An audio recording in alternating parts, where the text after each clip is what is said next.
Recorded Books presents Germination, Battle Mage Farmer Book 2, a fantasy LitRPG adventure by Seth Ring, narrated by Michael Kramer.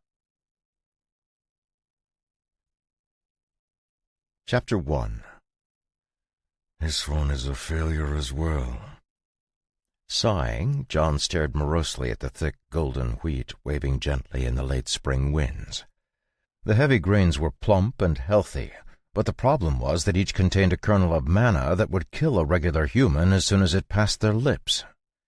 Of the 5 one-acre parcels John had planted the previous year, he was currently staring at the one with the lowest manna concentration, but even that was likely to be lethal, especially if consumed in any quantity.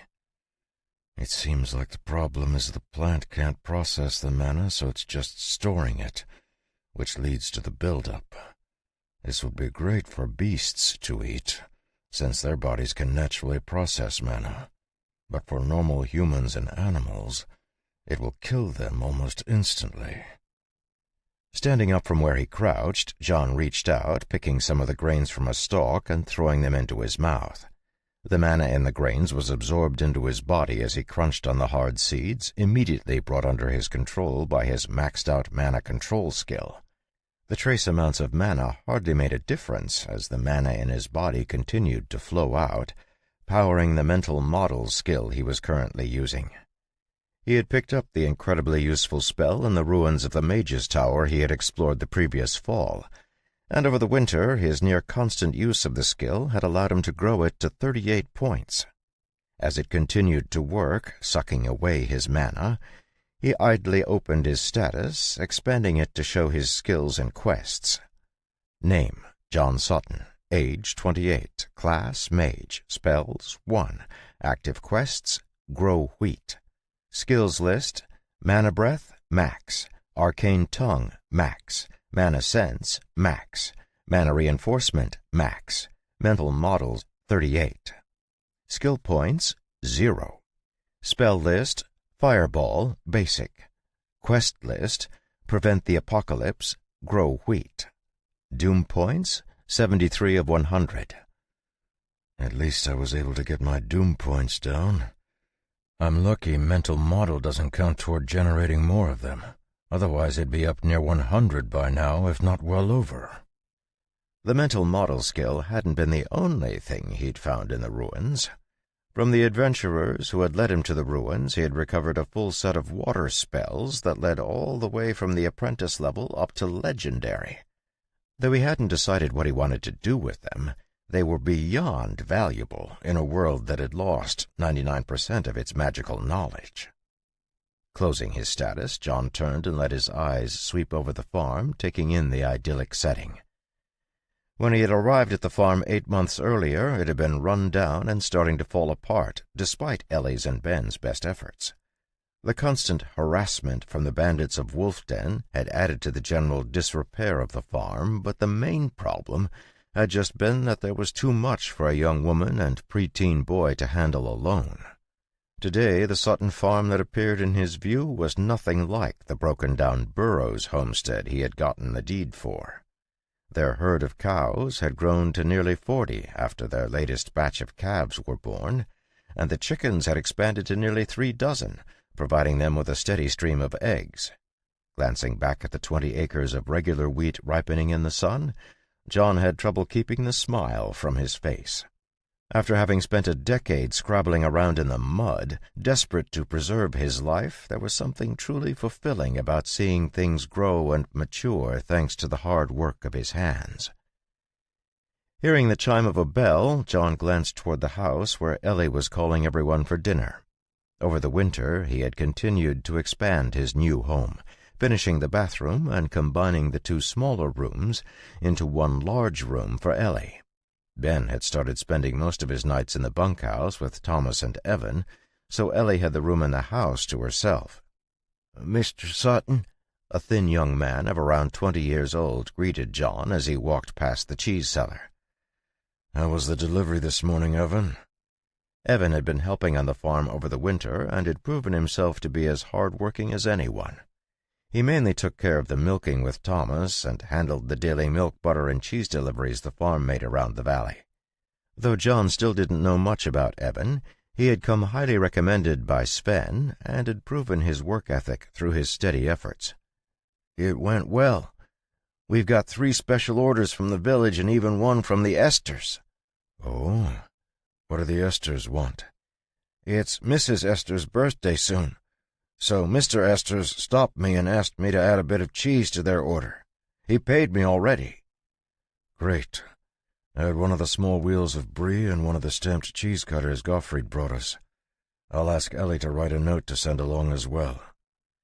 A wide smile crossed Evan's face, and he nodded enthusiastically as he made a note on his order forms.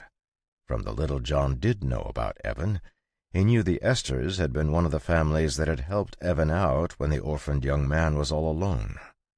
"Yes, sir." Nodding to Evan, John turned to go up onto the porch, stopping when a shadow fell over him. Looking up, he saw a majestic-looking rooster staring down at him from the roof, a haughty look on his face. Sigvald had grown by more than a foot over the winter and was nearly 4 feet tall thanks to the steady diet of condensed mana crystals John had been feeding him. His red and orange feathers gleamed in the light, almost appearing to carry a metallic sheen, and the thick dark blue and violet tail feathers that jutted almost 5 feet into the air behind him gave him a regal look. A black leather eye patch Ellie had sewn up for him covered one of the rooster's eyes where he had been injured last fall by an adventurer's blade, and even though his eye was perfectly fine, the rooster continued to insist on wearing it. Rolling his eyes, John reached into his pocket for some of the mana-infused grains he had grabbed for further study, and flicked them up at the rooster. Eyes gleaming, Sigvald grabbed them out of the air with his beak with lightning-fast strikes, returning to his proud look a moment later. Ignoring the prideful bird, John walked up onto the porch and into the kitchen. Nothing much had changed about the kitchen, apart from adding hot water to the sink, and after washing his hands, he dried them on the hanging towel and took his seat. Ellie was still putting everything on the table, and John found himself following her with his eyes as she bustled about. Catching him looking at her, Ellie smiled and gestured toward the fields behind the house. "Any luck?" "No," John said, shaking his head. "Still having the same problem. The weed is picking up the mana, but it's just storing it. It can't actually process it. I need to figure out a way for the plant to use the mana itself." "I guess that just leaves the night flowers." Thinking about the flowers Ellie was talking about, John nodded. They had planted the flowers he'd received from the Grim in pots in the cheese cellar, and under the magical light of the mana lamps the flowers had been thriving. Though they had not tested it again, John remembered the effect the exposed flower had had on the surrounding plants clearly. Somehow, exposing the flowers to sunlight transformed them into a mist that caused other plants to bloom almost instantly. Considering that the night flowers were practically made from mana, John was very interested in how they allowed other plants to absorb the mana they were made from. "Yeah, we might have to start some experiments with them. However, that will need to wait until after harvest." The door opened, and John saw a short man walk into the kitchen, followed by Evan and Ben. Though he had always known that his former adjutant was highly adaptable, John continued to marvel at how well Thomas had settled into his role as farmhand. With an instinctive sense for what needed to be done, and an almost obsessive level of organization, Thomas completed not only his own tasks, but much more, leading John to the suspicion that if Thomas were to leave, Sutton Farm would quickly fall apart. Sticking close to his side was Ben, who was still learning how to handle a dagger in the early mornings before the first milking started. Everyone sat down at the table, and Ellie started passing out the food, loading generous portions onto each person's plate. As they ate, they talked about the farm and what still needed to be done to get ready for the harvest time that would soon be upon them. "Gottfried will be back soon, right?" Ellie asked, looking at John.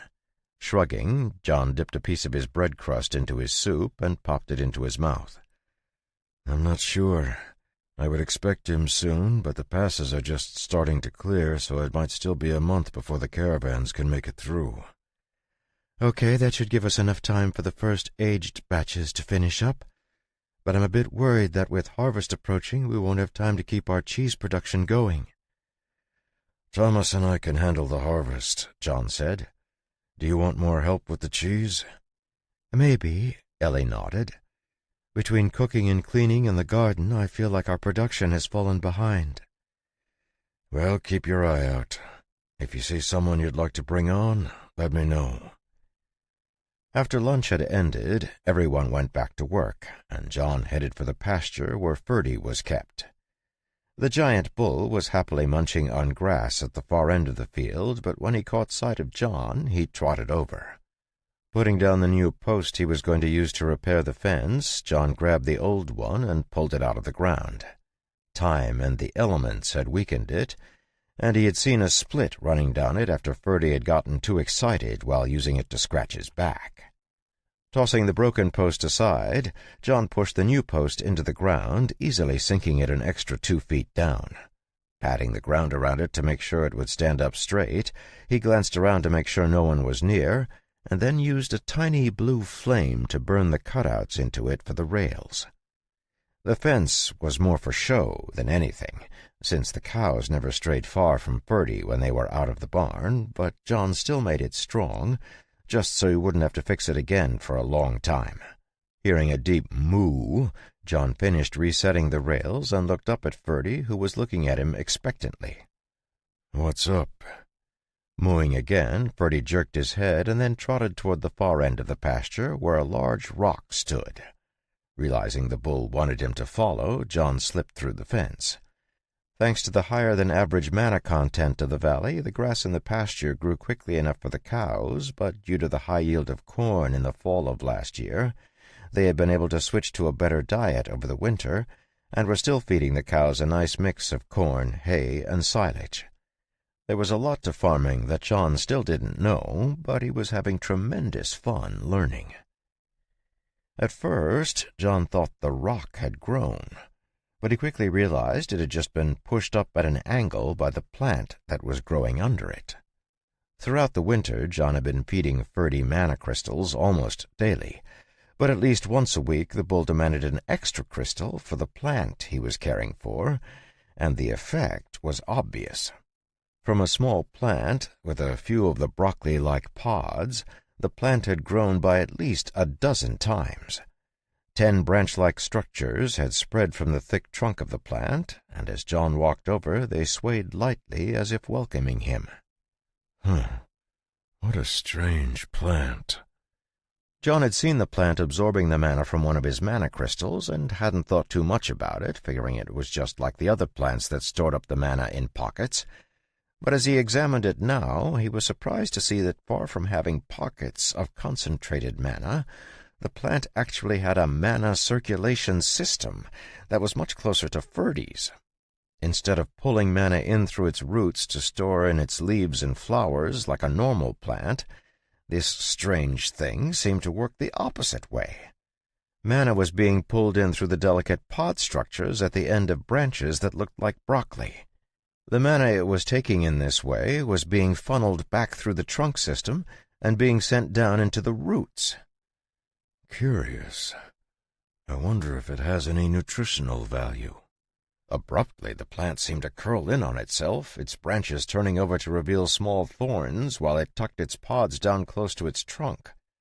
Clearly able to sense the potential threat John posed, the plant continued to tighten until it looked like a tough, spiky ball, leaving John shocked. Next to the plant, Ferdy let out an angry moo, as if chiding John for scaring the plant. Giving John a look, the bull huffed on the plant and pawed the ground. "Sorry. Sheesh. It was just an idle thought," John said, holding up his hand defensively. "Ugh, I really am going crazy. Why am I apologizing to a plant?" About to turn around, John suddenly froze as a blue window popped up in front of him. New quest generated. Discover the secrets of intelligence. Discover the secrets of intelligence. You have encountered 2 animals with near-human levels of intelligence and a mana-consuming plant that exhibits unplant-like behavior. Discover the secret to the 3 beings' intelligence by finding the main root system of the strange plant. Chapter 2. "I've never seen anything like this," Ellie said, looking closely at the plant. After getting a quest out of nowhere, John had called Ellie over, hoping she would be able to shed some light on the plant. Ellie had been trained as a witch by her grandmother, so John had his fingers crossed that she would have encountered something like it before, but watching her examine the plant, that hope vanished. "I'm sorry. I wish I could be of more help." "No, that's fine. It's not like this blasted game ever makes anything easy." "Pardon?" Realizing he had just said his thoughts out loud, John waved his hand. "Nothing. Don't worry about it. I just thought it might be something pretty unique.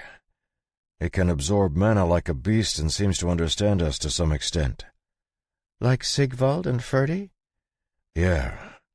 Actually, something tells me that this plant has something to do with Ferdy's intelligence, though I have no evidence, and it's more of a hunch than anything else." "Do you think the plant is magically active?" "It's highly magically active," John nodded, crouching down next to the plant. "These pods pull ambient mana in from the air, feeding it into the main body of the plant.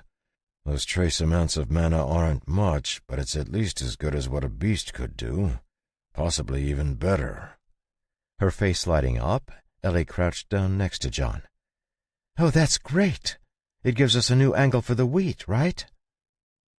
Over the winter, John had shared his goal for the wheat with Ellie, and they had been working together to keep track of the progress the plants were making, or not making, as the case might be.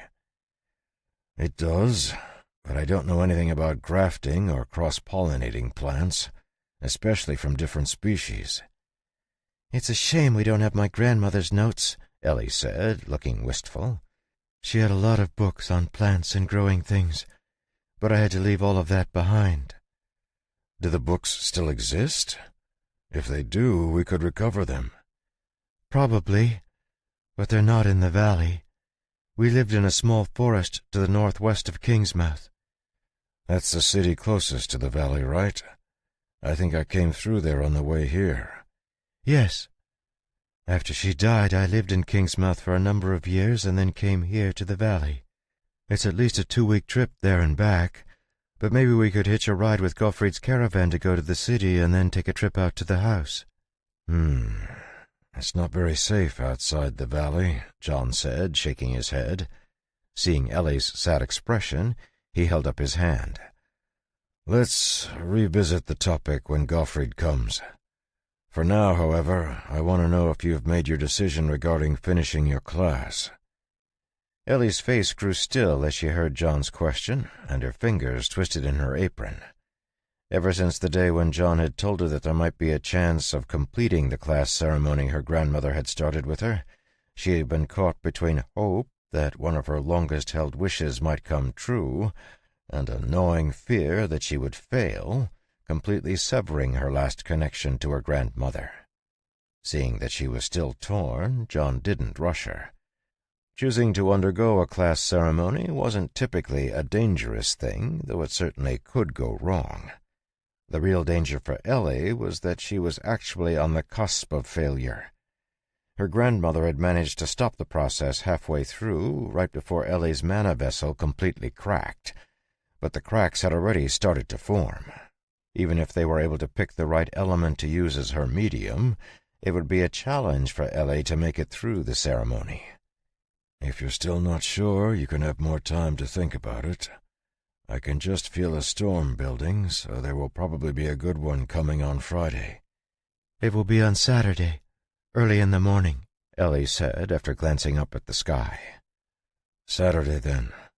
It should be a good chance for us to test the hypothesis that your medium is storms. But like I said, we can just forget about it if you want more time to decide." Shaking her head, Ellie's eyes took on a determined look, and she stood up. "No, there's no value in pushing this off. But would you mind if I talked this through with you one more time? I know I've just been repeating myself, but it helps me get my head around all of it." "Sure. Go ahead." Taking a deep breath, Ellie closed her eyes for a moment. Opening them and meeting John's gaze squarely, she began to slow-talk through her thoughts. "There are two possible outcomes if we go through with this. First, if we pick the right medium, I should be able to complete the class ceremony, making me an apprentice-level witch.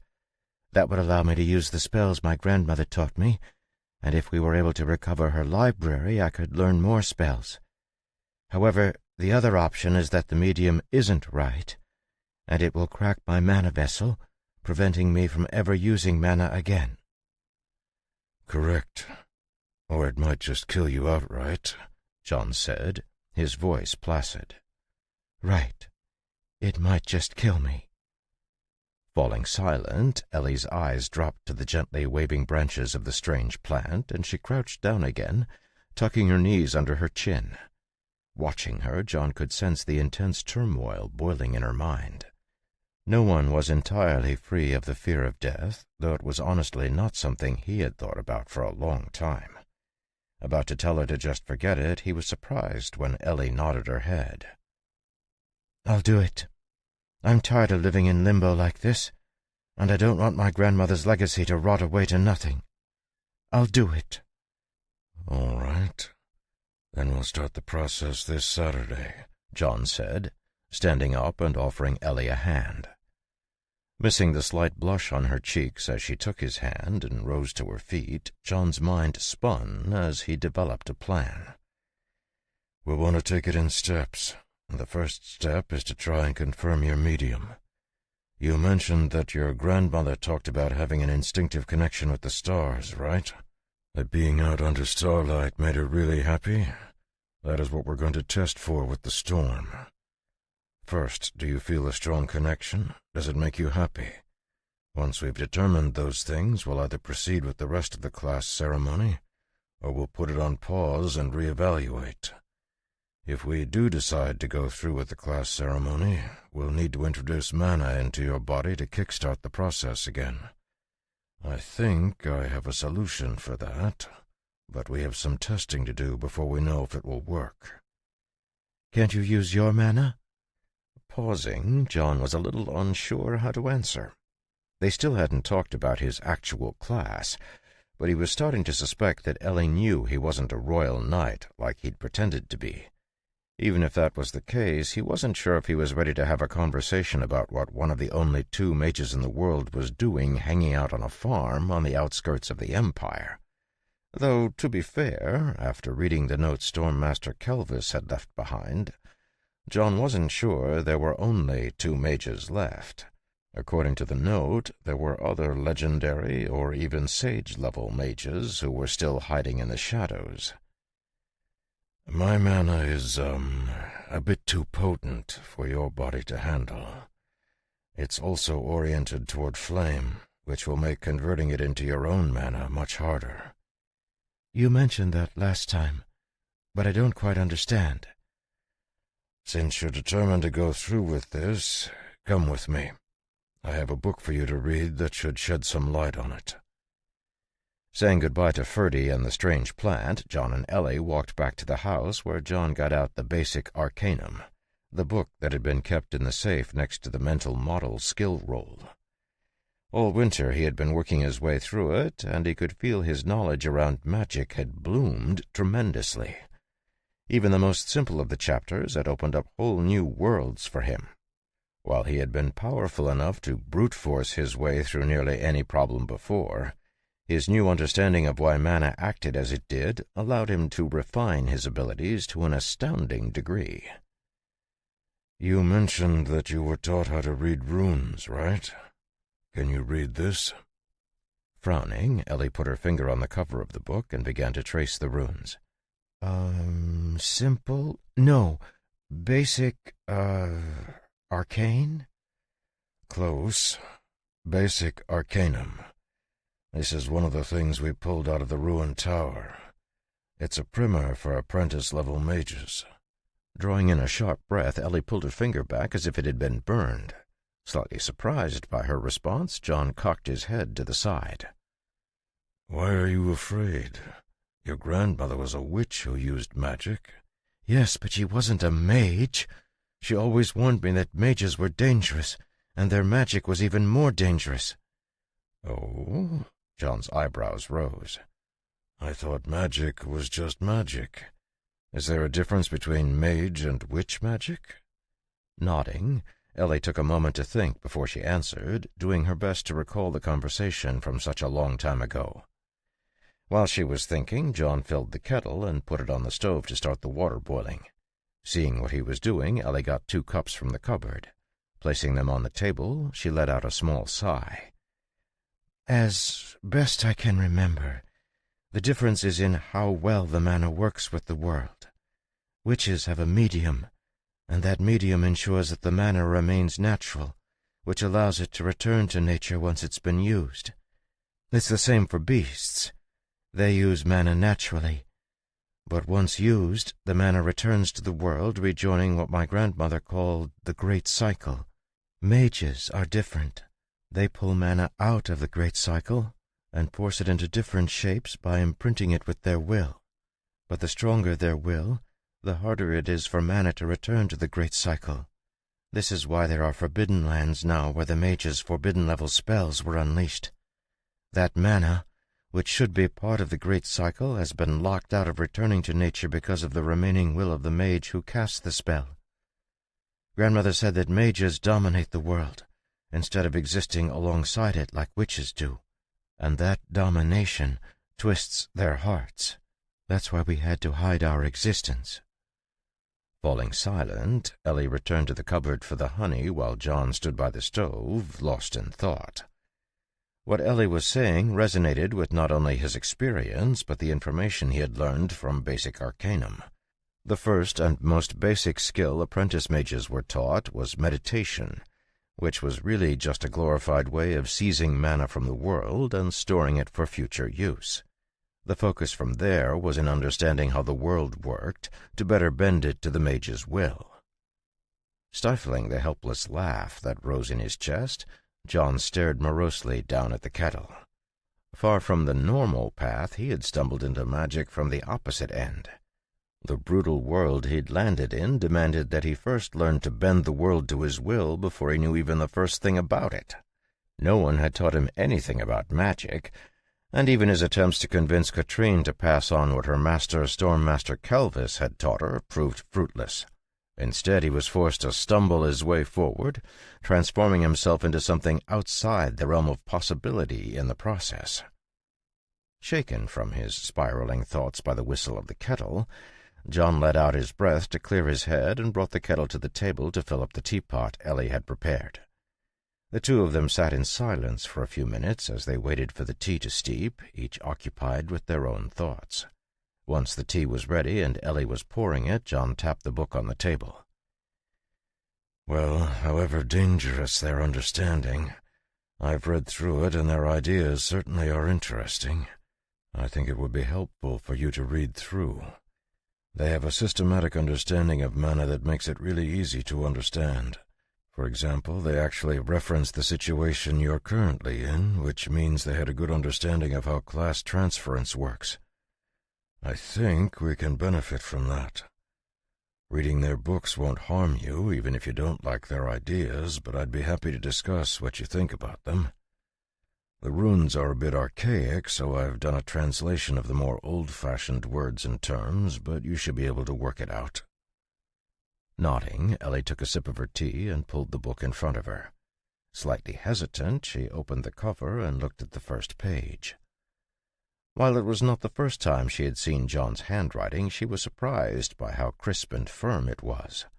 Taking another sip of tea, as if fortifying her heart, she flipped to the first page. John's notes had been added in the margins in small but perfectly ordered letters, and the same script ran under all the ancient runes that ran across the pages. "Thank you. I'll read over this." "If you have any questions, feel free to ask. I don't know if I'll be able to help you answer them, but I'll try, John said, shrugging. Watching Ellie start to read, John sipped his tea, his mind drifting to the small box and 3 books that still sat in his room. The 3 tomes contained Stormmaster Kelvis's lifetime of research. Though he had skimmed through them, John's overall knowledge of magic was way too low to have any sense of what the research was talking about. It was almost like an elementary school student trying to study a doctoral-level dissertation. There was simply too much information he was still missing. His hope was to begin making up the difference through basic arcanum and his new mental model skill.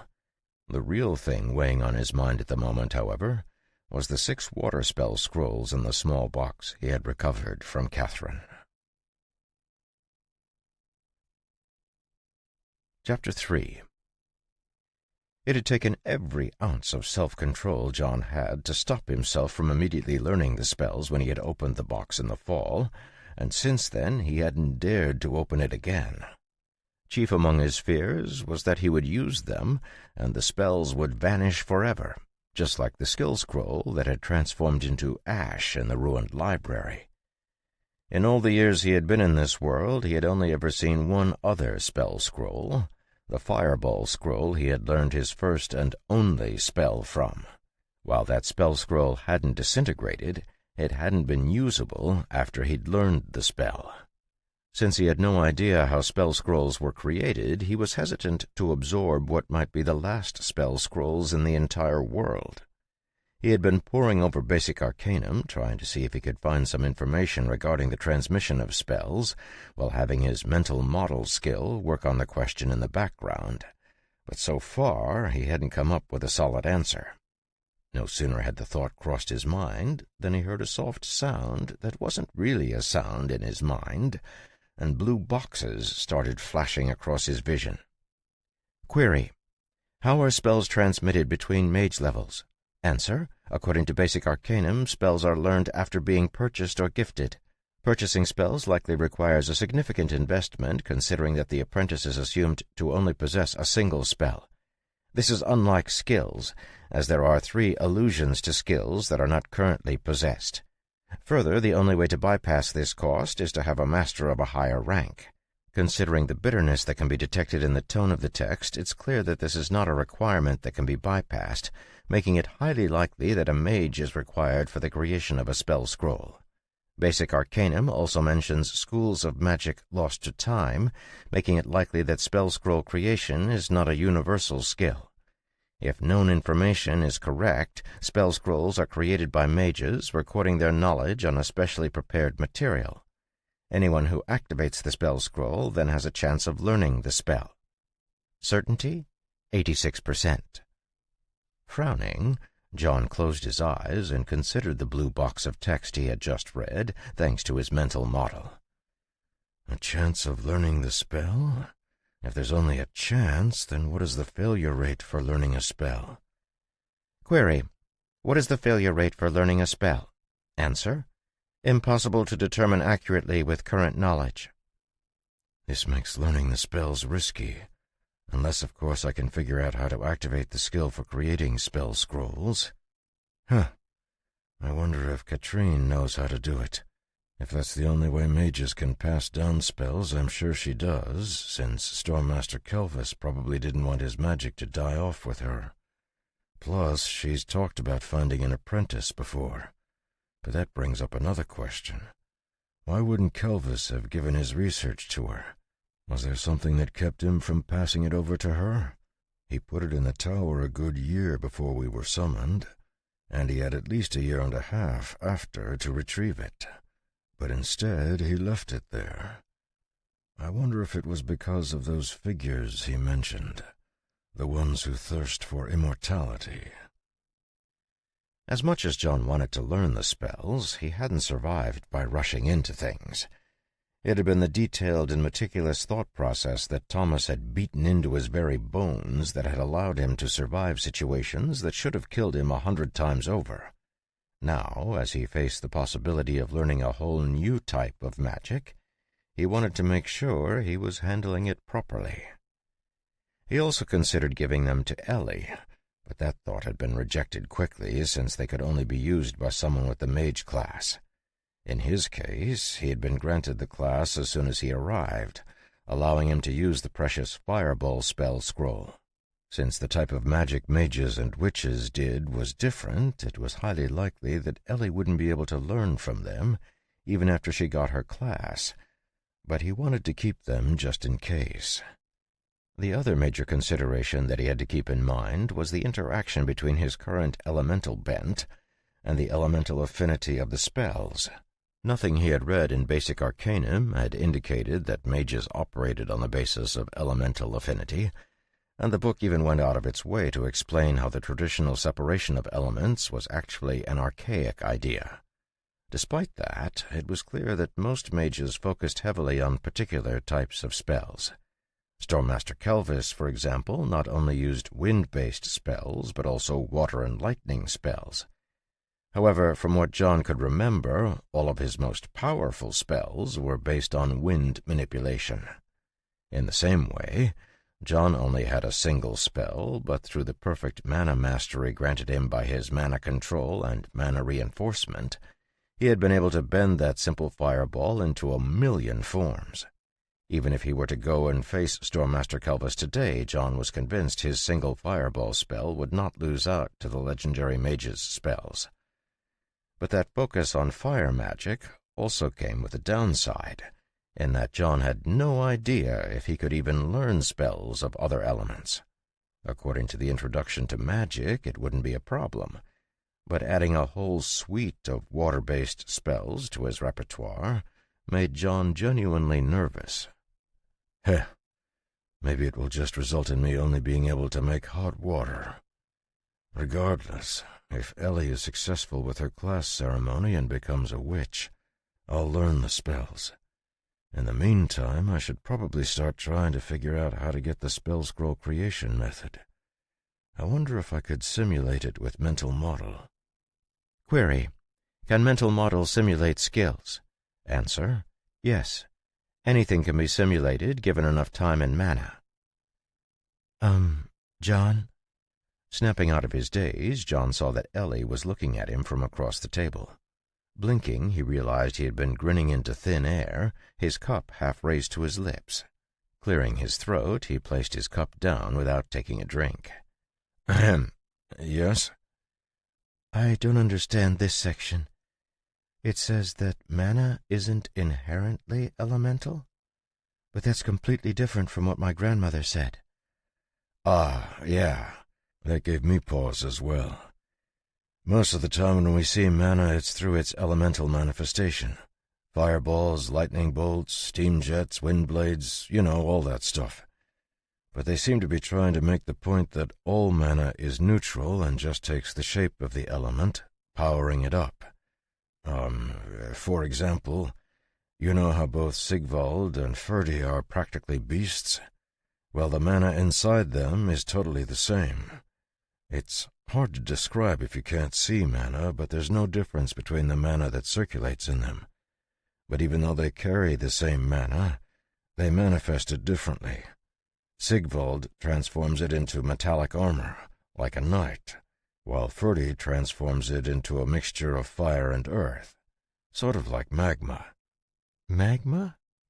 Superheated soil. Anyway, the point is that they're both using the same source, but it's taking the shape of their ideas. Honestly, I have no idea if that's correct or not, but that's what the book is arguing for. How did your grandmother describe it? Taking a moment to think about it and organize her thoughts, Ellie picked up her spoon, taking a spoonful of tea from her cup. Holding it above the cup, she slowly angled the spoon, allowing the tea to dribble back down. Mana is borrowed from the world, and the spells return it. The effect of the spell is like the splashes that are created when the mana returns to its natural place in the great cycle. Maybe this is the difference between witches and mages? Witches use mana that has already taken its shape, whereas mages reshape mana to suit themselves? That's highly possible. We'll have to keep exploring this after you get your class, John said, smiling. The more we can learn about the mages of old, the better we can improve our own classes. Nodding, Ellie went back to reading while John carried his cup to the sink. Seeing that she was completely engrossed, he smiled and left her to her reading. As he left the house to find Thomas, his mind ran through all of the things they needed to do to get ready for the upcoming harvest. According to his books and the information he'd gathered from Thomas, the steps of the harvest were fairly straightforward, but it would be time-consuming to do by hand. Finding Thomas in the barn, John leaned over the stall where the middle-aged man was working. "So I've been thinking about this, and I feel like using a scythe will take forever since someone will have to gather and bundle all of the wheat afterward. Are there any machines people use to make this easier?" "There is something called a grain cradle," Thomas said, straightening up and wiping the sweat from his forehead. "It's a simple series of long ribs that run parallel to the scythe's blade, catching the wheat as you cut it. With some practice, you can catch the wheat as you go." "Yeah, but that still means using the scythe. I wonder if we could make a reaping machine of some sort, something with a blade that cuts as the wheels turn. Then we could hook up Ferdy and have him cut the wheat." "I've never seen anything like that, sir."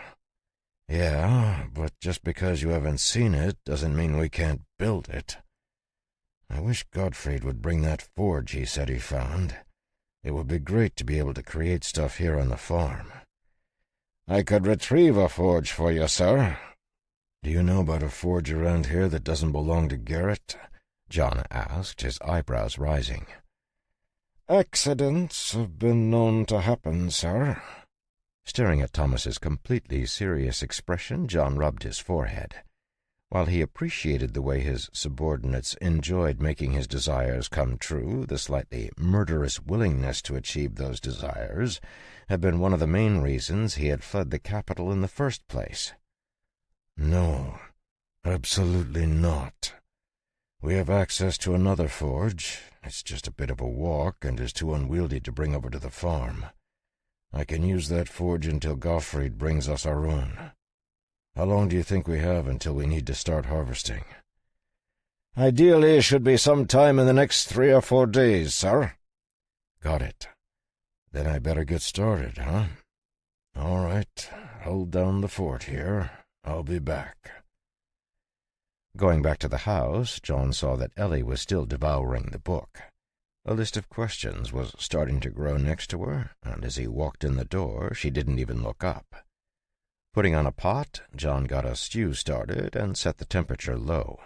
Walking over to the table, he got out some more pieces of paper and began to sketch. Though his knowledge when he came to this world had not included how gears worked, as the only mage the nation of Lepera possessed, improving all the siege weapons had fallen to him. Desperate study, driven by a burning desire to survive on the battlefield, had given him a beyond practical understanding of basic engineering, and that had been further sharpened by years of continued development. That foundational knowledge had been enough to allow him to use the little he knew about modern machines that had been common on Earth to begin closing the distance between the basic knowledge of this world and the sorts of machines that could be found in his previous world.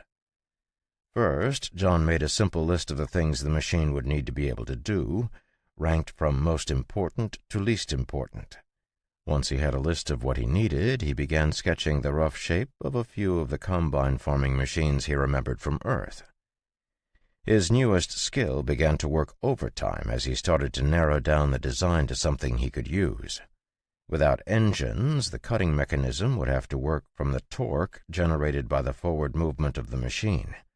While John was tempted to create an engine so all of that could be made easier, he knew that would be impossible in a short time frame. Figuring he would take everything a step at a time, he focused on a simple way of transferring the rotation of an axle into a horizontal movement. During one of the wars, he had experimented with a siege catapult that wound itself by being moved forward, so it was not a new concept for him, and soon the basic structure of the device had been completed. From there, it was just a matter of time until the machine had been fully drawn out. Looking something like a lawnmower, It boasted 3 large wheels set in a triangle that supported a wide set of blades that scissored together as the machine moved forward. A 5-pronged guard at the front of the reaping device would serve to separate the wheat into channels, and after it was cut, the stalks would hopefully fall to one side, where they would slide off the guard and fall into a pile. Looking at the design, John corrected a few things and then began to turn it into components, creating a list of the separate pieces it would need. The biggest challenge would be the weight of the whole thing, but he figured that he could use wood for some of the pieces to try and lighten the assembly. If he couldn't lighten it, only he would be able to push it, so he spent a bit of time figuring out how to make an attachment that would allow Ferdy to pull it along. Pleased with what he had come up with, John took his papers and, after a final check, bundled them together. Chapter 4. After dinner was over and the dishes washed up, John took a large sack and set off for the Keller farm and the forge hidden in the mountain. The pipes he had made there were working well, and he was excited to put his newest idea to the test. Until Gottfried brought the promised forge, he would have to make do with the smelter hidden in the old iron mine. He had thought about making his own forge, using the raw material he could pull out of the old mine, but since he didn't have the proper facilities, any forge he could create wouldn't last. Rather than that, he figured he would just make his first pieces for the reaping machine in the smelter. Dashing through the woods, he soon came to the abandoned farm and saw that the buildings had deteriorated even further. Already in bad shape when he had purchased it in the fall, it had only gotten worse over the winter. The heavy snow and ice had collapsed one of the barns, and the house was missing a few windows that had busted out from the ice that had formed in the window frame. After checking the closed-off entrance to the mine, John headed up the mountain, quickly arriving at the large boulder he had set up to block off the entrance to the smelter. Dropping down into the shaft, he let himself free-fall for a second before gathering the mana around him, slowing his descent. The smelting room was no different than he had left it, and after a moment it roared to life, fed by his magical flames. With bright blue fireballs lighting every corner of the room, John took out his plans and arranged them on the desk that sat in the corner of the room. The water that had filled this room had largely ruined the wood, but it would stand well enough to hold the plans he had drawn up. Starting with the frame, John began transferring pig iron into the smelter, using it as a furnace as he folded and pounded the metal into steel. Without the precision equipment that modern production facilities would have, it was hard to be absolutely precise. But attention to detail and making a few jigs allowed him to get relatively close. It also helped that he could shape the metal with his bare hands. After developing the frame, he created the axle and began to make the gears. The mechanism that was going to move the blades took the longest to create, but John had already warned everyone at the farm that he wouldn't be back until he was finished, so he didn't have to worry about losing track of time. Brushing soot from his hands, he stepped back and surveyed what he had built.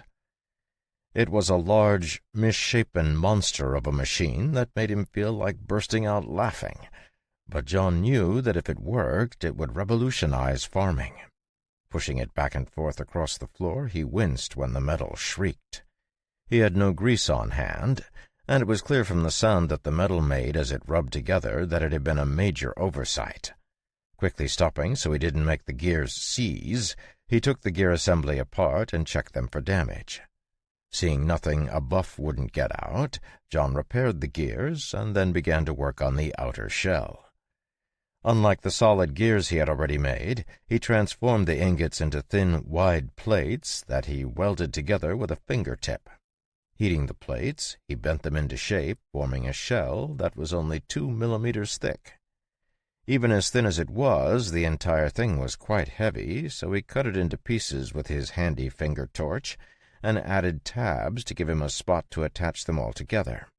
Once the shell was added to the machine, it looked much better, and John was satisfied. Closing down the smelter by pulling all of the heat out of it, he carried the reaping machine up the wide shaft and put the large boulder back into position. The sun had only just started rising in the east, so he set off for the farm. While carrying the metal machine was awkward, John still made good time and soon arrived back at the farm just as everyone was leaving the house after breakfast. Seeing him, Ben waved. "Hey, Mr. Sutton, how did it go? Is that it?"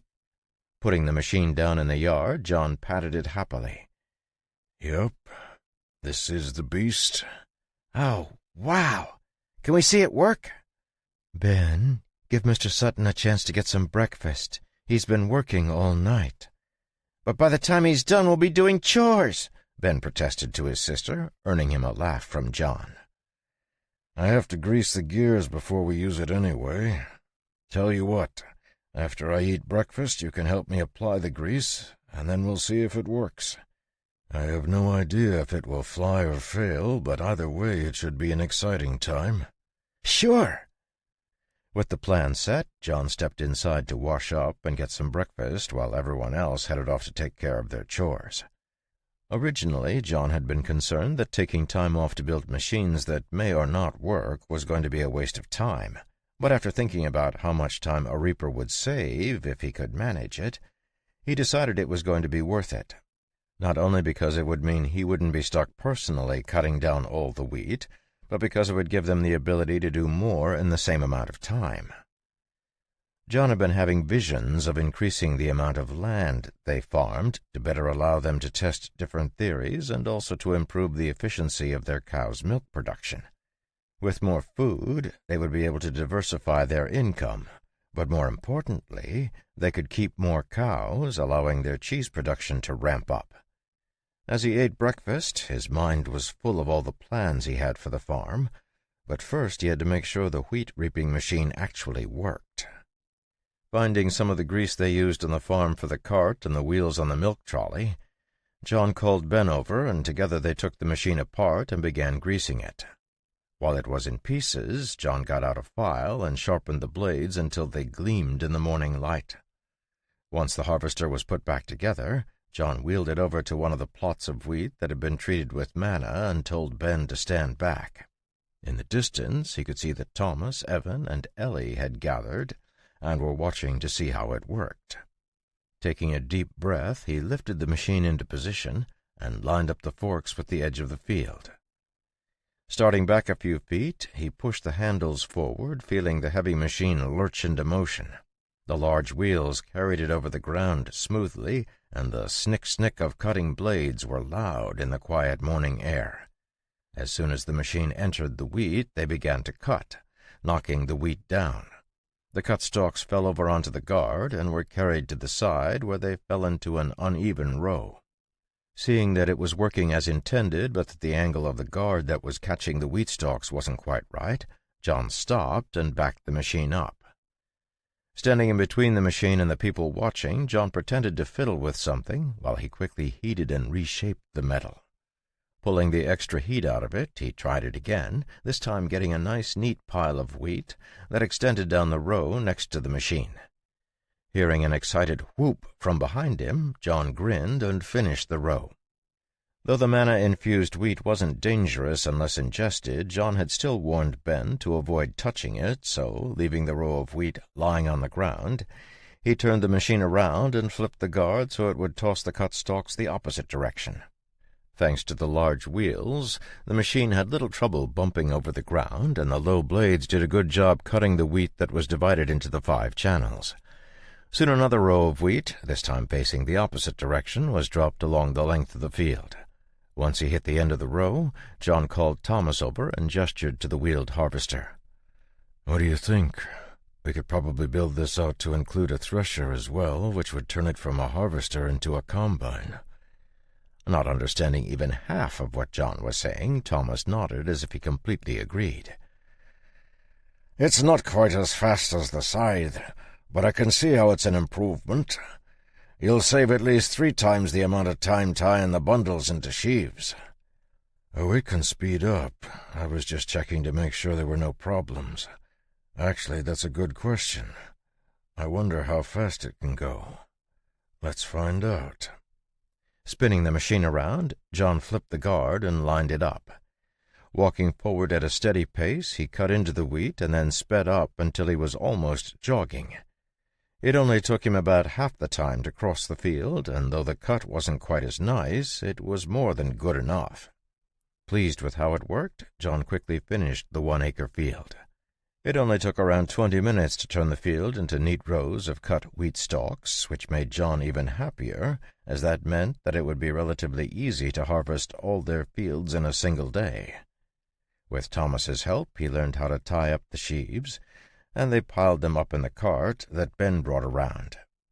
When Thomas and Ben moved the wheat into the barn to dry, John continued to harvest the other manna-infused fields, finishing by lunchtime. After lunch, he helped Ellie with the new batches of cheese and then finished tying up the harvested wheat. As he bundled the wheat stalks, he found some small mice chewing on the kernels of wheat that had fallen. I wonder if I should do something about them. If the manna doesn't kill them, we might end up with a bunch of super mice running around. Eyes narrowing as he imagined a horde of mice shooting fireballs out of their eyes like Ferdy, he laughed and finished tossing the sheaves into the cart. If a horde of mutated mice did form, he would deal with it the way he dealt with all threats. The next day, apart from the milking, the entire day was spent harvesting the 20 acres of wheat that hadn't been enriched with extra manna. John pushed the harvester, cutting the wheat into neat rows, while Evan, Thomas, and Ellie bundled them. Ben followed along and put the wheat in the cart. Once it was full, he and Evan would take it back to the barn and then, after unloading it, would bring the cart back. By the time dinner rolled around, they were almost finished, and everyone, apart from John, was both mentally and physically exhausted. John had been sucking in manna like it was water, so he was completely fine. But he recognized everyone else was dragging. Calling it for the day, he found himself practically walking on clouds as they headed back to the house. Not only was he happy that the harvester had worked right out of the gate, but he felt like they had actually made a big dent in what needed to be done. It would have taken them the better part of a week to harvest all 25 acres without the harvester, but they had chopped that time drastically, which meant it shouldn't be a problem to start increasing the scale of their farming efforts. After harvest came threshing, but first they had to wait for the sheaves to dry out properly. To their amazement and Ben's horror, it only took a single night for the gathered wheat to dry out perfectly. Complaining bitterly, Ben began moving the sheaves he had only just piled up over to the threshing devices Thomas had shown John how to build. Using the fork-like devices, they quickly separated out the grains, gathering them into bags. Without a fancy machine to do the threshing for them, it took most of the rest of the week before they had finished the harvest, and by the time the end of the week had arrived, everyone was sick of seeing wheat. Putting the final bag up in the top of the barn, John let out a groan and stretched his back. He wasn't tired, or even particularly sore, but the repetition of the same movements for multiple days had made him stiff. Jumping down from the loft, he headed for the cheese cellar to see how Ellie was getting along.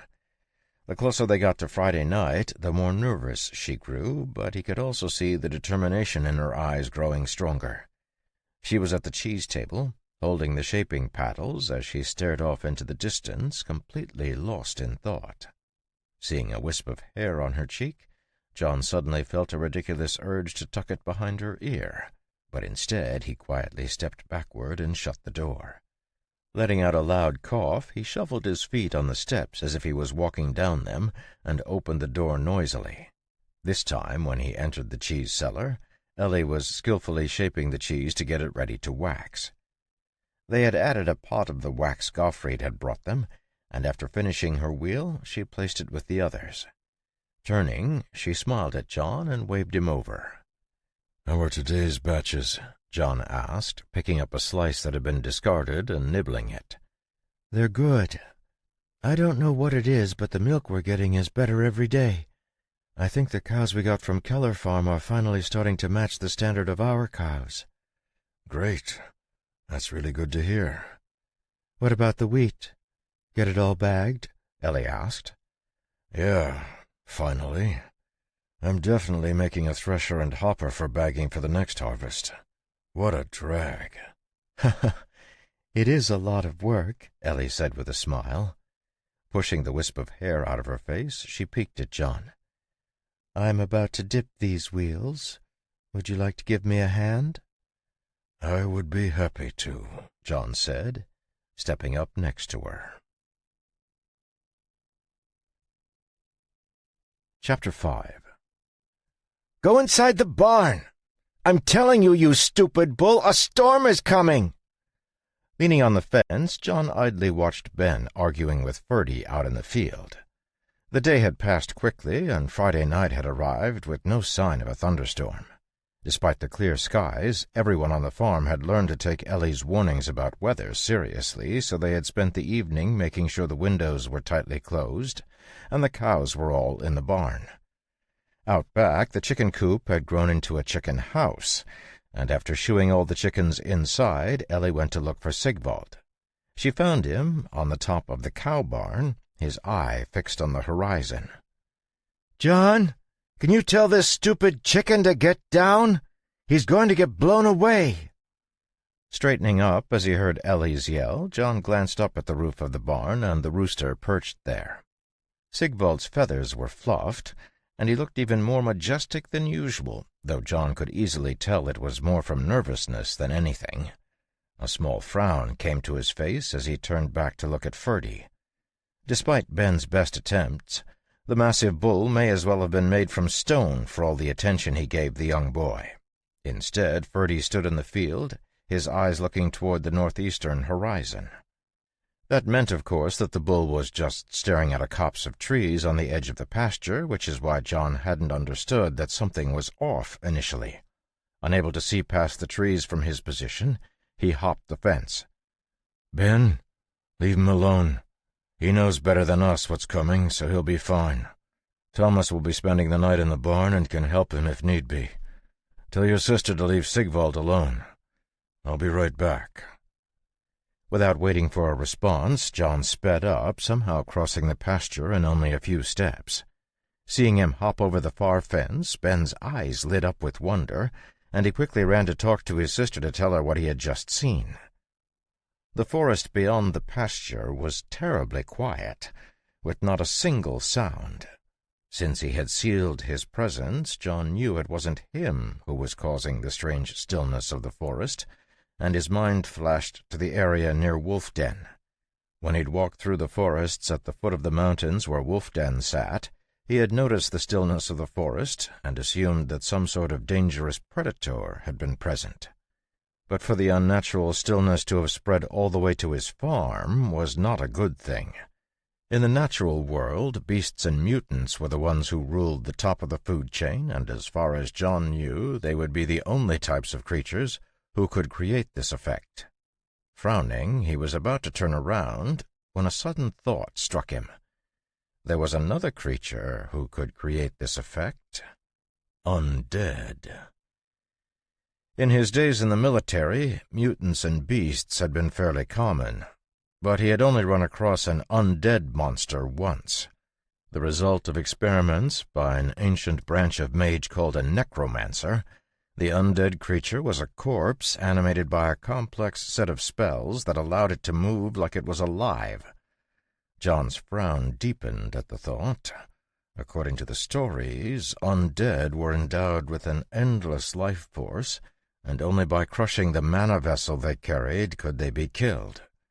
If there were undead monsters in the valley, things would get quite messy. Mana flared around John, flowing in through his nose and passing through his lungs. As the molten feeling poured down into his feet, he flickered like a flame, flashing forward. It quickly became apparent that the strange stillness extended across the whole valley, but John didn't find any indication of undead, making him wonder if it was just the size of the storm that was coming. Many times, animals seemed to have a better sense for these things than humans did. Unable to find anything, John gave up his investigation and headed back to the farm. Crossing through the pasture again, he saw that Ferdy was still staring into the distance restlessly. "If there's anything you can't handle, just call me," John said, patting the big bull on the shoulder. Ferdy turned a big eye on him and pawed at the ground as if saying he would be perfectly fine on his own. Laughing, John patted Ferdy again and headed for the house. As he passed by the barn, he saw Thomas in the doorway of the cow barn.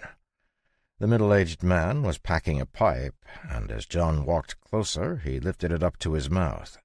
Stopping next to Thomas, John snapped his fingers, causing a spark to jump into the pipe's bowl and light the shredded tobacco. "Thanks." Nodding, John gestured to the valley stretched out before them. "It's really quiet out there." Drawing on the end of his pipe, Thomas blew out a ring of smoke and nodded, his eyes sharp and clear. "Something will be using the storm as a cover to hunt. You can tell from the way all the animals have gone still. It's probably hunted before under similar circumstances." "If so, I'm sure there would be local myths about it. I'll have to ask Ellie and Evan if they know anything. Keep an eye on the animals. I don't want to wake up in the morning missing cows." "Yes, sir." Night came quickly, shadows stretching across the valley like creeping fingers as the sun sank in the west. Sitting on the porch as he watched the sky darken, John heard the rustle of Ellie's skirt as she brought him a cup of tea. Taking it with a nod of thanks, John took a sip and glanced up at her. "Are you ready? This storm seems like it will be a big one." "Will it be dangerous?" "A storm? No, it shouldn't be. But the ceremony itself might be. The danger will be from the mana in you. Without a witch here to guide you, you'll have to handle the mana on your own." Taking a moment to think about it, Ellie squared her shoulders and nodded. "I'm ready." "Good." Falling silent, they remained quiet as they looked out over the farm that was rapidly being taken over by the darkness. The encroaching darkness brought an eerie chill with it, causing Ellie to shiver slightly, but a moment later the porch seemed to warm up, driving the chill away. Blinking, she was about to say something when John spoke up. "I was meaning to ask, are there any local stories about a creature that hunts during heavy storms?" Thinking for a moment, Ellie nodded. "Yes, though from what I understand it hasn't happened in nearly a decade. I think it's called the storm worm, a giant mountain worm that comes out when its tunnels get flooded. Remember how Ben was mentioning the specters, the short creatures that live underground? Well, according to the legends, they're not the only thing down under the valley. There's also a giant worm that comes out once a decade to snatch some cattle." "Interesting. Does it come out near the foot of the mountains over by Wolf Den?" "I'm not sure. I've certainly never seen it, and have only heard second-hand tales about it. It was one of the stories the villagers tell their kids to keep them in line. You know, like eat your vegetables because the storm worm doesn't like to eat kids who taste like beans. That sort of stuff." "Huh. Does it work?" "Unlikely." "Yeah. I always hated eating my veggies. Wild when you think about it, because they're delicious. Anyway, Thomas is keeping a lookout, and we have Ferdy and Sigvald here as well, so the farm will be fine. We'll be heading north a bit. There's a nice hill there that I cleared a while back." Nodding gratefully, Ellie sat down and took a sip of her tea. For the next few hours they just chatted quietly, talking about whatever came to mind as they waited for the storm to start in earnest. Just after midnight, the first drops started to fall, and Ellie put her cup down, taking a deep breath. At her side, John blinked in surprise as he saw a tangible change come over her. A wide smile lit up her face as she breathed in the sweet, wet air the storm winds carried ahead of the clouds. I've always loved late spring storms," Ellie said, her outstretched hand catching one of the sporadic drops that were falling in the farmyard. "They bring the promise of summer with them. It's like each drop carries 1,000,000 possibilities." "Come, it's time to go." Standing up, John gestured for Ellie to follow him, and the two of them stepped off the porch. It would have been simple for John to carry Ellie, arriving at the hill he had picked in mere moments, but he had a feeling she needed to spend as much time getting used to the storm as possible. It was only a hunch, but he had learned to trust his hunches over the years, so they trudged through the quickly growing mud as the storm swept over them. Rain came down in great sheets, pounding the buildings, trees, ground, and their heads and shoulders. The amount of water that fell from the sky was astounding, and both were soaked almost immediately. Thankfully, the rainwater wasn't freezing, and the storm brought warm air with it, making it bearable. Hearing Ellie's happy humming as she splashed through the quickly forming puddles, John smiled to himself. Well, at least we can check off one thing. I don't think I've ever seen her this happy before, which means, from the way she described her grandmother, that storms are almost certainly Ellie's medium. Trekking across the muddy fields, they worked their way through the forest and soon arrived at the small hilltop John had prepared. He wasn't sure what Ellie would need as far as environment in order to complete her class ceremony, but he figured anything that brought her closer to the storm without infecting her with other people's mana was a good thing. Leading her up to the hill, John stopped about halfway down and gestured for her to continue up by herself. I'm going to stay here. Remember, all you have to do is try to stir the mana in you. When you feel it beginning to move, put this on your tongue, John said, handing Ellie a colorful petal. It should melt immediately and kickstart your class ceremony.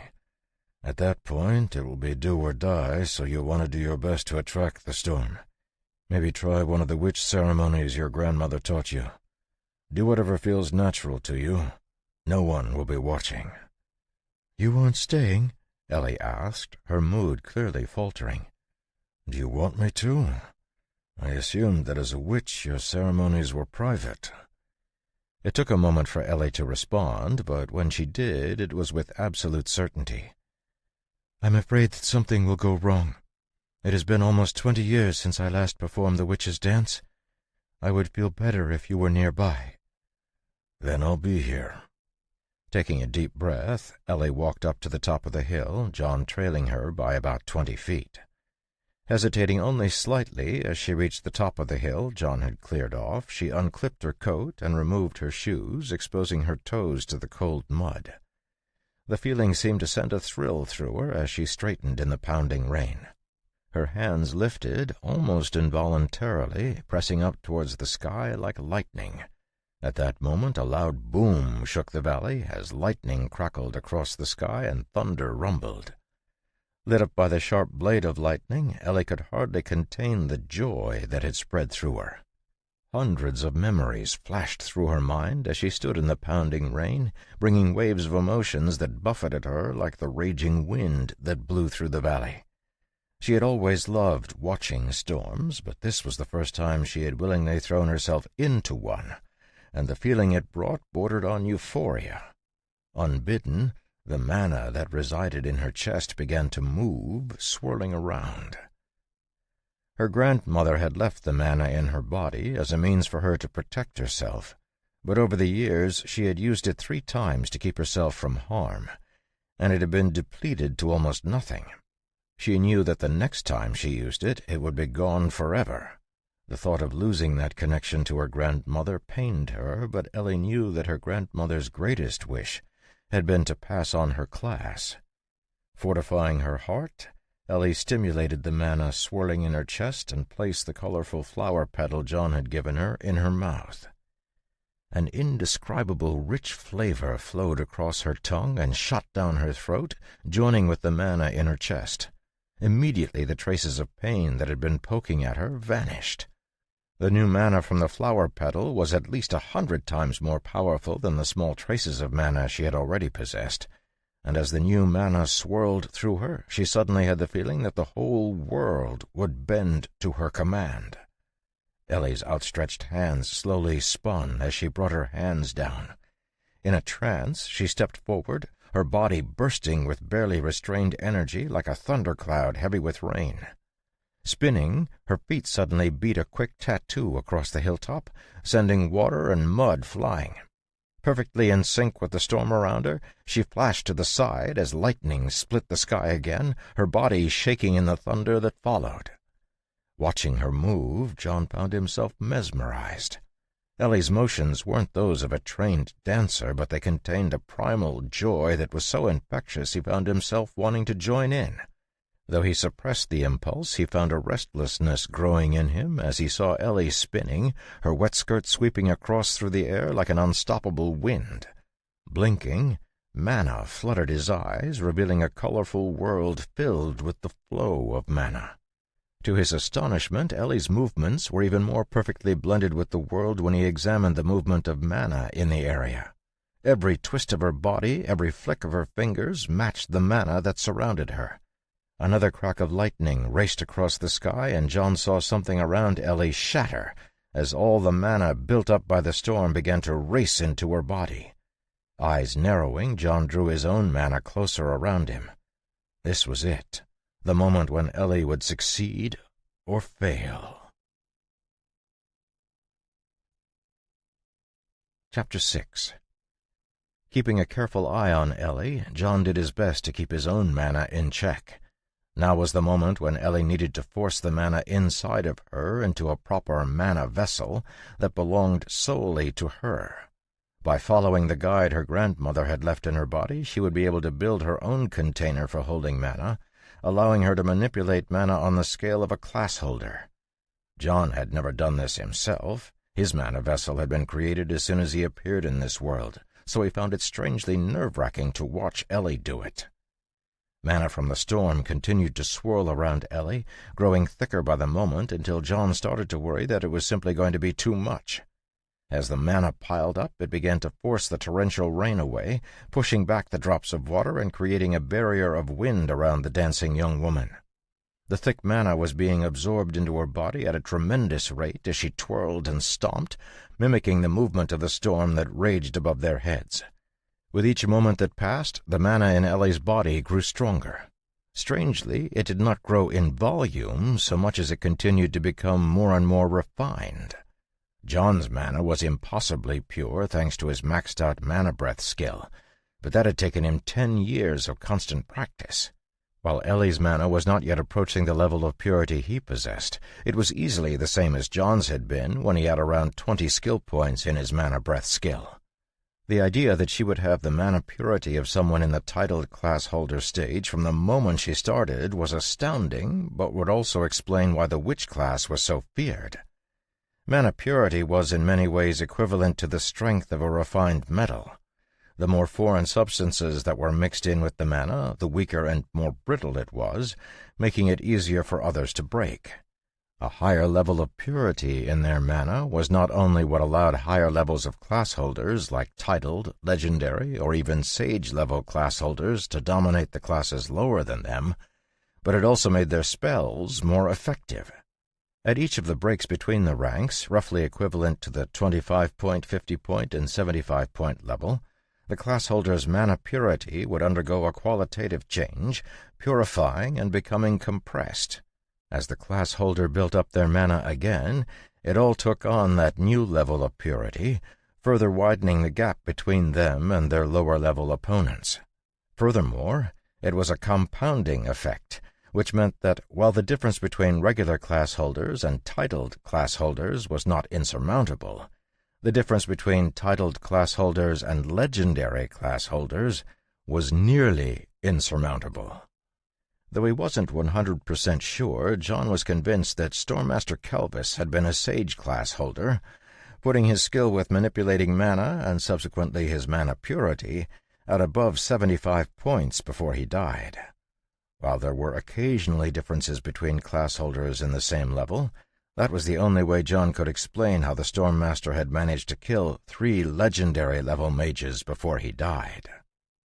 Bringing his wandering attention back to Ellie, he saw the mana from the storm was beginning to peak. The swirl had slowed slightly, as if it knew that Ellie was starting to get saturated.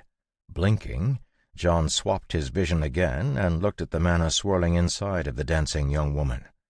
Quickly growing more condensed, the mana seemed to clump together, forming a thick cloud that seemed to contain small flashes of lightning, a howling wind, and pelting rain. John had never seen such a mana vessel before, and almost as if to make sure, he blinked twice and checked again. Must be some sort of witch-specific thing. I've never seen that before. Hey, as long as it works, what does it matter what it looks like?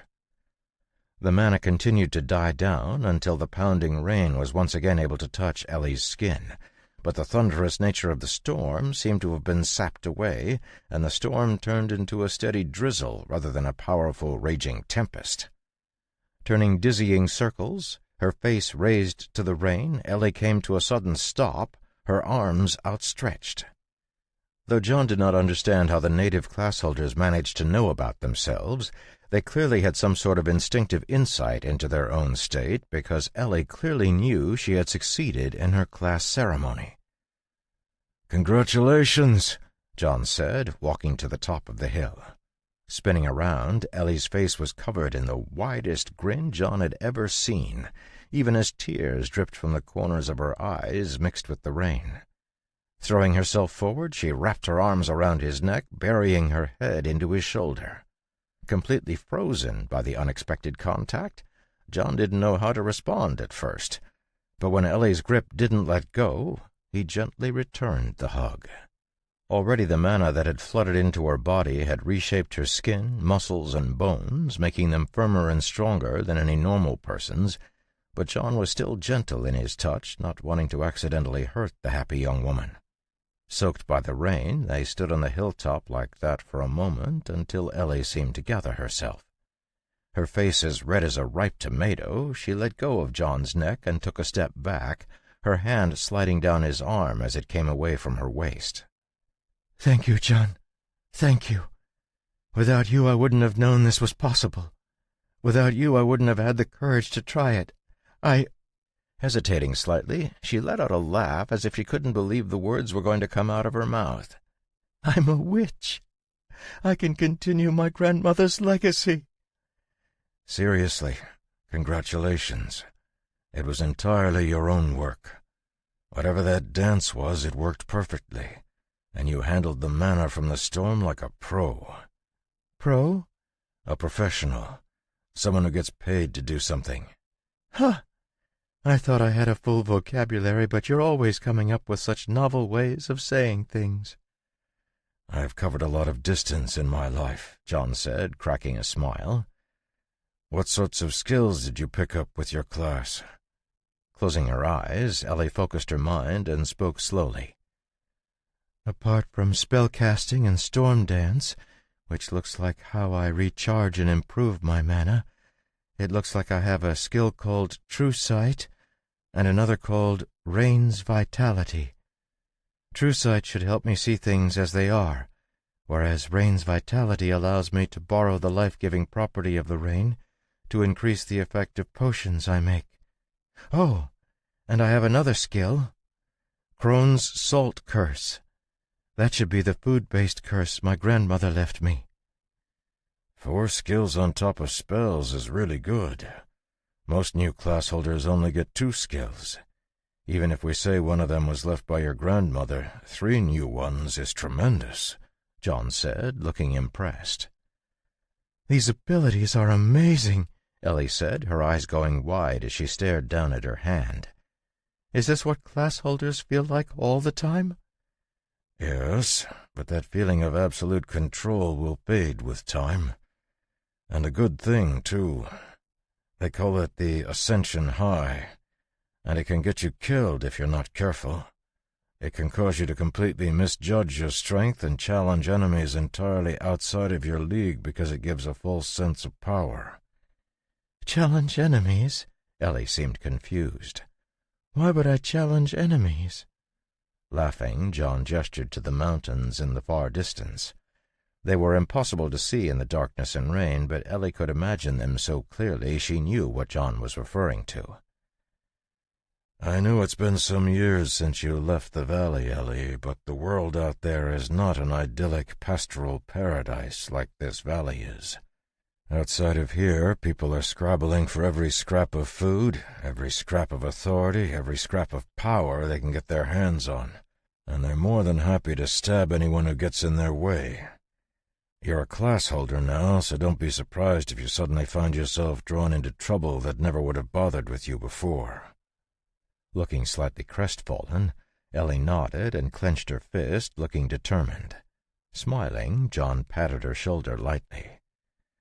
Don't stress about it. One thing at a time. Have you tried activating your skills? Do any of them require specific components? Rain's vitality requires rainwater. Storm Dance doesn't require anything, but is most effective in a storm. Crone's Salt Curse needs food, of course. Oh, it looks like True Sight just needs mana, Ellie said, brightening. Blinking her eyes, she looked out at the rainy world, marveling at the beautiful sight.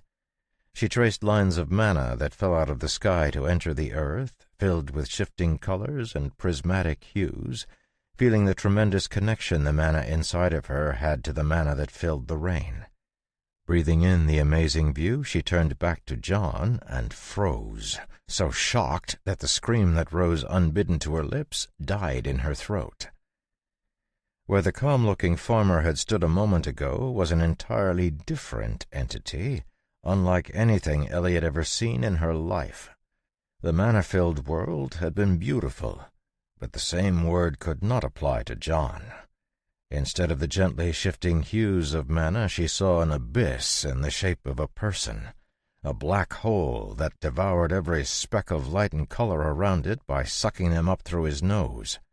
Where John's eyes and mouth should have been, she caught glimmers of light so bright that even the thought of them was blinding, but the rest of his body was covered in a devouring darkness. As terrifying as John's figure was, what actually shocked her was the tiny glimpse of what she saw hiding in the darkness that made up his figure. Skeletal figures, their bones fused with melted scraps of armor, screamed silently as they tried to claw their way out of the shadows behind John. The longer she looked, the more she saw, until every inch of her vision was covered with a flame-filled battlefield, covered by a blood-red sky. Realizing that something was wrong from how pale Ellie was becoming, John snapped, and Ellie was shocked out of her skill. As her true sight faded, John's face returned to its normal look, and the world returned to the calm drizzle that had been falling since Ellie's class ceremony had succeeded. Drained from using her skill and still shaken from what she had seen, Ellie staggered, and John caught her before she fell into the mud. Clutching his arm, she looked into his eyes as if searching for the terrifying sight she had just seen. Instead, she just saw the same deep calm she had come to expect, tinged with a hint of sorrow she had never noticed before. "Be careful," John said, his voice serious. "The world is not always what it appears to be, and sometimes seeing the truth is even more dangerous than you could imagine. Did you use true sight on me?" Not able to trust her voice, Ellie nodded mutely. "I am a higher class level than you are, which means that my body and mana act as a natural suppressant to yours, so you probably saw some pretty wild things. If your mana was at my mana's level or even higher, you would see something completely different. So don't dwell on what you saw too carefully. I have a similar ability, which is why I can detect mana, and when I look at people with a higher class level than me, I see the same thing. Which reminds me, I would avoid using the ability on Thomas unless you don't feel like sleeping for a week." "Ugh, that was terrifying. Sorry, I should have warned you." Laughing weakly, Ellie leaned her head against John's strong arm for a moment longer before straightening up. "No, it's my fault. My grandmother warned me about trying to peek at the secrets of the world, but I didn't listen." "Let's head back to the house. As the ascension high fades, probably by morning considering the purity of your mana, you'll start to feel the drain of using your mana and your body being changed. After that, you'll feel like you were hit by a, cart for about 2 days. But then you'll begin to recover, and we can start exploring your abilities. Do you have any spells?" Following John back to the house, Ellie nodded. "Yes, I remember 3 spells. Call Familiar, Whispering Wind, and Infuse Potion. The first will let me bind a familiar. Whispering Wind is for sending messages over a distance. and infused potion just lets me add magic to mundane potions. 3? Ugh, I'm so jealous. And that's just what I remember, Ellie said, oblivious to the green-eyed monster who was eating John up inside. There are dozens more back at my grandmother's cottage. I wasn't able to get back into it because of the enchantments, but with true sight I should be able to now. If we go to her home, I should be able to recover her entire library of witch spells. A whole library, huh? Well, we'll certainly have to do that. Then, when you're a powerful witch, you can protect all us lowly peasants. Huh, I hope so. Continuing to tease Ellie, John led the way through the woods and to the farm. Both were completely soaked, so after they hung up their coats by the stove, Ellie went to take a hot shower. As soon as he heard the water turn on in the bathroom, John snapped, drying out the wool coats and his clothes nearly instantly. Changing into other clothes, he picked up the small box of spell scrolls he had recovered from the adventurers and left the kitchen. Seeing Thomas in the barn, he gave him a small wave and vanished into the forest to get some distance from the house just in case something went wrong. For the first time since he had entered this world, he was about to increase the number of spells he knew, and not just by 1.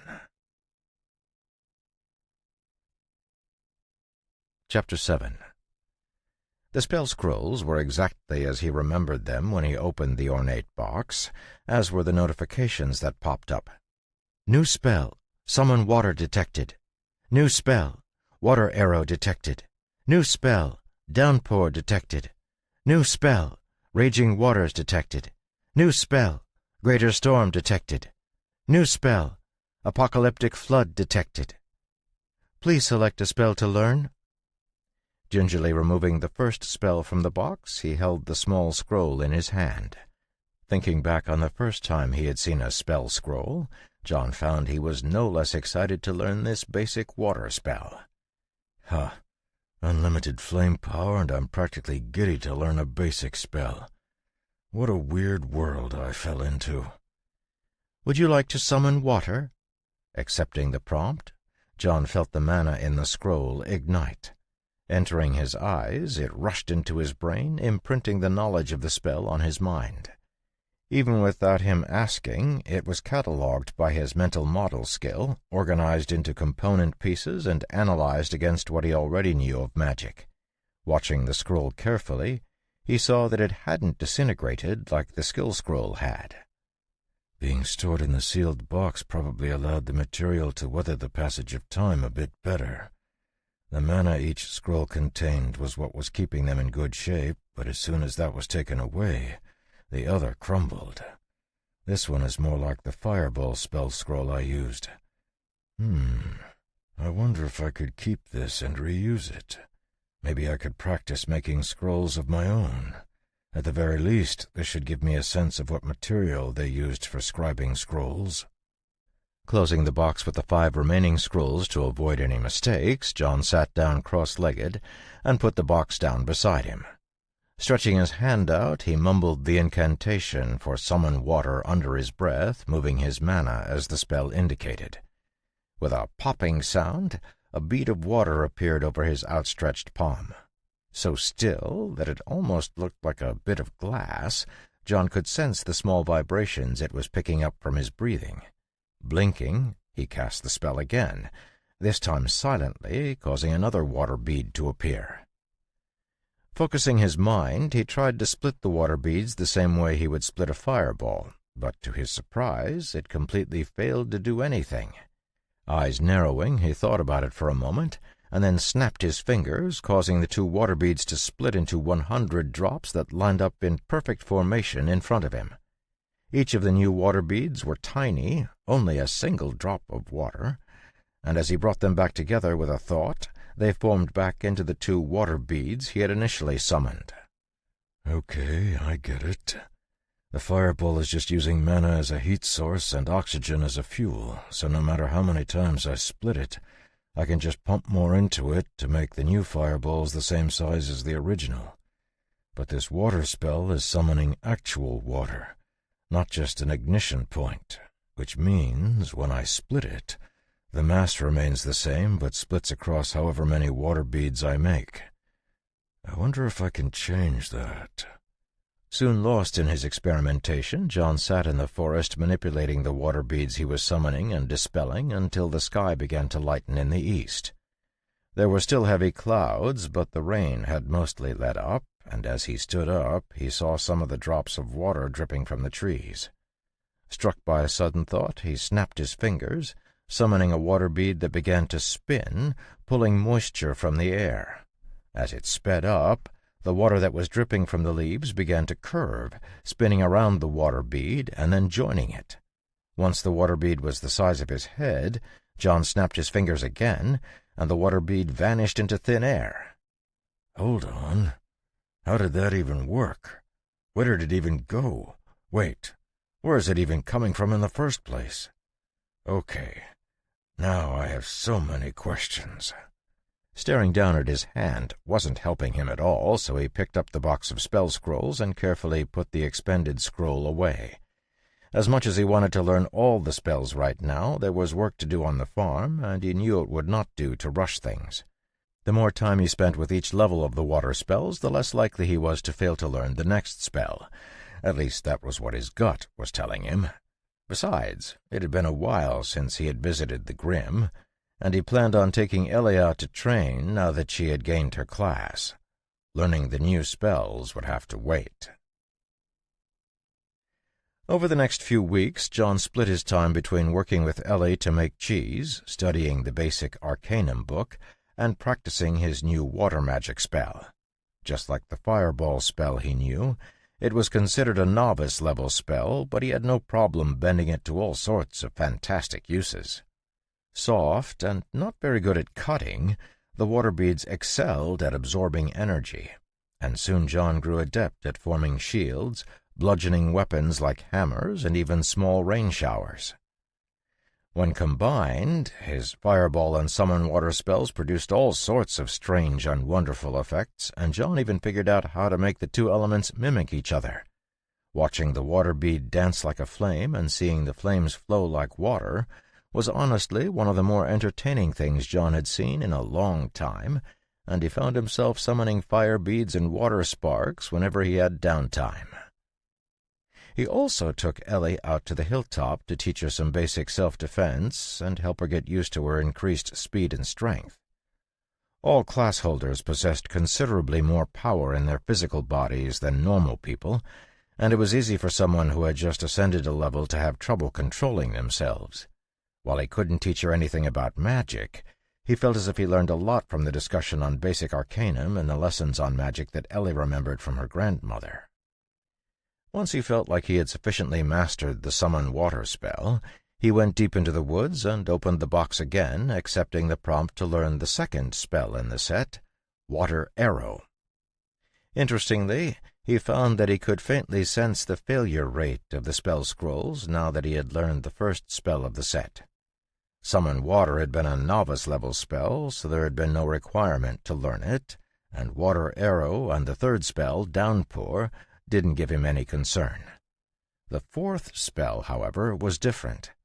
When he looked at the spell scroll for the Raging Waters spell, he could feel a slight sense of unfamiliarity, as if there was something about it that was too foreign for him to understand. That feeling of incongruity grew stronger as he looked at Greater Storm, and it practically screamed at him when he examined Apocalyptic Flood, the legendary water spell.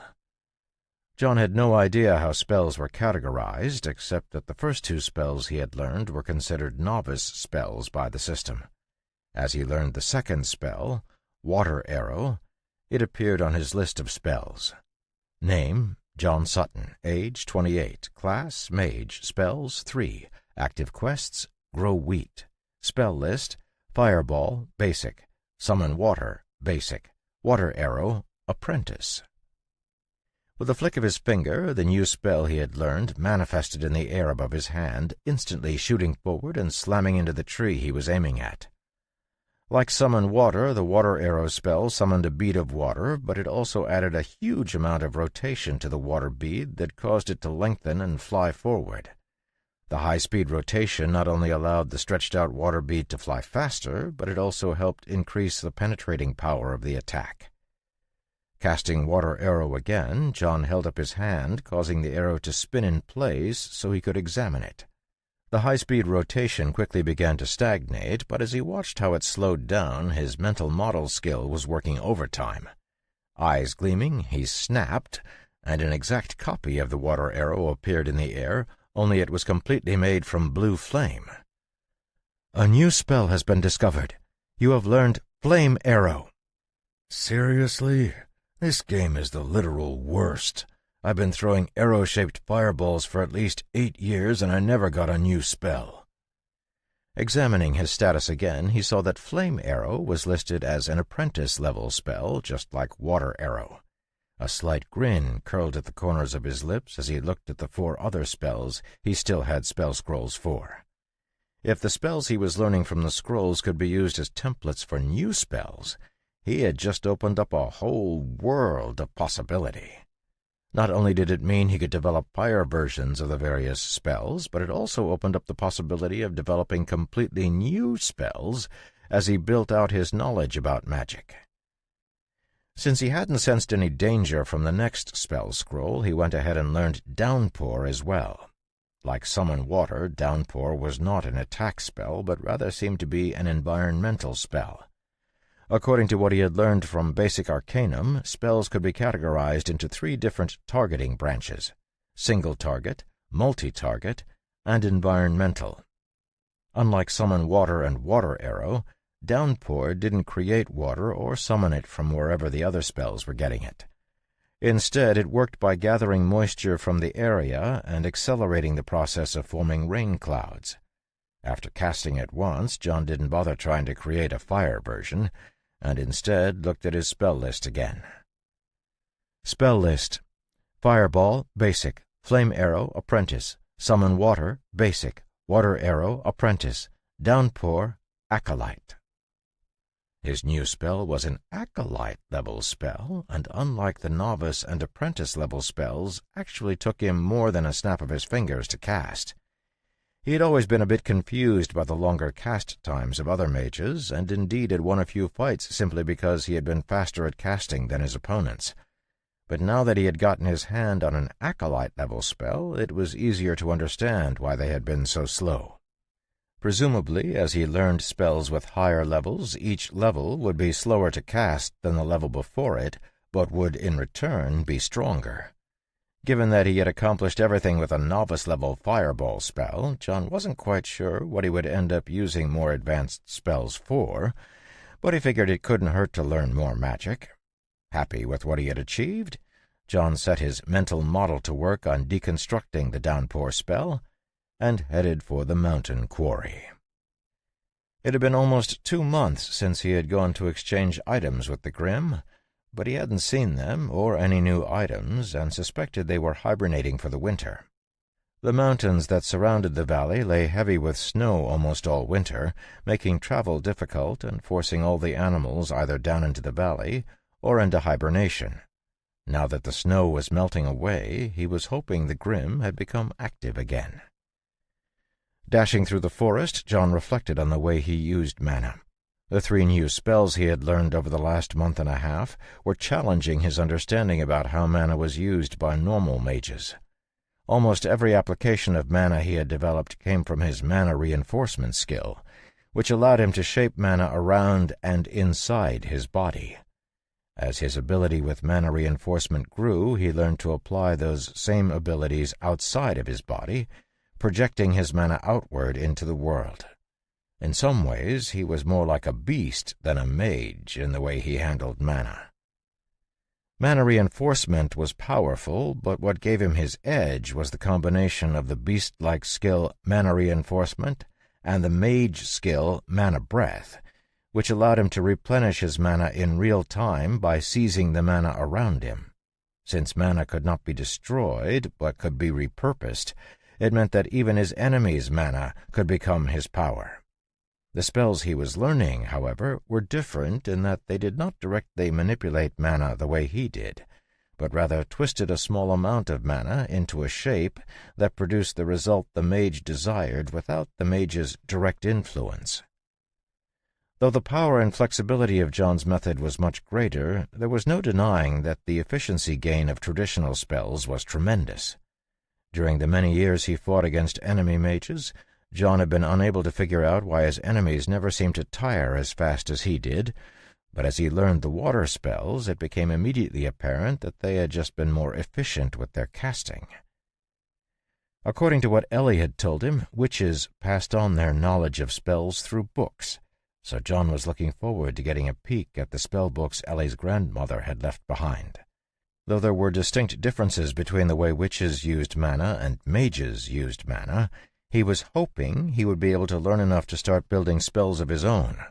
Thinking about creating spells, John darted up the side of the mountain and came to a stop on the peak. The flat boulder he had placed up on the top of the mountain was still there, and John sat down for a moment, looking back over the peaceful valley. He had never expected to make so much progress with his class when he came to the valley. Instead, his whole goal had been to live a life without using magic as much as possible, to avoid increasing his doom points.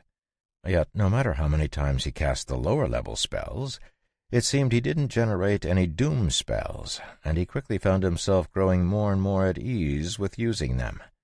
Letting out a helpless laugh, John shook his head and jumped down the backside of the mountain into the quarry. It was time to see what the Grim were up to. Chapter 8. Dropping down into the quarry, John found the small stone table where the exchanges normally happened. To his happy surprise, it had been cleared off, and a few of the colorful flowers sat on the table.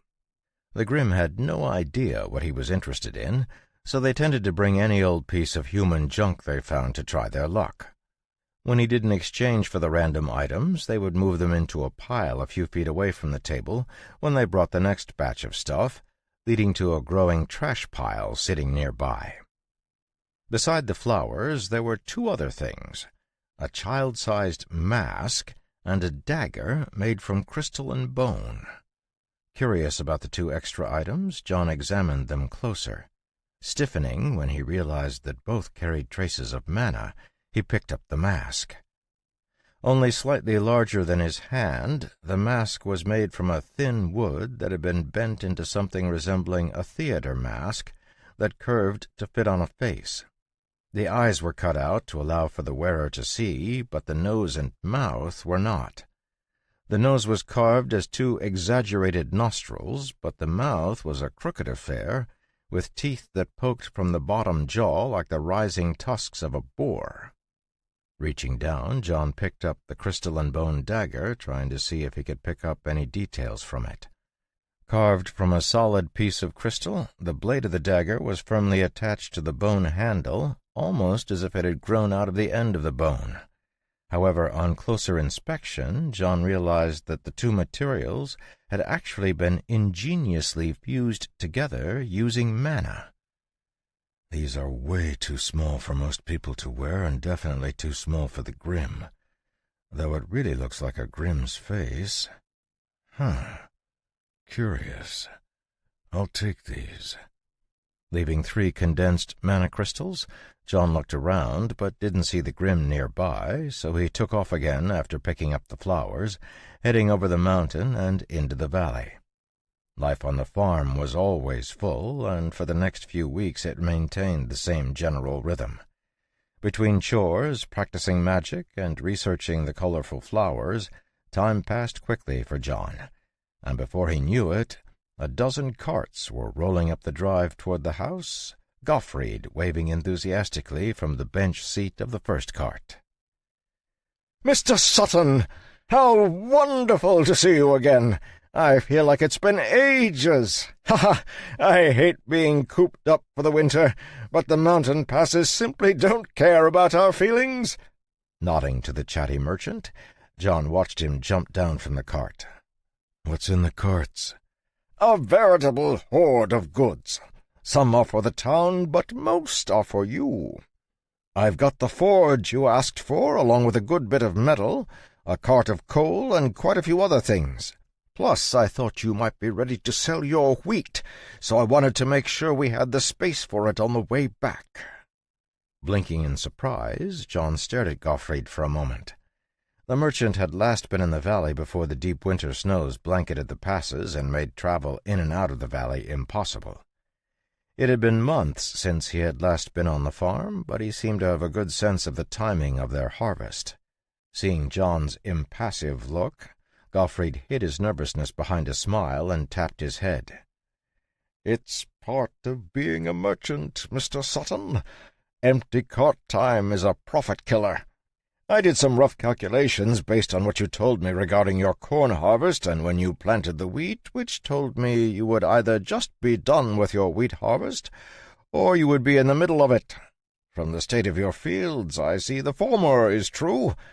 I'd be honored if you would think about letting me transport it to the city." I'll think about it. Come into the house. Ellie is there." Inside, Ellie was working on the bread they would eat for their dinner, but when she saw John and Gottfried come in, she quickly finished up and put a cloth over it to let it rise. "Would you like tea?" "Yes, madam, that would be wonderful. I have to admit I'm parched after traveling for so long." "I told you to call me Ellie." Giving Ellie his best smile, Gottfried nodded his head as he took the cup of tea she offered, but it was clear from the way he didn't answer that her request was entirely out of the question. Once she had finished pouring tea for John and herself, she sat down and looked at the books Gottfried had put on the table. Gesturing to them, the merchant explained.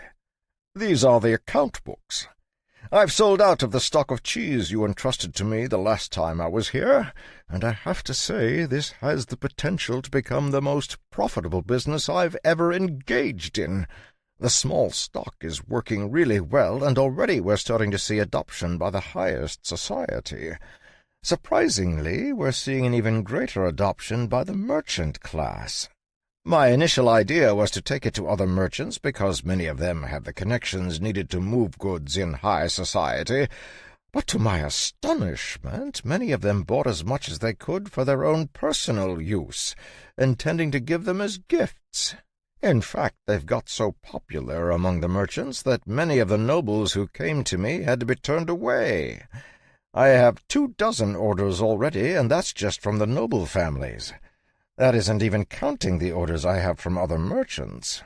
The account books show what we've collected so far, which orders we've delivered, and which we still owe. It also shows the total we earned. A tidy sum, to be sure." "Why are these totals not matching?" Ellie asked, her fingers pointing halfway down the last page. "Given the price we agreed on and the product we gave you, the total amount of gold is too high." "Ah, yes. If you look at the 2nd, 4th, and 6th pages, you'll see the selling price doubled. That should account for most of the discrepancy. The rest is from people paying larger sums of their orders in advance to try to guarantee their spots. If I had let them, the other merchants would have snatched up our whole stock before we even shipped it."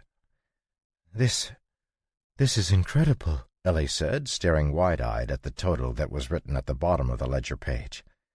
"You made 653 gold?" "Not quite, but close. Around 420 of the gold is free and clear. The other 230 gold is for orders we still need to fill. Of the 420 gold, 252 gold are yours. The rest will go to the company and be used to increase our distribution network." "What about your profit?" Hearing Ellie's question, Gottfried put his hand to his chest as if he was touched by her concern. "This is called a strategic reinvestment, madam. I could take the profit out now, but if I did that, it would slow the growth of the endeavor.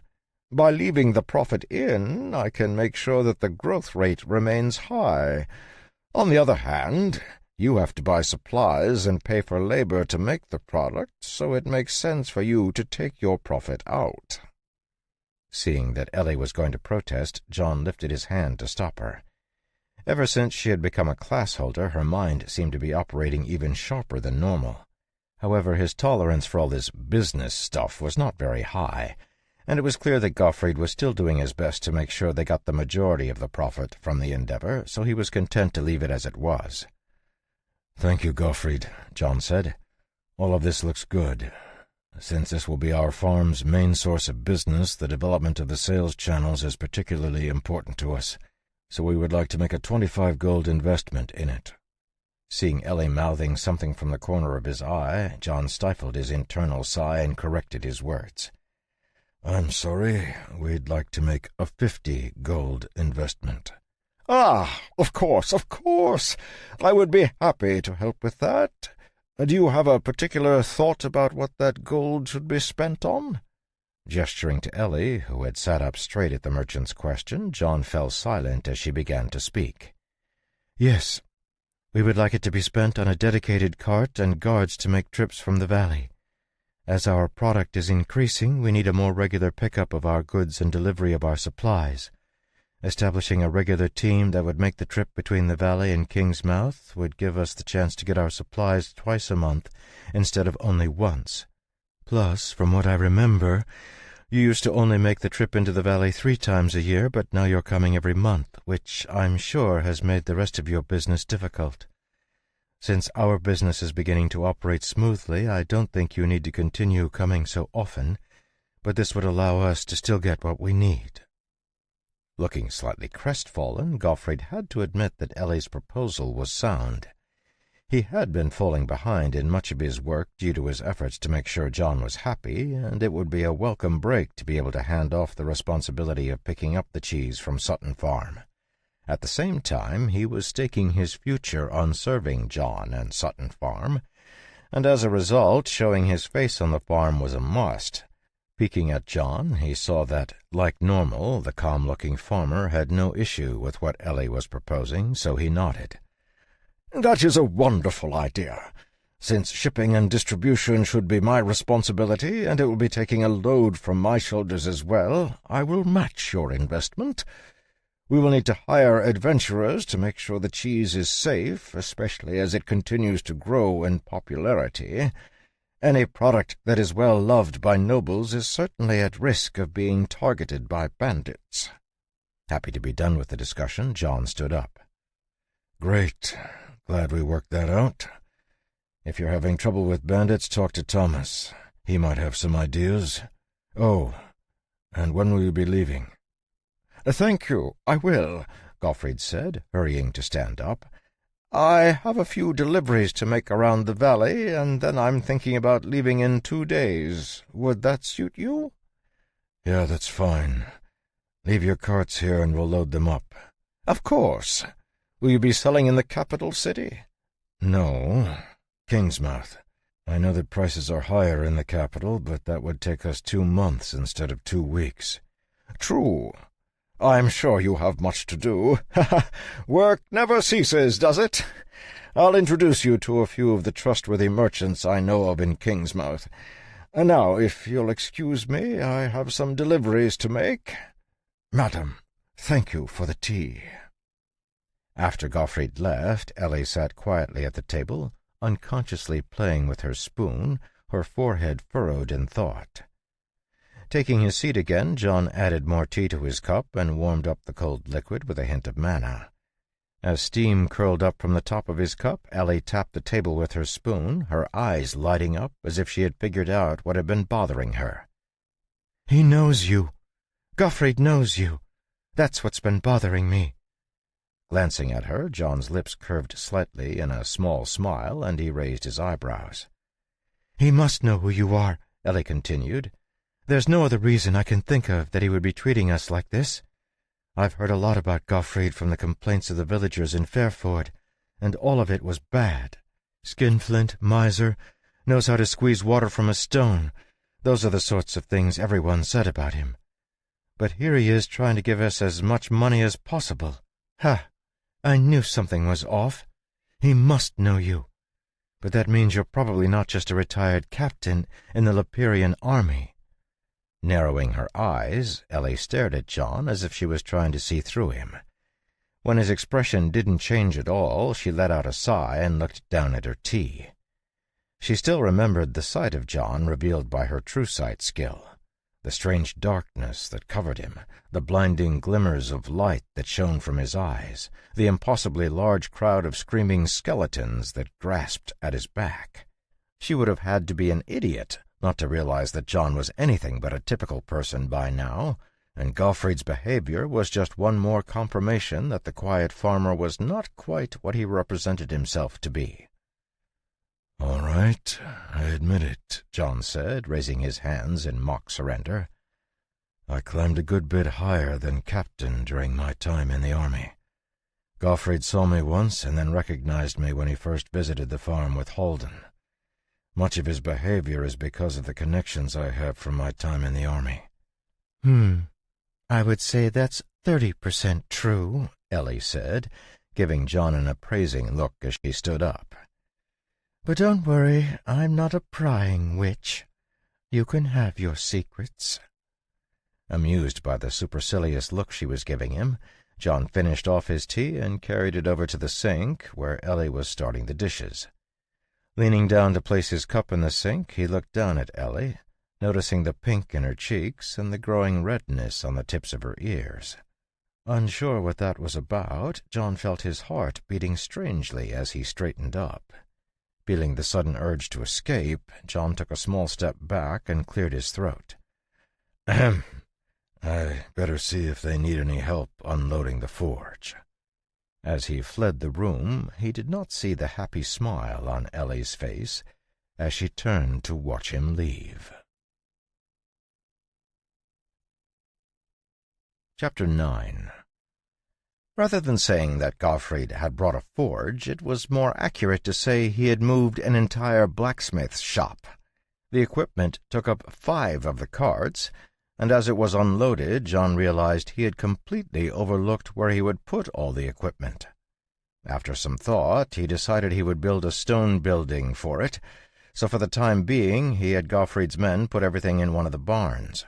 On top of the forge, bellows, and anvil John had requested, Gottfried had also brought considerable material, a smelter with 24 casts for commonly used farm tools, hammers, tongs, and countless other items. The cart of coal the merchant had mentioned earlier turned out to be closer to 2 carts of anthracite coal, the hardest and best type of coal that could be found. Catching John's stare, Gottfried just coughed nervously and quickly changed the subject. Once everything was unloaded, he said goodbye and hurried off to make his deliveries, leaving 10 of the dozen carts he had left behind to be loaded up with wheat. Looking over the things Gottfried had brought, John was quite pleased. The quality of the forge was good, and all the tools showed the clear care of a master craftsman. While John couldn't claim to be a master blacksmith himself, he understood enough about blacksmithing to appreciate what he was looking at. Seeing Thomas walk over, John jerked his thumb over his shoulder. "I'm thinking of putting the shop out past the smoking barn. Though if I'm honest, I'm half tempted to take down the smoke barn and rebuild it further down. That would let us use its foundation for the forge." "Were you thinking of an enclosed building?" "No, something open air. I'll probably be the one using it the most, and temperature doesn't really bother me. Actually, if we're leaving in a couple days, I don't know that we'll have time to tear down the smoke barn and rebuild both. I'll just bring some stone over to drop a foundation." "Of course, sir. Should I start loading the wheat?" "No, we might get rain tonight or tomorrow night, so I say we wait. It won't take that long to load up, and I'd rather keep it in the barn for now." There were still a few boulders lying around from when John had built the large barn, so he moved them over to the spot he had picked out for the forge building and began to cut them apart. Digging out a 3-foot pit that was 30 feet wide by 40 feet long for the foundation, he cut the boulders into long, flat flagstones and crushed the rest of the stone into fine gravel, creating a solid base for the floor.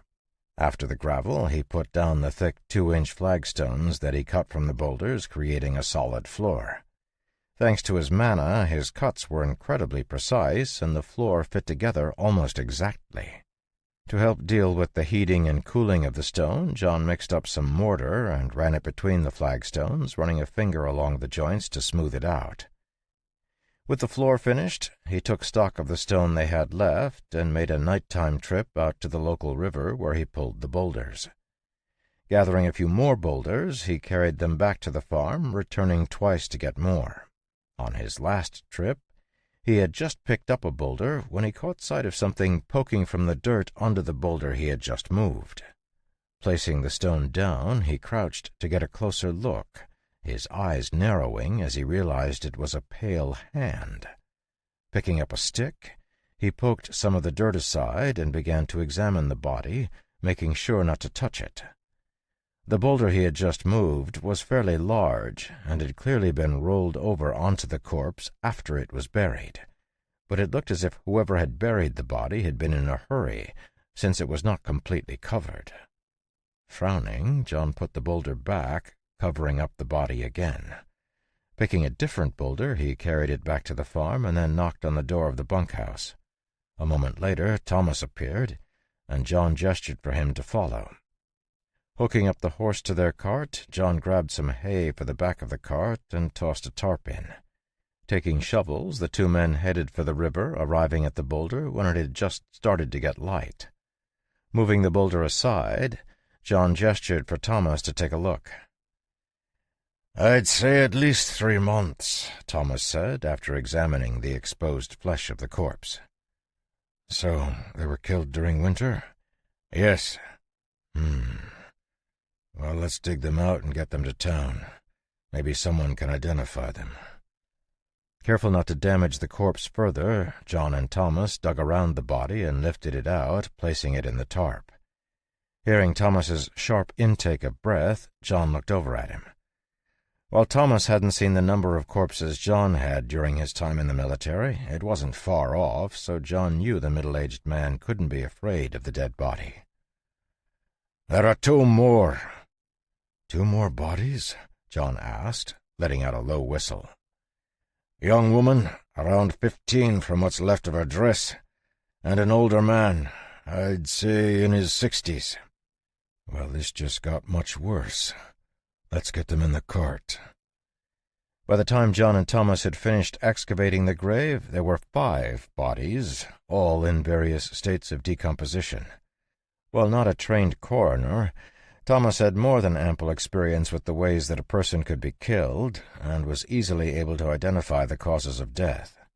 Pointing to the marks on the ribs and spine of the skeleton they unearthed at the bottom of the grave, he explained. "Long dagger with a leaf-shaped blade, thrust to the heart. You can see where the blade scraped the bone, leaving clean cuts, which means the blade was moving really fast. That makes me think it was a skill. No regular person could slice bone like this. Chip it, sure, but this is cut. The killer should be a class holder." "Are all of them the same?" "Yes, though the young woman was strangled as well," Thomas said, pointing to the discoloration on the body's neck. "From behind with a garrote. You can see where the wooden handle bruised the skin on her spine. However, it was clearly done after she was dead. You can see from the type of bruising that her heart wasn't beaten when the garrote was used. Strange." What a mess. Well, let's get them to the village. Despite John's calm expression, Thomas could feel the grim air that hung around his boss as they drove the cart back to Fairford. By the time they arrived at the inn, the sun had been up for an hour and the village was bustling. Jumping down from the driver's seat of the cart, John strode into the inn. Seeing Sven in his usual spot, John walked down to the end of the bar and gestured for Sven to come down to join him. "Morning, John. What can I get you?" "Breakfast for me and Thomas. 2 ales as well. But before that, where would I go if I had crimes to report and the bodies to go along with them?" Eyes going wide, Sven carefully placed down the glass he was holding and looked past John at the cart that was out front. Seeing Thomas leaning against the cart, carefully watching the people passing by, Sven grimaced. "You say crimes? As in multiple?" "Mm-hmm." "Oh, no. I'll take you over to the jail. Give me a second." Letting the waitress know he was going to be leaving, Sven put the towel he normally carried over his shoulder down on the bar and walked out with John. With Thomas leading the horse, they walked down the street to where the village's small jail stood.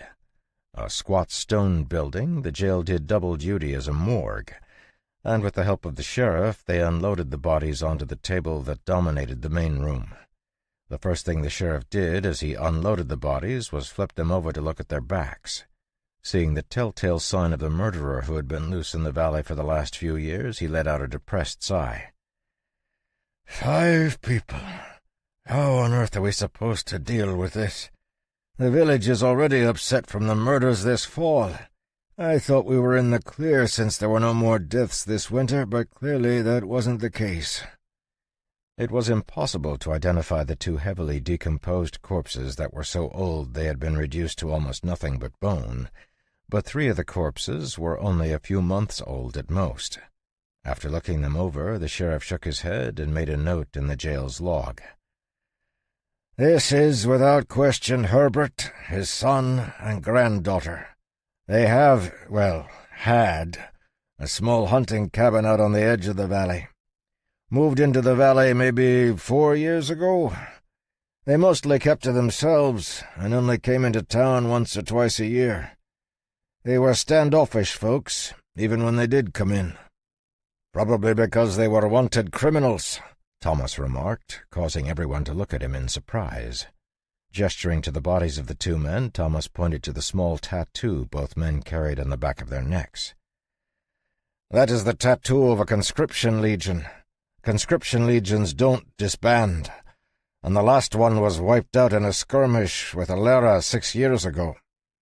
If they were all the way out here, they probably deserted the unit, which is a crime punishable by immediate execution. Silence fell as Thomas finished speaking, and everyone looked down at the bodies of the 2 men, lost in their own thoughts. Finally shaking his head, the sheriff grimaced. Well, nothing for a corpse to be charged with. I better get Holden to let him know. Is anything being done about the murderer? John asked in a quiet voice. As much as can be done, the sheriff said, his tone depressed. But we have no clues at this point. George is trying to keep an eye out, but that's about all we can do. I see. Thanks for bringing them in, at least, said the sheriff, giving John a pained smile that clearly indicated he would have much rather for John to have left the bodies buried.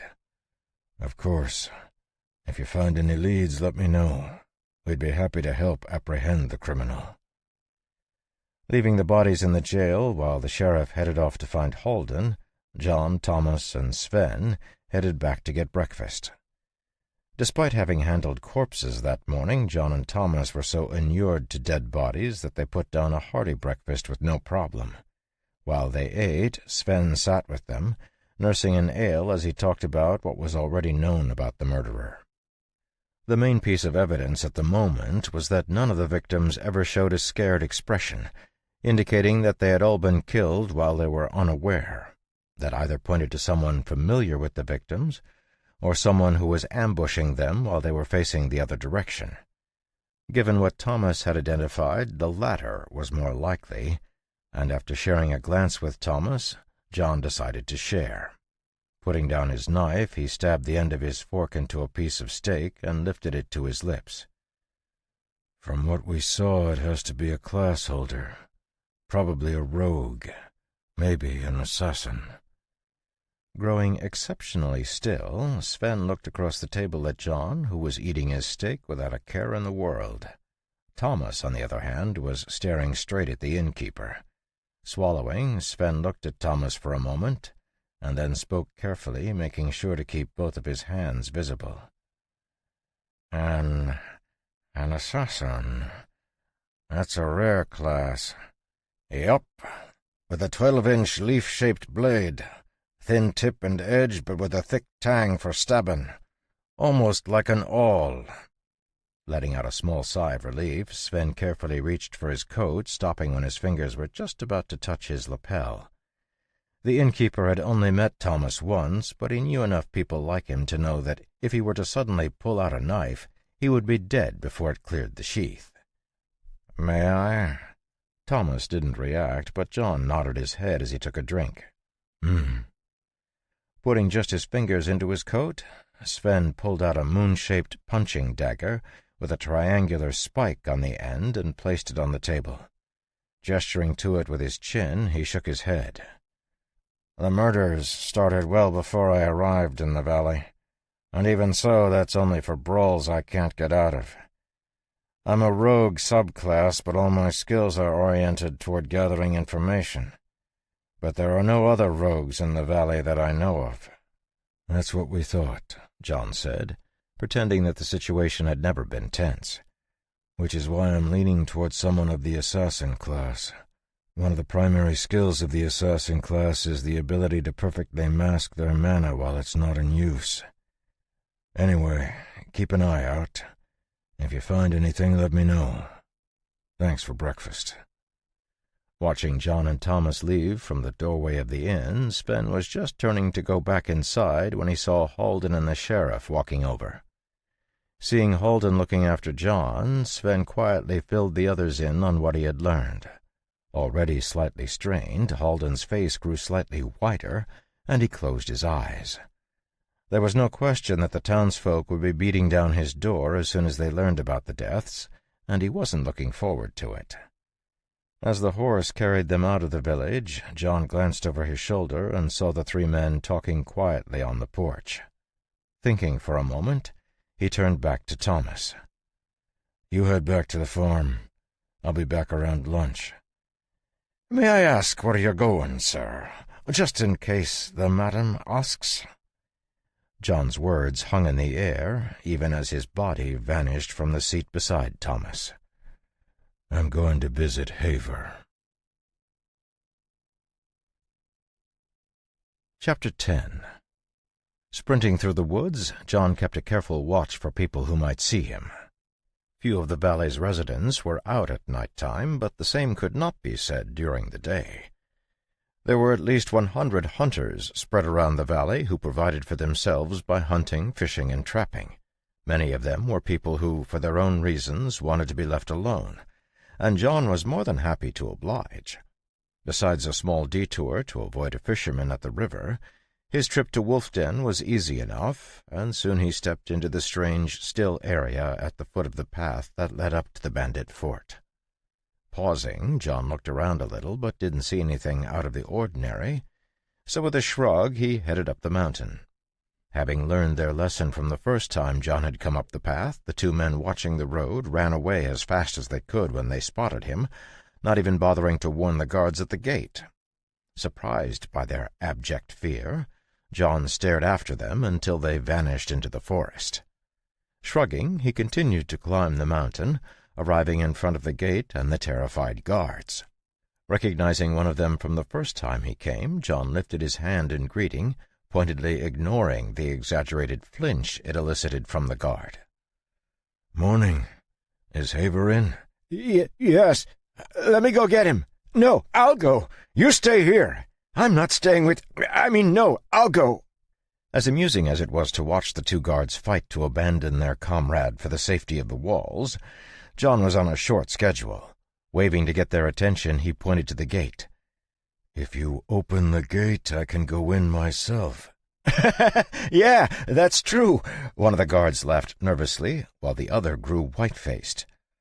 "Look, you two won't be able to stop me, and I guarantee that trying will only get you in trouble with Haver. Open the gate and pretend you never saw me.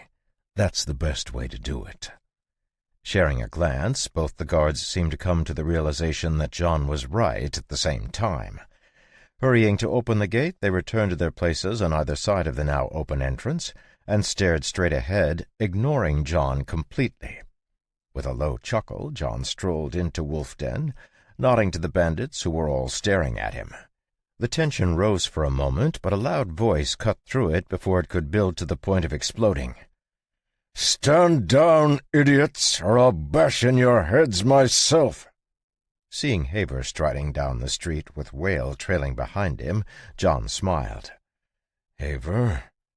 The Wolf King held a small wolf pup that was staring at John with unbridled curiosity, and as he came to a stop, the pup tried to jump down. Tightening his grip, Haver glared at John, a distrusting look in his eye. "I thought we were going our separate ways. What are you doing here?" "I can't come talk to my friend?" John asked, continuing to walk forward. "You have friends here?" Haber asked, looking around. "I only see a bunch of thugs who would love nothing more than to stick a knife in your kidney." "Good thing I have tough kidneys," John said, grinning. "Good to see you, too." Grumbling something resembling a greeting under his breath, Haver jerked his head for John to follow him back to the large hall at the center of the fort. Seeing that even more bandits had gathered around, the Wolf King growled, and his aura exploded outward, smothering the area and causing all the bandits to cower. "Get back to what you were doing! Bunch of fools! You couldn't even scratch him if you all got a free attack, so why are you so eager to go to your deaths?" Hearing Haver's roar, the bandits paled and scattered. Less than 30 seconds later, John, Haver, and Whale were all alone. Still grumbling, Haver led the way back to the large hall, holding tight to the small wolf pup. Inside the hall, Haver conscientiously avoided the large throne-like chair on the raised dais that he normally sat on, and brought John to a small office where a large map was pinned to the wall. When John looked at the map with interest, Haver coughed loudly and gestured to the chairs scattered around the room. "Have a seat." "Thanks," John said, remaining standing next to the map.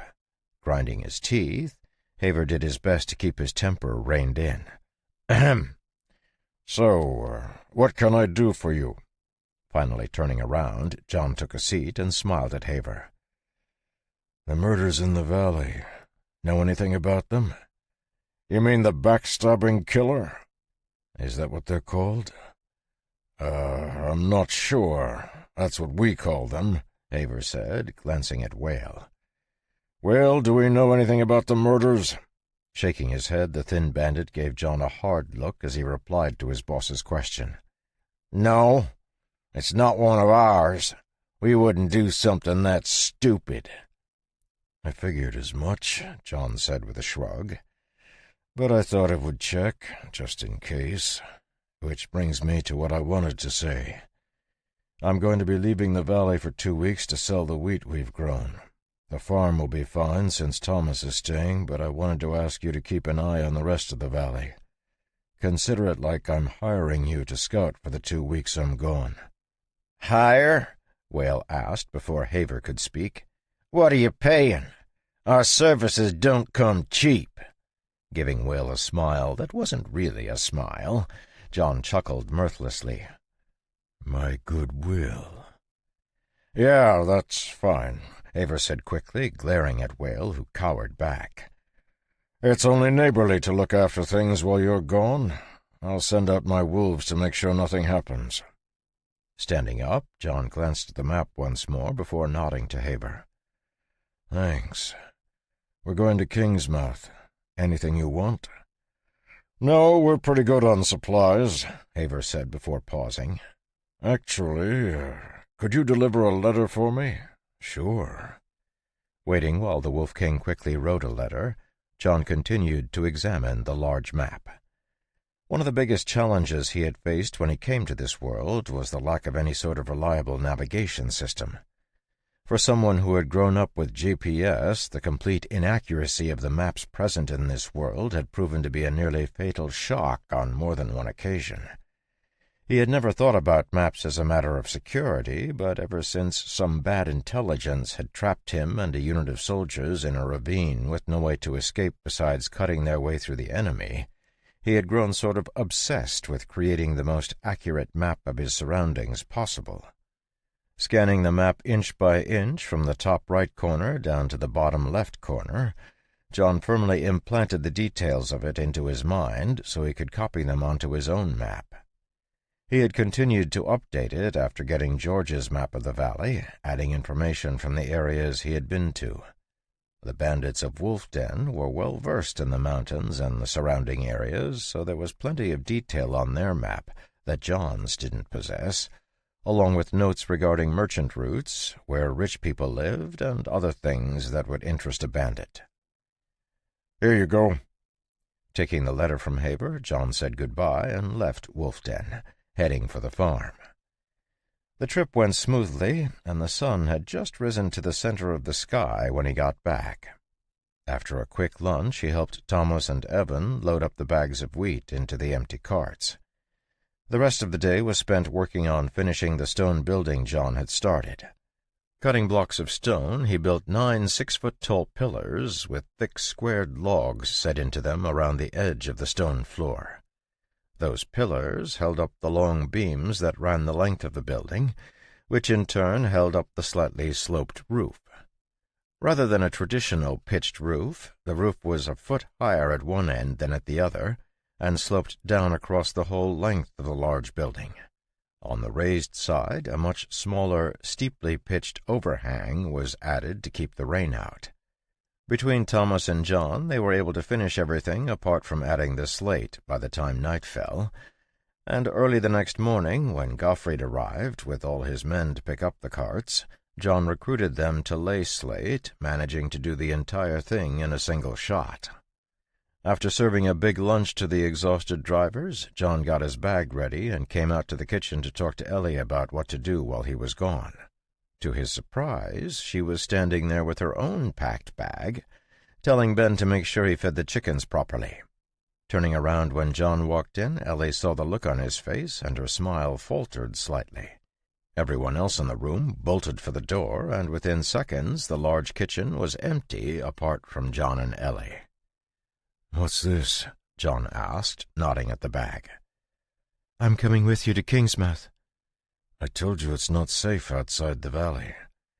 "But I'm a class holder now. I can take care of myself." "It's not even safe for class holders," John said with a frown. "Then why are you going?" Caught off guard by her question, John looked at Ellie squarely and realized there was no way he was going to be able to persuade her to stay. Rubbing his forehead, he sighed. Part of the reason he didn't want to bring her along was because he would be hard-pressed to hide his magic from her if anything did happen, but he also recognized that hiding it forever was a pipe dream. If she didn't already understand what he was, she would eventually, so there didn't seem to be much point trying to keep it under wraps. "Fine, but you'll have to promise me you'll listen to what I say." Ellie's face lit up with a wide smile as she heard John's words. "Of course." Picking up her bag, she opened the door, stopping when she saw everyone standing on the porch staring at her. "Ahem, madam, if you would come this way. We've reserved a seat for you on the 3rd cart," Gottfried said, trying his best to clear the awkward air. "Will I be riding with John?" Ellie asked, suddenly hesitant. Of course, as long as Mr. Sutton doesn't mind driving." Stepping out of the kitchen in time to hear the question, John nodded. "Yeah, that's fine." After saying goodbye to everyone on the farm, including Sigvald and Ferdy, the caravan left, making their way back to Fairford, where they picked up a dozen more carts and nearly 30 mercenaries who had been living in a camp on the outskirts of the town. In a massive procession, the caravan wound its way out of the valley and began the long trek toward Kingsmouth. From what John could remember, the river town of Kingsmouth was a relatively large walled city that served as the southern trade hub for Lepira. The kingdom had only been around for about 20 years, and during that time Kingsmouth had grown from a quiet fishing village into a fortified bastion designed to be used as a retreat path for the nobles in the capital. A few years ago, the war with the neighboring country of Playa had ended with the victory of Lepira and their ally Alera, rendering the fortress unnecessary, and since then it had grown by leaps and bounds. During the wars, many people were forced out into the wilderness, and Kingsmouth served as the link between all those people and the kingdom, allowing natural resources from the wilderness to flow into Lepira's center and refined goods to flow back out. Large armed caravans like the one they were part of were not uncommon on the road to Kingsmouth, as that seemed the only way to avoid the ever-present threat of bandits. With 24 carts, Gottfried's caravan was a juicy prize, but the 30 mercenaries and 2 drivers per cart made it imposing enough that few bandit groups would be willing to risk their lives attacking it. The exception would be bandit groups like Haver the Wolf Kings, but Haver clearly valued his life too much to even consider attacking a caravan John was part of, let alone a caravan carrying John's goods. According to Gottfried, the only other bandit group that compared was past the mountains once they reached the plains. On his way to the valley, John had been by himself and had been bothered by bandits almost constantly, until, annoyed, he had wiped out 3 groups in a row. After that, they had left him alone, but a caravan like this was a prime target for the horse bandits that rode the plains. Unlike many people who lived in cities or out in the wilderness, the horse bandits were generational bandits who had been forced to the wide plains after their nation was destroyed nearly 150 years ago. With their farmland obliterated by forbidden spells, they were forced to turn to banditry to survive, and had since developed a distinct culture. Still relying on raiding to survive, caravans of food were their favorite target, which was why John had volunteered to come along for the first trip. Keeping the cart in line, John and Ellie didn't talk much as they left the valley, each lost in their own thoughts. It had been years since Ellie had last been outside the valley, and her thoughts were far ahead on what they might find in her grandmother's home. John, on the other hand, was trying not to scare the horses, who seemed unusually wary of him. The horses pulling the carts were strong animals, bred for the heavy loads they carried, and the whole caravan made good progress despite getting off nearly half a day late due to having helped John roof his forge. Heading up into the mountains, they spent their first night in a camp that overlooked the valley, and the next morning left the valley behind, beginning the 5-day journey to the city. Chapter 11. You know, when I was young, I always imagined travel would be fun, Ellie said, staring out at the slowly moving mountains. But as I grew older and started traveling, I realized I was entirely wrong. Travel is terribly boring. Being in new places is fun. As long as everyone isn't trying to kill you, John said. True. That makes new places much less fun. Did you do a lot of traveling after you left your grandmother's house? Enough to put a bad taste in my mouth, Ellie said, glancing at John with a smile. But now that I think about it, it could have been all the people trying to kill me. Yeah, they tend to put a real crimp on things. Hopefully we'll have a nice, peaceful, boring trip to and from the city. If I'm honest, in the early days, traveling was my favorite time. Oh? You don't find this dull? Well, for me, travel was the only time someone wasn't trying to kill me. At least, that's what it felt like. Granted that travel tended to be from one battlefield to another, so at the end of the day, it was really just a big blur of trying to stay alive. It's strange how many people seem to have that same experience. It's true, Ellie nodded, her expression growing troubled. My grandmother used to say that this world was not long for destruction, and that the people in it were simply living in the final moments of a world being torn apart. She was a wise woman, your grandmother, John said, instinctively checking his doom points. Doom points, 73 of 100. Do you believe this world is at its end? Are we in the apocalypse? No, not yet. Life in the valley is pretty good, and the farm sure doesn't feel like the apocalypse to me. And I think, so long as we stay vigilant, we should be able to keep it from getting there. Out here, however, John paused, gesturing to the mountainous terrain around them. Out here, it's a different story. You've been in the valley for the last few years, so you better prepare yourself. Things were bad a year ago when I came to the valley, and I bet they've gotten worse. What sorts of things? Poverty, but not just a lack of resources. No, it's the dangerous kind of poverty. The I don't have any food and I'll kill for a mouthful of bread sort of poverty. But the problem is that it's not just poor people. Everyone has been infected with the mindset. You know, it's more than that, though. Sure, there's not enough to go around, but people are resourceful and can survive on very little.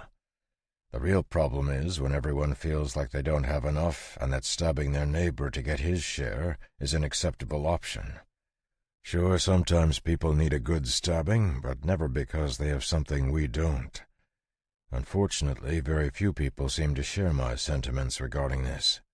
When I left the capital city, which is supposed to be the shining gem of our kingdom, I was mugged 3 times before I was able to make it out of the gate, and only once was it an actual mugger. The other 2 times were gangs of women and kids. Completely wild, but they saw me making my way through their alleys and figured my gear would sell for a good penny. What shocked me is how happy they were to attack me when I didn't give in. Though I guess nothing trains a population that violence is an acceptable solution to their problems like 200 years of war. Isn't the war over? It is, but when I left, tensions with Alara were causing the peace to start to break down. Alara? Aren't they our ally? Sure, but they don't have any food either. And the only land that still works for growing edible food is here in Lapira. We've been sending them as much food as we can, but honestly, there's not enough to go around. So tensions have started ramping up. I'm sure that the Empress of Alara has no desire to go to war, but the nobles under her seem to really like the idea. As if killing each other might actually help us. That's one of the reasons I retired and left for the valley. I have no desire to rejoin the war. For the next mile, Ellie sat quietly as they rumbled along. Finally, her eyes rising to the tall flag fluttering proudly on their cart, she spoke again. "What about the eternal flame? Doesn't the Ecclesia say he'll save us?" John had been flabbergasted when Gottfried sheepishly gave them a flag to put in their cart. The way the merchant practically ran away after giving it to him should have given him a clue as to what it was. The familiar blue flame motif on a deep red flag had nearly caused John to fly into a rage, and it was only after a long moment of internal debate that he didn't rip Gottfried's head clean from his body right then and there. Ellie had taken it from him happily and strung it up on the flagpole that rose behind the cart driver's seat, joining the other 23 carts. The practice of using a flag to identify the power behind a caravan was common enough, but it was rare that the flag of the Ecclesia would be used directly. The eternal flame? Ha! Sneering, John spit to the side, causing Ellie to gasp. Ignoring her startled stare, John took a deep breath to calm the storm raging in him. The eternal flame can't even save himself, let alone everyone else. Listen, I was there on those battlefields. Every single one. The eternal flame did nothing but destroy. People like to talk him up. They like to glorify what he did for us. But do you know why the world is the way it is? Because that maniac couldn't control himself. And in the last fight against Playa, he wiped out an entire country.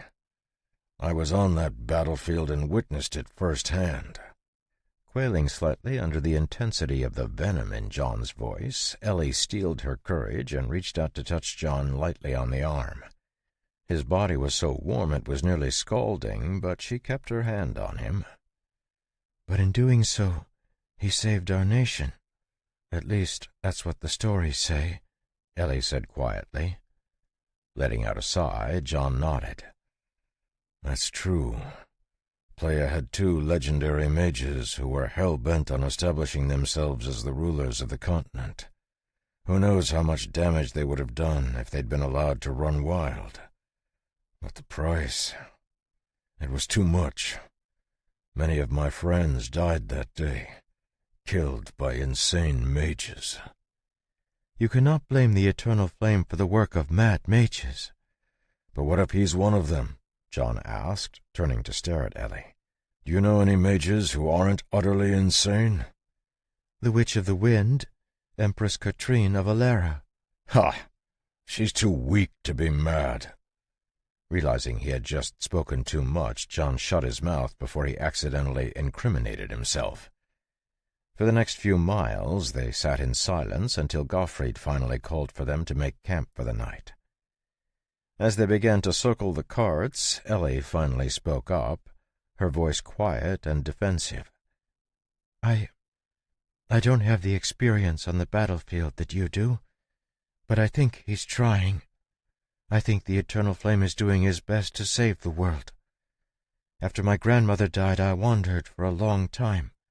I nearly died many times, and it was the Ecclesia's priestesses who took me in. They didn't have to, but they saw I was in need and helped me. They were the ones who gave me food and a job so I could earn enough money to start a new life in the valley. And I saw them helping so many other people as well, even when it meant they didn't have enough for themselves, all because the Eternal Flame taught them how. I saw the Ecclesia's priests protect others, even when it meant getting injured for it, all because the Eternal Flame showed them that they could. He was the one who showed them how to help the world. He might be an insane mage, but if that's true, it's a madness this world needs more of. Opening his mouth, John realized he was unable to find the words to reply. After a moment, he parked the cart and jumped down. In the pink glow of the setting sun, the maroon flags snapping in the mountain wind seemed to bring him back to days long ago. Blinking, John felt his heart stir as the flames of anger in his chest died down. "I'm sorry," John said, unable to bring himself to look at Ellie. "You're right. However much I might resent the Eternal Flame, the work of the Ecclesia deserves my respect. If it weren't for them, I certainly wouldn't be here either." Hesitating as if he was going to say something else, John finally closed his lips and hurried to unhitch the horses. Watching him work, Ellie found that her heart was breaking, though she didn't know why. Lifting her head to look once more at the fluttering flag, she breathed out, fortifying herself, and then got to work getting out the tents for the night. After John had finished picketing the horses, he came over to help her, and then the two of them joined the rest of the caravan workers for dinner. A few of the mercenaries were there eating as well, while the rest kept watch for bandits. Despite being one of only a handful of women in the caravan, Ellie didn't seem to be at all bothered and carried herself with a calm assurance, even when some of the men stared a little longer than was polite. Getting food for herself and John, she carried it over to him and sat down next to him to eat. "Will we be out of the mountains tomorrow?" "We should be," John said, scooping up some of the stew from his bowl with a bit of bread. "It'll depend on if we can get out without a fight or not." "Do you think we'll be able to?" Ellie asked, looking around at the mountains that surrounded them. Honestly, it's a roll of the dice at this point. Bandits aren't the only threat in these mountains. They're filled with beasts, and we're literally made from food. That's true, we are. Night fell quickly in the mountains, and after dinner it was already almost completely dark, so everyone who was not on watch went to bed. It didn't take John long to fall into his normal nightmare-filled sleep, but a sound in the middle of the night woke him up with a start. Instantly alert, he realized someone was scratching on the side of his tent. Yes? John, something is coming. Even before Ellie managed to stammeringly whisper the words, John was out of his tent, standing next to her, his warm hand on her shoulder. Clutched in her hand was the small crossbow he had taken from Catherine, and the herbalist pouch was slung across her shoulder. She was even wearing the leather armor they had recovered from Sandra. "Come into the tent," John said, not wanting to alert anyone else until he knew what Ellie was talking about. Pulling her into his tent, he opened his pack and got out the set of leather armor Grimes had been wearing and slipped into it. The spots Ellie had stabbed through the armor had been repaired and reinforced with thin metal plates, and it had been adjusted to fit his broader shoulders. Once his daggers were strapped across his waist and his sword was in his hand, he looked at Ellie. Her face was still white, But now that she was out of the cold mountain air and in his tent, she was no longer trembling. "All right, speak slowly. What's going on?" I saw something coming. Darkness was creeping toward our camp. It came like a mist, but that mist was filled with terrifying creatures that lurched unnaturally. But the most terrifying part was the darkness itself. It moved as if it was alive, and it was looking at me. I can't describe it, but it seemed to know I was here." "Were you using magic to look at it?" John asked, his forehead furrowing and his grip on his sword tightening. Yes, Ellie said, twisting her fingers together. I was using a spell to see if we were going to have a peaceful night. When the wind spirit answered negatively, I asked it to show me the threat. It tried to show me what was in the darkness, but before I could see anything, the spirit was destroyed." "Counter-scrying. That means we're dealing with a magic user," John said, his voice grim. "Hopefully not a full-fledged mage. Some sort of darkness magic, maybe? We need to find out from Gottfried if there are any bandits around here with magic users.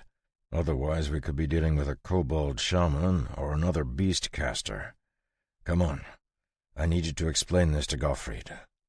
Leaving the tent, they had just straightened up when a throaty scream sounded from the hillside, startling the camp awake. The scream echoed from all around the camp, throwing everyone into confusion as it became impossible to hear where the enemies were coming from. Frowning, John stretched out his hand and snapped, causing all the screams to cut off abruptly as the sound of the click forced everything in the surrounding area to a standstill. Unsheathing his sword, he lifted it in the air, causing a blue glow to light up the camp as flames burst to life on his sword. "Prepare for an all-out defense. The enemy comes." Mercenaries boiled out of their tents, throwing on their armor and checking their weapons as they ran to their positions. Though slower by a few steps, the drivers followed after them, clutching their weapons as they struggled to get into any armor they had. From a tent near the center of the camp came Gottfried and the captain of the mercenaries, a hulking barbarian with a crimson beard and 2 heavy axes. Seeing John's shining sword, the barbarian's eyes lit up, and he began to shout orders to the defenders. Chapter 12. "Things are going to get wild in a minute. Do your best to stay with Gottfried," John said curtly, striding toward the merchant, who was clutching an ornate short-sword. Behind him, Ellie looked around nervously, her crossbow clutched to her chest. Where John's shout had galvanized the mercenaries to action, the barbarians' roars had forced them into their pre-trained routines. Torches lit up all around the circle as the mercenaries passed the 3 small fires that had been smoldering in the camp. Dropping the torches into the sconces attached to the sides of the carts, they created a solid ring of light as the first of the bandits came running out of the darkness. Dressed in little more than rags, the bandit had a crazed expression on his face and carried a crude wooden club with a spike through it in one hand and a rusty hatchet in the other. Screaming hoarsely, he charged the cart line, trying to jump up to attack the mercenaries on the cart, only to get stabbed by 2 spears and thrown back. Undeterred by his wounds, he lifted himself up, blood streaming down his chest.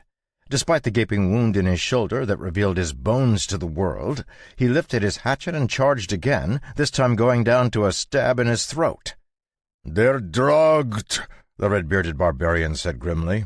"Let's just hope there aren't too many of them." Screams continued to echo through the mountains as more and more crazed bandits threw themselves at the mercenaries without a single thought for their survival. Like wild animals, they did their best to claw their way into the circle of the carts, only to be driven back by the sharp spears the mercenaries wielded. Standing in the center of the circle, John's gaze was not on the desperate struggle. Instead, his attention was completely fixed on the hillside that was cast in darkness. There was a strange sensation in the darkness, as if it were a tangible, living thing, but John could tell that it was actually the aura of a magic user that had been spread out to give a shadowy, gloomy characteristic to the area. That must have been what Ellie had sensed when she had been scrying. Hoping that it meant there was only one enemy caster, John weighed his options and then turned to Gottfried and the barbarian mercenary leader. "There's an enemy magic user," John said, gesturing for Ellie to explain what she had experienced. Unsure if it was okay to tell the others about her ability to use magic, she looked at John, who realized he had never briefed her on how to talk to other class holders. Quickly continuing to speak before she said something they would all regret, John let out a cough. She has a precognition skill, and woke me up as the enemy was approaching. Eyes widening, Gottfried stared at Ellie and then at John, completely shocked that Ellie was a class holder. Despite the tenseness of the situation, he scanned back through his mind as he tried his best to remember if he had ever disrespected her in any way. While Gottfried was having a mini panic attack for a reason completely unrelated to the current circumstances, the barbarian smiled happily. He had assumed that he was the only class holder in the caravan, but now found out that there were actually 2 more, and while one of them looked like she would be completely useless in a fight, the other had a flaming sword. I saw growing darkness, with lurching bandits, Ellie said, her voice catching. Lurching? The red-bearded barbarian asked, frowning. Not drugged up and screaming? Are you sure they were lurching? Being questioned seemed to help Ellie fortify her spirit, and she nodded seriously.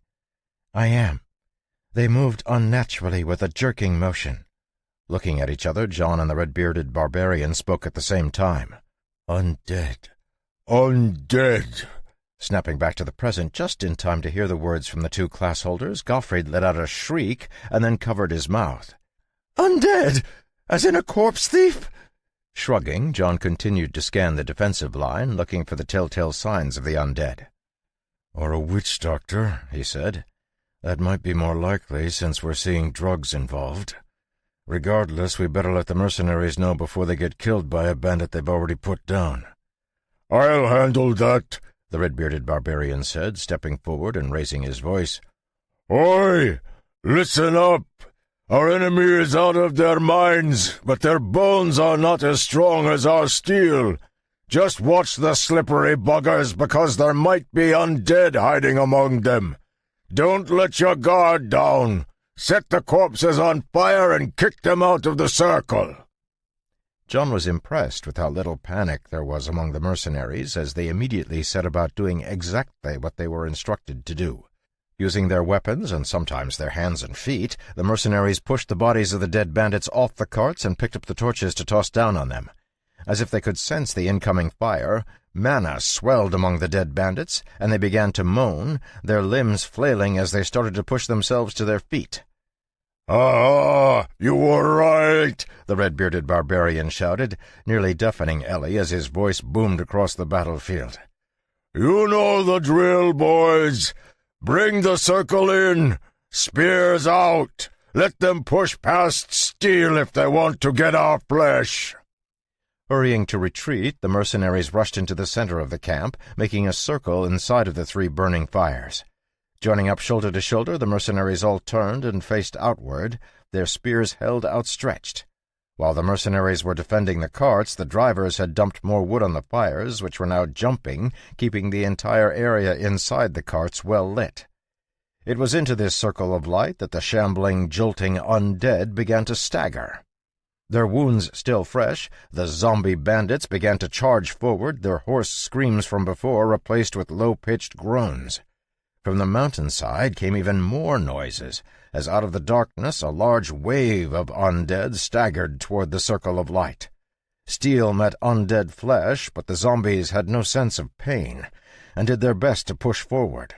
Standing in the middle of the defensive circle, the red-bearded barbarian continued to bellow out commands, telling his men how to defeat the enemy.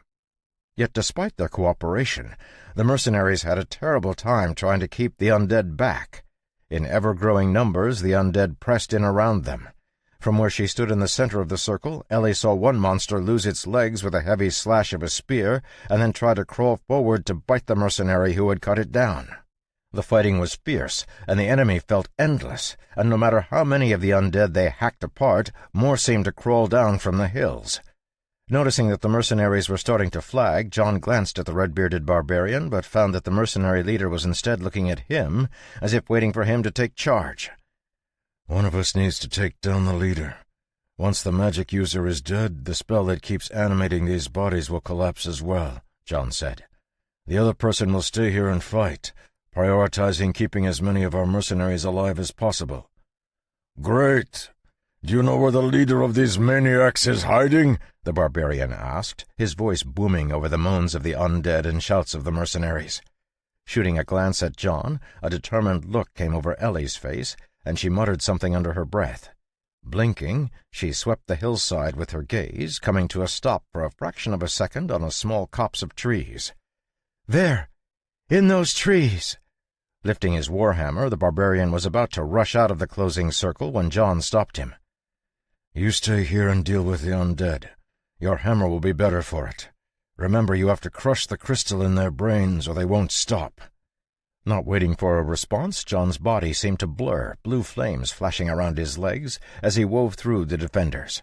Passing through the lurching undead, his sword stabbed out, leaving burning holes in half a dozen zombies' skulls.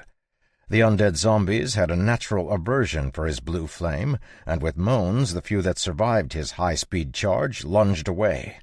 Watching him vanish into the darkness, the red-bearded barbarian let out a loud roar as he activated his rage and stormed forward, his warhammer smashing the zombies apart. As he charged forward, he roared out with a voice that shook the mountains. "You heard him, boys! Target their heads!" Tuning out the fight behind him, John narrowed his focus and darted through the undead horde. Despite it being nighttime, he could see perfectly thanks to the mana that flooded his eyes, and his steps were sure and nimble as he carved his way through the flood of zombies. Flickering with magical blue flames, his sword stabbed out again and again, each time unerringly piercing through the zombies' eye sockets, open mouths, or nose cavities, to stab into their brains, ending their unlives with merciful speed. Down below, Ellie watched as the blue flame danced its way up the mountain, twisting this way and that with a supernatural vigor. As he advanced, John made sure to keep his attention away from the trees where Ellie had spotted the enemy. Anyone who played with magic that could create undead was typically abhorred by the entire world and had to skulk about in the shadows on the outskirts of society. Such a life naturally bred great cunning, and John had no desire to chase a crafty enemy all over the mountains.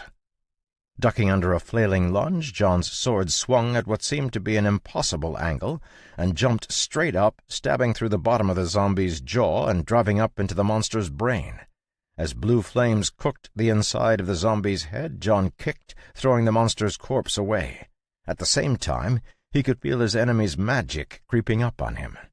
Dark tendrils of mana probed his mana, looking for a way to pierce through his defenses. The dark mana was slimy and cold, like the rain-slicked hand of a decomposed corpse thrusting through the soil. It was not the first time he had felt such mana, and feeling it again sent a shock through him. He swung his burning gaze over to the trees, his mana spiking out of control as the memories of his last fight against someone who had this sort of mana flashed through his mind. This was not the mana of a corpse thief, or even a witch-doctor like he had suspected. No, this was the mana of the most reviled of mages, the necromancer. Where the corpse thief and witch-doctor could raise hordes of undead through their skills, the necromancer had perfected the art. In John's last and only fight against a necromancer, he and his soldiers had been forced to fight against an endless horde of undead minions, watching as their fallen friends were added to the evil mage's army. Just like a mage, the necromancer studied magic to bend the world to their will, but in this case, the magic they studied dealt with the manipulation of people's minds and bodies. Wherever a necromancer went, death followed behind, usually closely and walking on its own feet. Though John's army had eventually triumphed, and he had managed to mortally wound the necromancer, he hadn't been able to confirm the evil mage's death, a fact that had always caused him regret.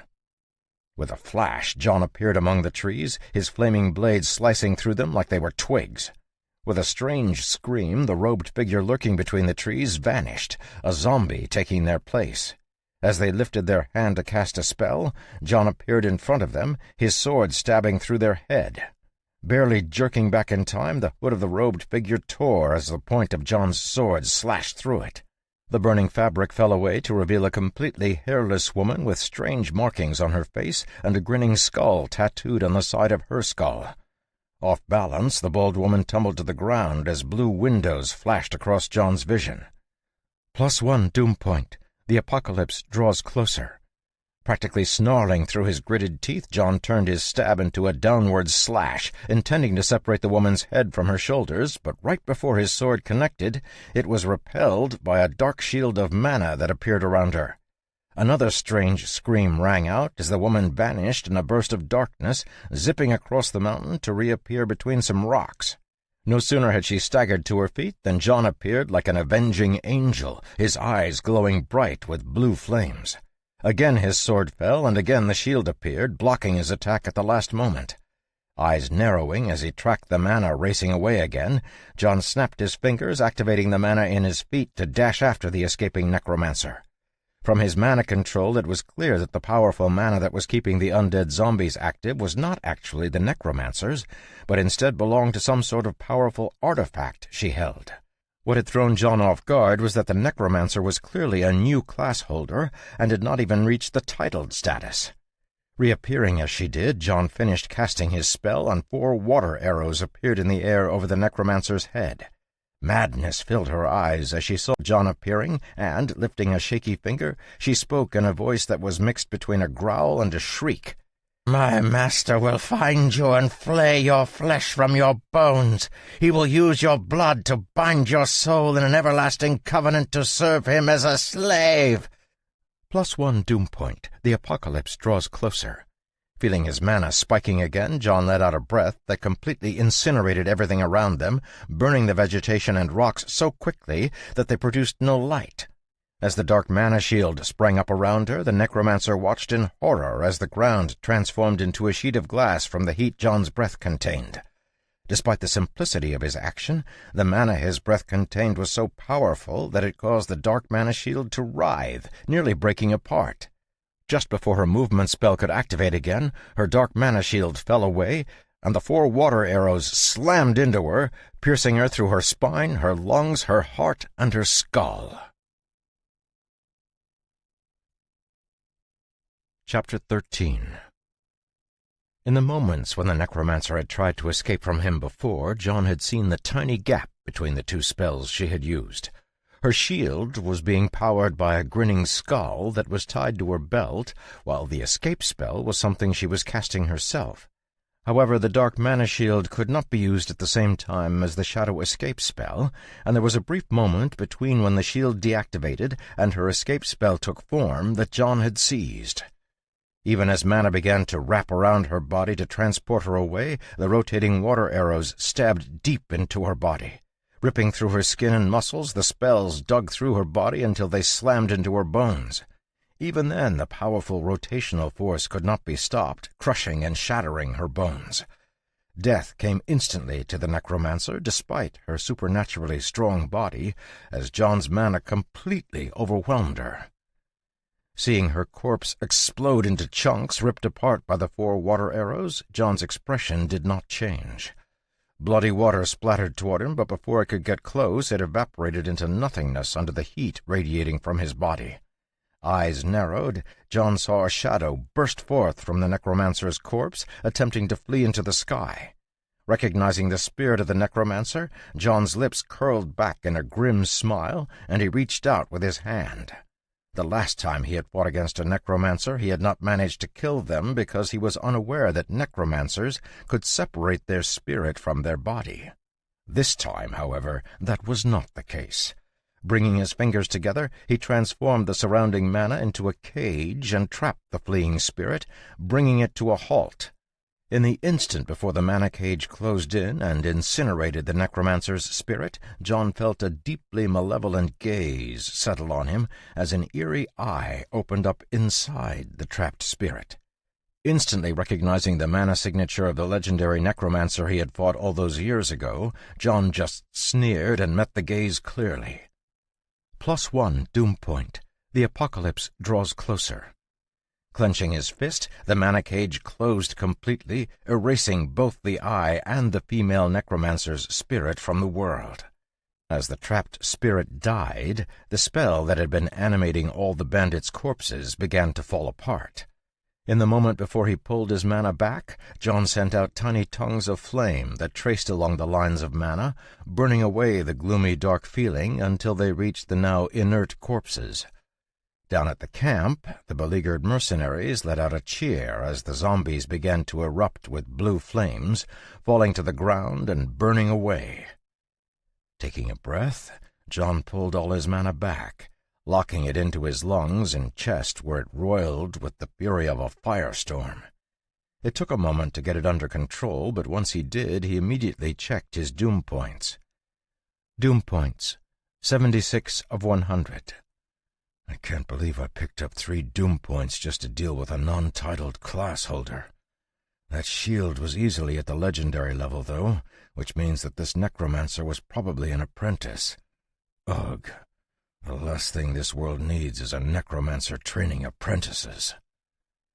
Crouching, John began to examine the remains of the necromancer's corpse, completely unbothered by the blood that was splattered everywhere. Any time his fingers got close to the watery blood, it simply evaporated. John had spent a long enough time scrabbling around on the battlefield that he was an efficient looter, and a few minutes later he was walking back down the mountainside toward the caravan camp. As soon as she saw the blue flame from his sword, Ellie ran over to him, her crossbow still clutched to her chest. "John, are you okay?" Blinking, John felt the question strike at his heart. He was not quite used to this new side of herself that Ellie was showing, though he couldn't quite say he disliked it. It was a strange feeling for him to have someone ask after his well-being. I'm fine. I killed the magic user. Before Ellie could say anything else, a booming voice washed over them, and the red-bearded barbarian stomped over, his bloody warhammer resting on his shoulder. "Ha ha! Well done! You ended that really fast, which was good. My name is Belsker Redbeard, captain of the Redbeard mercenary troop." Staring blankly at Belsker for a second, John couldn't resist making a comment. "Is it because you have a big red beard?" "Hey, you're sharp! Ha ha! Yep! They get their name from me, and I got it from my big red beard." Watching Belsker happily stroke his beard with a blood-covered hand, John had to suppress the urge to shudder. Instead, he looked around the camp as he walked over to where Gottfried was standing, Ellie and Belsker trailing close behind. The mercenaries were all tending to the injured and trying to clean up their weapons, while the drivers were doing their best to repair the damage that had been done to the carts. Seeing that everything was in hand, John sheathed his sword and joined Gottfried. The merchant had never once panicked during the attack, though given that he knew John's identity, it made sense. "Thank you, your Mr. Sutton," Gottfried said, bowing. "We were lucky to have you with us. Madam Ellie as well. Without your warning, we would have been caught unprepared. Please rest assured we will clean up the camp and dispose of the bodies so you can get some rest." Looking around, John nodded. Everything seemed well in hand, so he and Ellie went back to their tents to try and catch a bit more sleep before morning's light. When the sky began to turn gray before dawn, the camp was up and bustling as they got ready to go. The drivers and mercenaries were more than happy to put as much distance between themselves and the site of the attack as possible. Though the zombies' corpses had been dealt with using fire, it was nerve-wracking being near them. As the caravan got under way, Ellie sat a little closer than normal to John, her hands clutching her crossbow. She was still dressed in the leather armor she had worn the night before, and there was a grimness about her mouth that had not been present when they set out on the trip. Glancing over at her, John couldn't help but smile. "You shouldn't need that today," he said, gesturing to the crossbow. "I know, but it makes me feel better," Ellie said plainly. "Ha ha. Fair enough. You did really well last night. Most people would have passed out as soon as the first zombie attacked." "Those were zombies? You said it was a type of undead monster, right?" "Correct. They're made from the fusion of magic and corpses.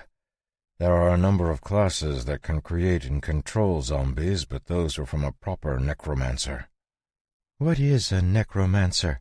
Ellie asked, some of her tension vanishing as her curiosity kicked in. "Necromancers are the worst kind of mage," John said, shaking his head. "They tend to be people obsessed with living forever, and the path they use to do it is studying death. But they're generally reviled as completely evil, and rightly so." Realizing that Ellie was staring at him, her eyes narrowed dangerously, John pulled away subconsciously. "What?" "You fought a mage last night?"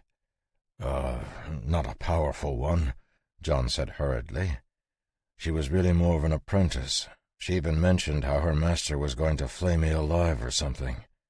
Besides, mages can only really get dangerous once they hit the legendary stage. Titled mages are nothing to sneeze at, of course, but even they can be killed if you understand how their spells work." "So I take it you've done this before," Ellie said, looking down at the crossbow on her lap. "Fought mages, I mean." Relieved that he had been able to play it off, John nodded. "Oh, yeah. Back in my army days. I got promoted because of my ability to take down enemy spellcasters. A tremendously useful skill on the battlefield, considering how dangerous a mage can be in a mass fight." "And last night? Is that what gave you the courage to go out and fight against the necromancer?" "Sort of. Fights are, at their core, a battle of information.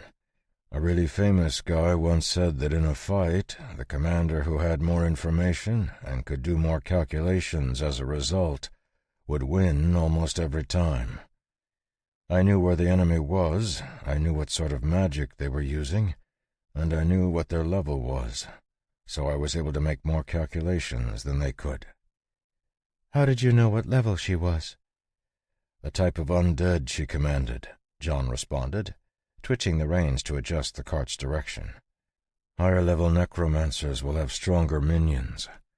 Undead take a long time to create and are a necromancer's primary weapon, so keeping them undamaged is important. If she had possessed higher-level undead minions, she would have thrown them against us at first to ensure the maximum number of her zombies survived. But higher-level undead are harder to control. Every undead minion that is added to the group puts more pressure on the master, so she would have had to have been a titled class holder, or even a legendary class holder if she had shown higher-level undead. That's why we waited for a moment before running out to kill her."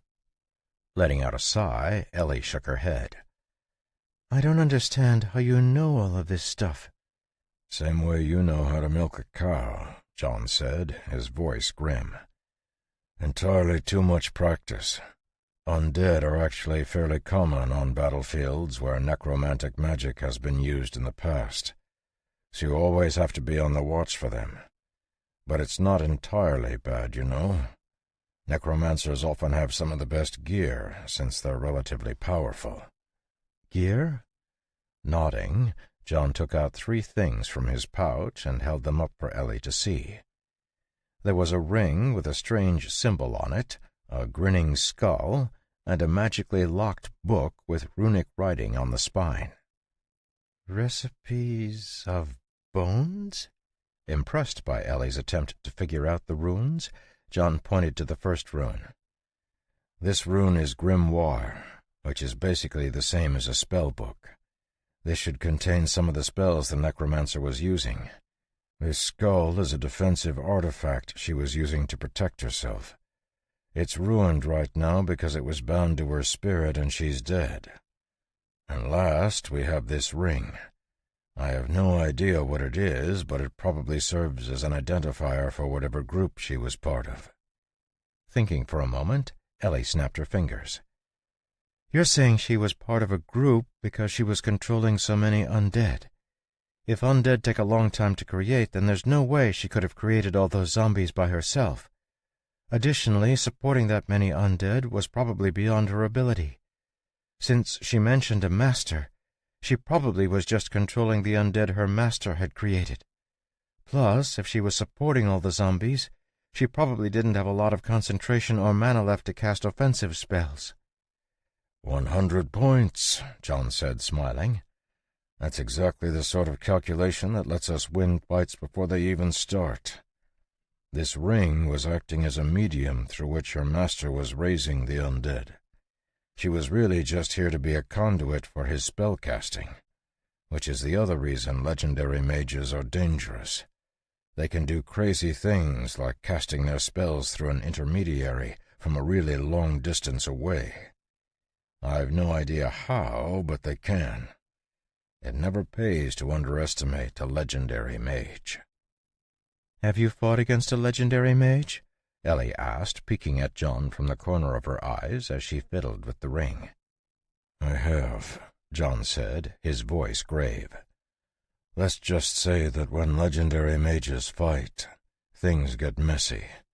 Spells might appear neat and simple, but when they start to mix, the result is unpredictable. I'm lucky I escaped with my life." Falling silent, he took the ring back from Ellie and took a good look at it. The signet showed the same skull that had been tattooed on the side of the necromancer's head, but with an infinity symbol where the eyes should have been. John had never seen this exact symbol before, though he had seen a similar version of the skull before. To his knowledge, he and Katrine had been the only remaining mages in the world, but it was clear that one of his old enemies, Kithoff the Eyeless, had managed to survive. John had first encountered the evil mage while trying to defend against players' aggression. While they were being attacked on their northern border, Kithoff had transformed an entire city into undead and marched them to war, seeking to overthrow the city John and his troops had been defending. After a terrible fight, they barely managed to overcome the waves of undead, and it was clear they weren't going to survive the next attack. In a desperate bid, John and a team of his best soldiers had assaulted the necromancer's camp, fighting the evil mage himself. The Eyeless had only just become a legendary mage and was still not used to his newfound power, allowing John and his team to destroy Kithoff's body. With his spirit hurt and his mana burning up, the necromancer had fled back into the mountains, relinquishing control of the countless undead he had commanded. Now it was clear that Kithoff the Eyeless was back, and undoubtedly out for revenge. In John's mind, the only saving grace was that the necromancer he had killed had been barely trained, and was clearly under the influence of Kithoff's mind control, acting as a sort of puppet for the legendary necromancer to control. Unfortunately, he had felt Kithoff's gaze clearly, which meant his enemy now knew exactly where he was. If he wasn't careful, Kithoff's undead minions would be coming straight to his new home, bringing death and destruction with them. Just the thought of it was enough to make John's blood boil. "I want to learn." Startled out of his thoughts by Ellie's emphatic statement, John blinked and looked at her. "You want to learn necromancy?" "No, I want to learn to fight," Ellie said, clenching her fist tightly. Chapter 14. "Fighting is nothing to joke about, Ellie. What brought this on?" John asked, turning his head to look at the young woman.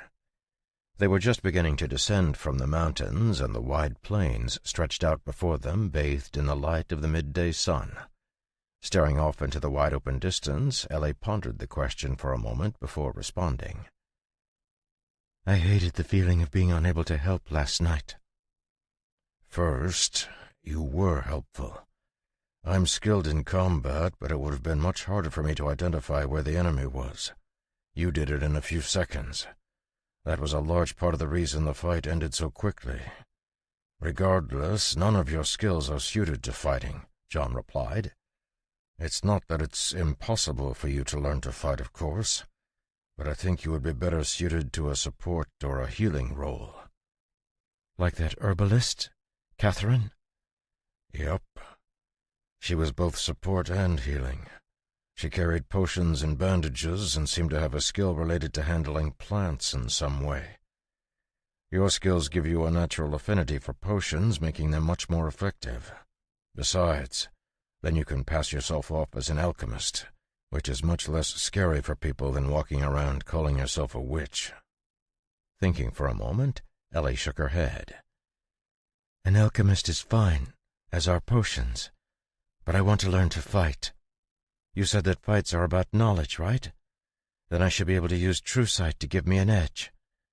Last night, when we were attacked, I had a flashback to when the adventurers attacked the farm, and I never want something like that to happen again. I don't want to leave my fate in someone else's hands." Nodding seriously, John looked at Ellie, as if checking to see that she meant what she said. "If you're sure, then I'll teach you. There are some options for fighting styles that make good use of potions, so we wouldn't have to ignore the skills you have. But it won't be easy. Just ask your brother Ben." "I'm up for it," Ellie said, straightening her shoulders. Glancing at her profile, John nodded seriously. "I believe it. Tonight I'll show you a set of exercises you'll need to practice until you can do them to my requirements. Once you've mastered those, I'll begin to teach you for real." "Thank you." "Of course. I'm all for people being able to defend themselves, just so long as you understand that fighting is a dangerous business. There's never any guarantee that you'll come out unharmed, believe me. I had to learn the hard way." For the rest of the day, the caravan continued down the mountain road, stopping to camp when the land began to even out. That night, just as he had promised, John showed Ellie a simple movement routine.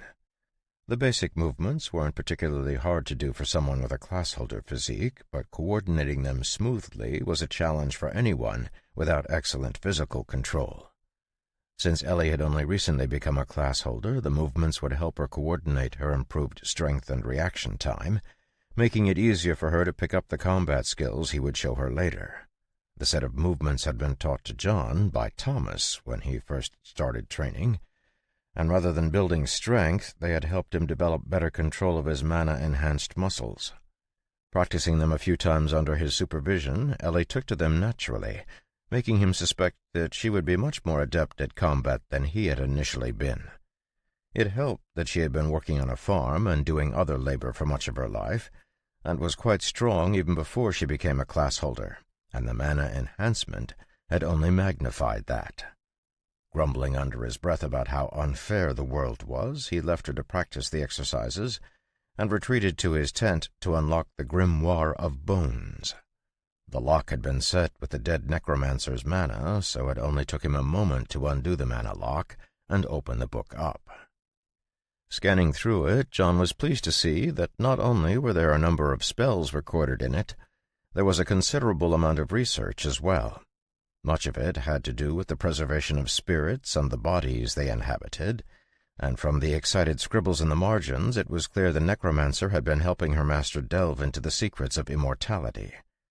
From what he could gather, the ultimate goal of the research was the creation of a lich, a legendary level undead, which was functionally immortal. Committing the book to memory, John snapped his fingers and created a blue tongue of flame that rapidly devoured the grimoire. Watching it carefully to make sure it was truly gone, John smiled wryly. If anyone else had gotten their hands on such research on immortality, they would have been beyond excited. On the other hand, he didn't care one single bit. His only interest was in understanding the spells and how they fit together so he could create spells of his own. As for learning more about immortality, he was the one person in this entire world for whom it was entirely useless. Once he was sure that nothing of the journal remained in the world, he took out the skull artifact to examine it. It was clearly broken, otherwise he never would have allowed Ellie to touch it. Necromantic artifacts had a way of corrupting the mana of the people who touched them. A large crack ran down the center of the skull, and all the mana had dissipated completely. Despite the damage, the material was worth studying. John had never had the time to get into the creation of artifacts, though he knew that many high-level mages specialized in such things. The war with Playa had been fought in part because of such knowledge, but before the Leperian army had been able to find the workshop of Playa's legendary mage, the madman had destroyed it, setting off a powerful explosion in the process that sent John's mana haywire. The resulting destruction ended the war and obliterated Playa from the map, leaving nothing but an ash-filled wasteland where storms of flame still sprang up.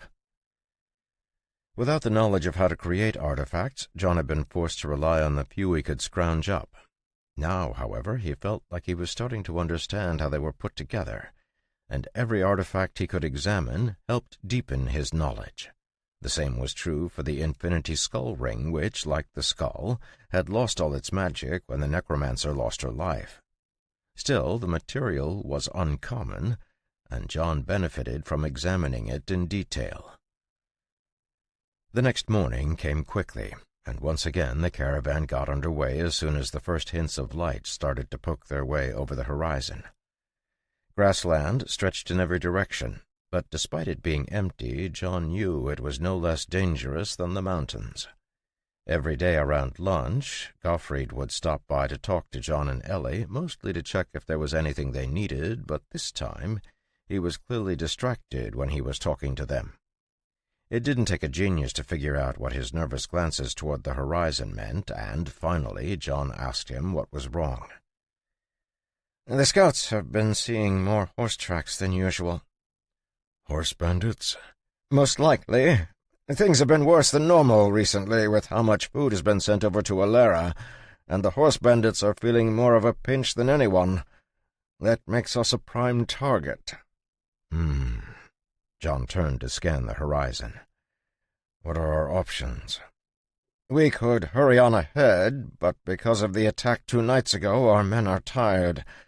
The other option is to rest for a day, but that increases the chances that we'll be surrounded. If they surround us, we can pretty much give up getting back to the city with our goods, if at all. I don't feel like I can make the decision, so I thought I would come and talk to you about it." Turning to look at Gottfried, John nodded casually. "Sure. Let's rest. We'll maintain camp for the rest of the day and then move out tomorrow morning like normal." An expression of profound relief came over Gottfried's face, and his tensed shoulders relaxed. Laughing happily, he quickly excused himself and hurried back to the head of the caravan. The call to circle rang down the line, and the tired drivers began to follow the circle around until they had formed their defensive camp. Getting down, Ellie helped John with the horses, unhooking them and picketing them on the lush grass. Seeing her look toward the horizon a few times, John leaned down and plucked a long blade of grass. Chewing on the end, he looked at her. "What are the winds telling you?" "They're out there. A lot of them." "Nervous?" "You aren't, so why would I be?" Laughing, John grabbed their tents from the cart and began to set them up while Ellie started to prepare their lunch.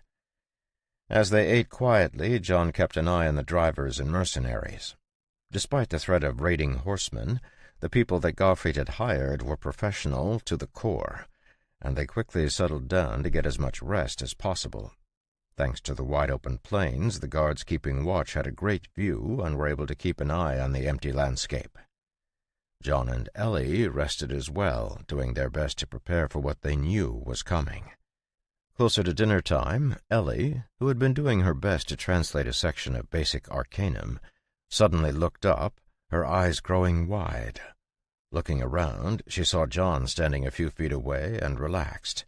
Shutting the book, she carefully stowed it away and picked up her crossbow. Crouching, John looked at her calmly, waiting for her to explain. "There are hundreds of horsemen coming. They're using some sort of skill to mask their horses' hooves." "That explains the lack of vibration. And it's about dusk," John said, looking at the sky. "They'll probably take advantage of the sun's position on the horizon to hide their approach. Smart. Can you get a better estimate of their numbers?" Let me try." Chanting something under her breath, Ellie took out a small pinch of sand and tossed it into the cup of water that was sitting next to her. The sand drifted into the cup, quickly mixing with Ellie's mana and shifting to create a runic number. 700, at least. "That's at least 3 tribes, though it could be more. Looks like we're in for an exciting night," John said, laughing. "Come on, let's go tell Gottfried." Making their way over to Gottfried's tent, John saw that the merchant was just starting to eat with Belsker.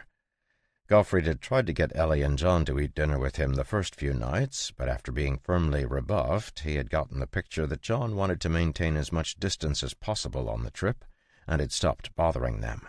Now, seeing them walk over, he hurried to jump up. "Ah, Mr. Sutton, Madam Ellie, we just sat down to eat. Would you like to join us?" "No, but we'll have a lot of guests soon enough. 700 of them." Sitting down, Gottfried's eyes grew wide as he stammered, 700? "Yes." 700 horse bandits are a lot of horse bandits, Belsker said, his fork trembling slightly as he put it down. "Correct," John agreed, "which is why we need to play this right. They should be here in about 20 minutes. Jerking up to his feet, Gottfried looked between Ellie and John and then took a quick turn around the tent. "What do we do? There's no way we can fight off that many bandits." Realizing from the way he kept glancing at John from the side of his eyes that Gottfried was only putting on a show, Ellie had to cover her mouth to hide her smile. Despite the seriousness of the situation, it was sort of funny to her how Gottfried just assumed John would take care of everything. "Start dinner for the drivers and mercenaries. Oh, and set a few more plates here in your tent. When they arrive, I'll handle them." Belsker started to stand up to speak, but Gottfried put his hand on the large mercenary leader's shoulder and pushed him down. "That sounds great. Thank you. I'll instruct the cooks to get dinner started." Turning around, John headed for his tent to get his sword, and then, with Ellie accompanying him, headed for the side of the circled carts where he thought the horse bandits were most likely to come from. Climbing up onto the cart, he stared out over the grassland. Because of the sun that was just about to dip over the horizon, visibility was actually quite low when staring directly west, but that didn't stop John in the slightest. Pushing mana into his eyes, he magnified his vision and quickly spotted the tiny figures of the horse bandits in the distance. Smiling slightly, he turned to Ellie and nodded. "You were right. They are coming for us." "Are we going to have to fight?" "I hope not. That's a lot of people to kill our way through," John said lightly. "If we can, we'll convince them that we're not worth trying to chew on." Watching John as he turned back to look out over the horizon, Ellie was struck with just how relaxed he was. John was often curt in his speech and guarded in his expression, though he had been getting better, and the few times she had seen him in this almost easygoing, relaxed mood, he had been about to engage in a fight. The realization caused her heart and mind to tremble as she tried to imagine what sort of life he must have lived to be more comfortable in the tension of imminent battle than in everyday life. Realizing she was staring, she turned her eyes away, a slight blush on her cheeks. After a moment of thought, she slung her crossbow over her shoulder and climbed up on the cart next to him to wait for the horse bandits that were rushing toward them.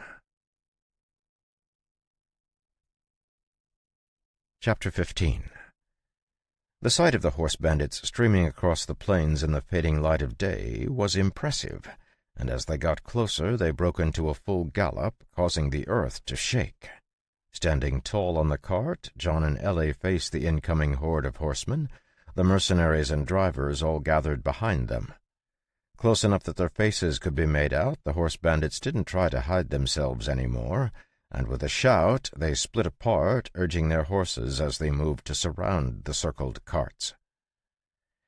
Dressed in chain and leather armor stitched together with fur and patches of hide, the horse bandits reminded John of the pictures he had seen of Mongol warriors when he was young.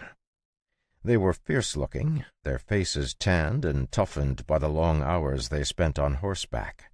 A variety of weapons hung from their saddles and belts, clattering around as they skillfully maneuvered their horses.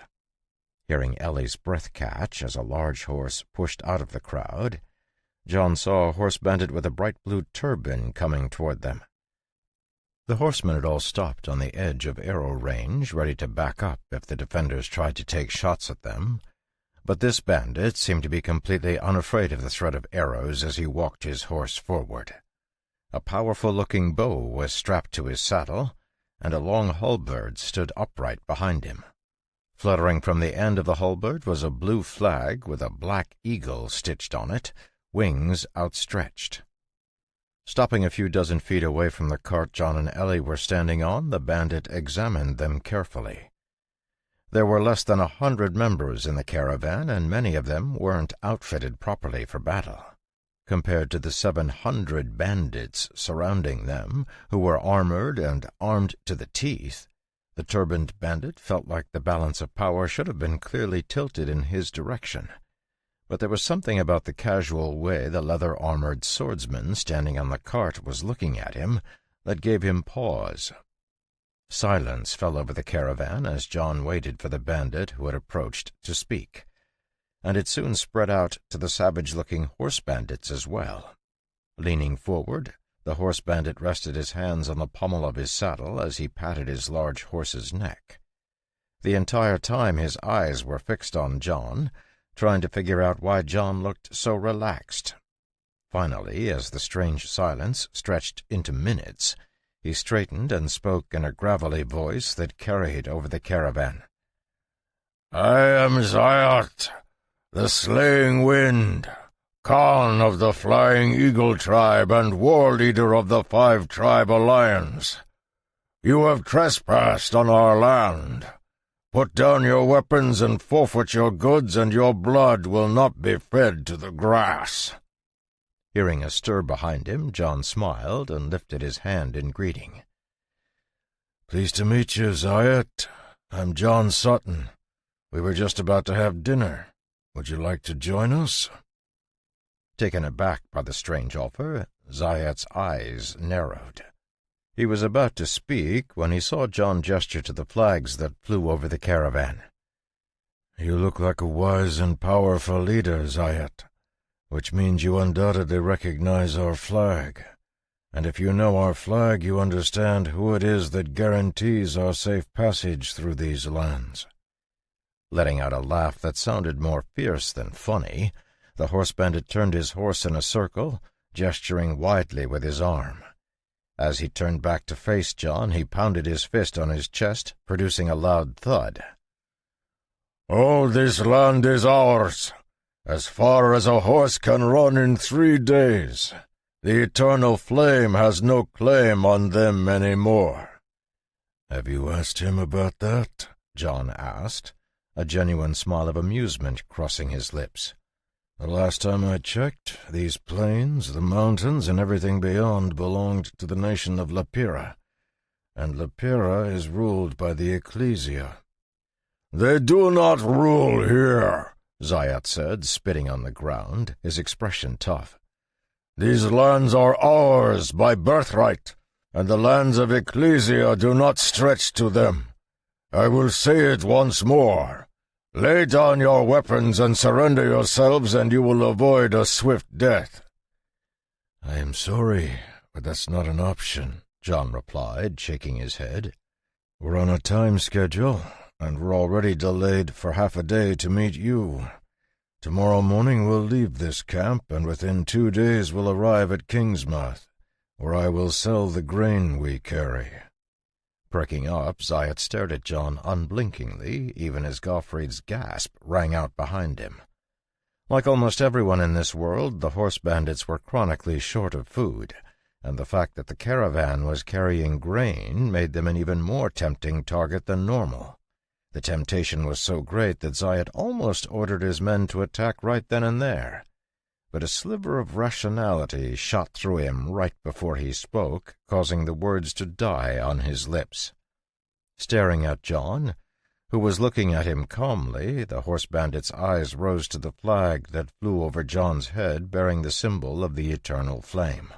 Noticing Zayat's hesitation, John's smile grew slightly, and he jumped off the cart and walked forward until he was only 10 feet from the bandit's horse. Lowering his voice, he spoke quietly so that only the horse bandit leader could hear. "I don't think I need to tell you how important this shipment of grain is. It's not that large, only 10 or so carts, but it's potentially the first of many. No doubt you could destroy us and seize it, but I happen to know that the Eternal Flame is placing a lot of attention on it. And when I say a lot, I mean a lot. Enough that if you do, there's no doubt that the Eternal Flame will be visiting your camp and the camps of your allies." Eyes narrowing, Zayat leaned forward, fixing John with a glare. "You're outnumbered by more than 7 to 1, and you're threatening me?" Letting out a laugh, John shook his head. "Ha! No, this is not a threat. This is a solemn promise. If you touch this caravan, the horse bandits' history will end with you and your generation. Everything you're working toward will collapse in a flame that cannot be quenched. There will be nowhere you can run, nowhere you can hide from the destruction that will be rained down on your people." As he spoke, John stepped forward, his gaze beginning to dance with a heat that forced the warhorse Zayat rode to shy away. Bringing his horse under control, the bandit leader realized his horse was trembling under his touch, clearly terrified by John. Torn, Zayat momentarily didn't know how to respond. Backing down in the face of a threat like this would damage his image in the eyes of his followers, making it impossible for him to lead. But there was something in his heart that was screaming at him that John's words were entirely true. Licking his lips, he was about to speak when John's voice continued, this time slightly louder.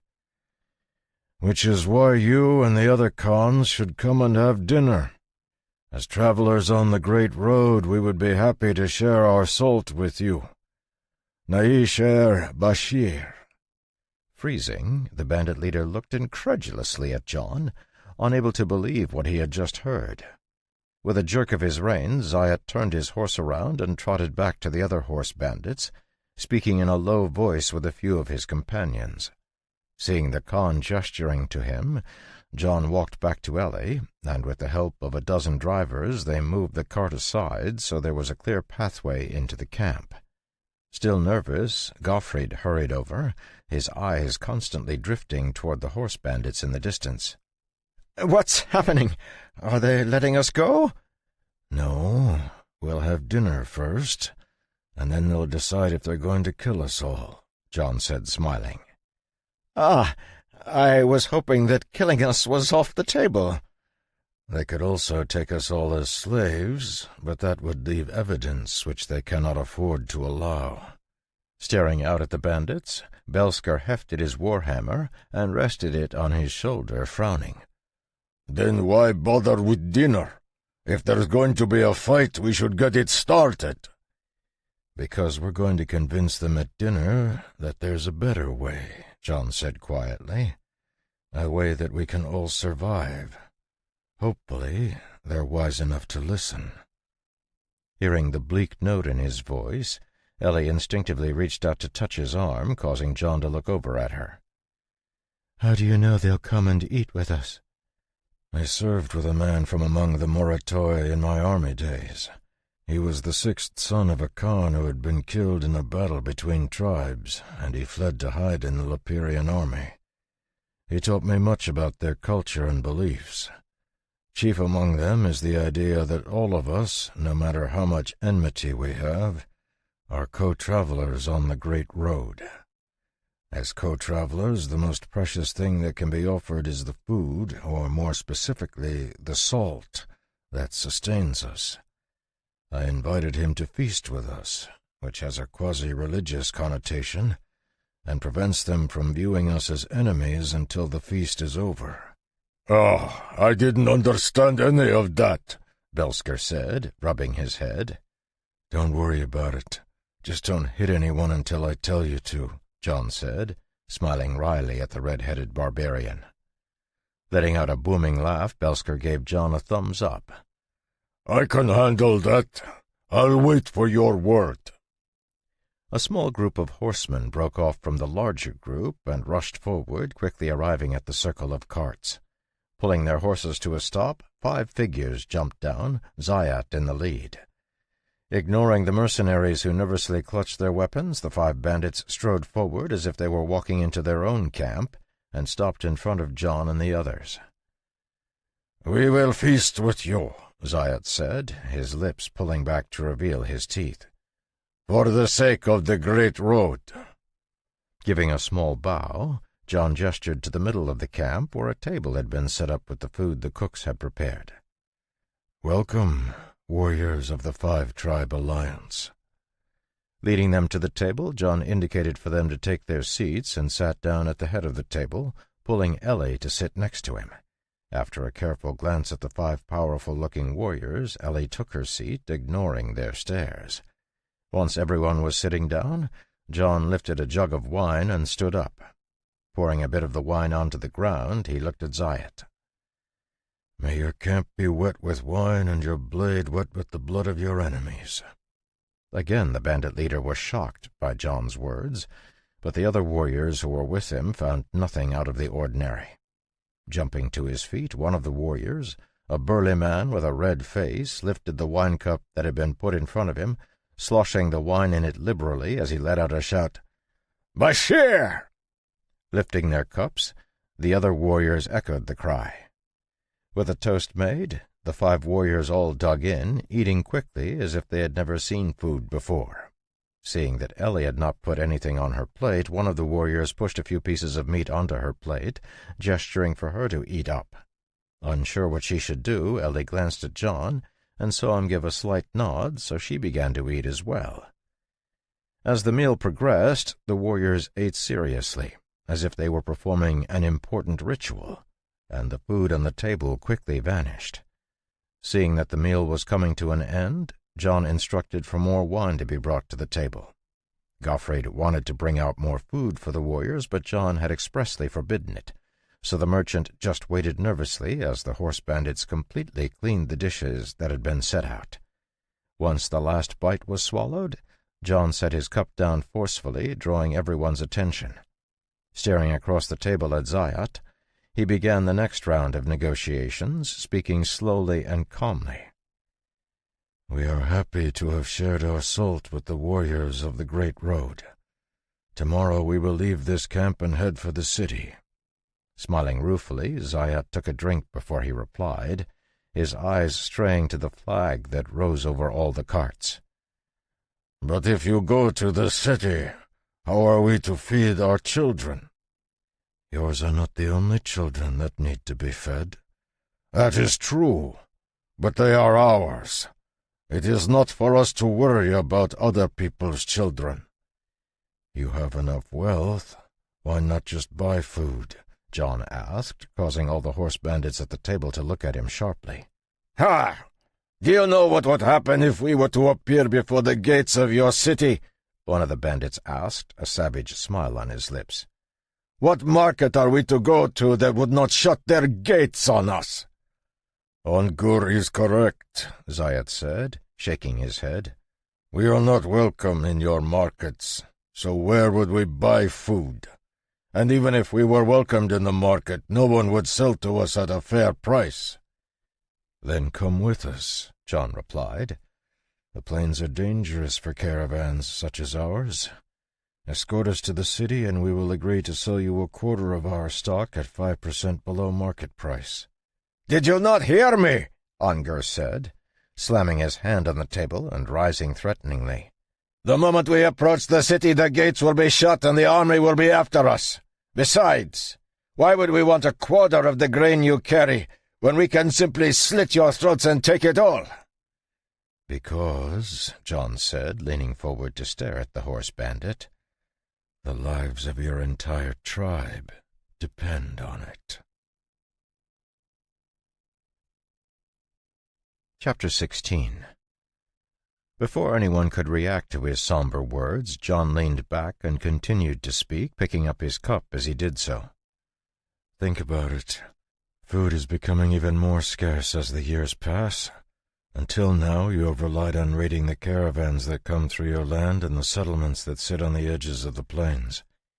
However, you know as well as I do that such a life is not sustainable.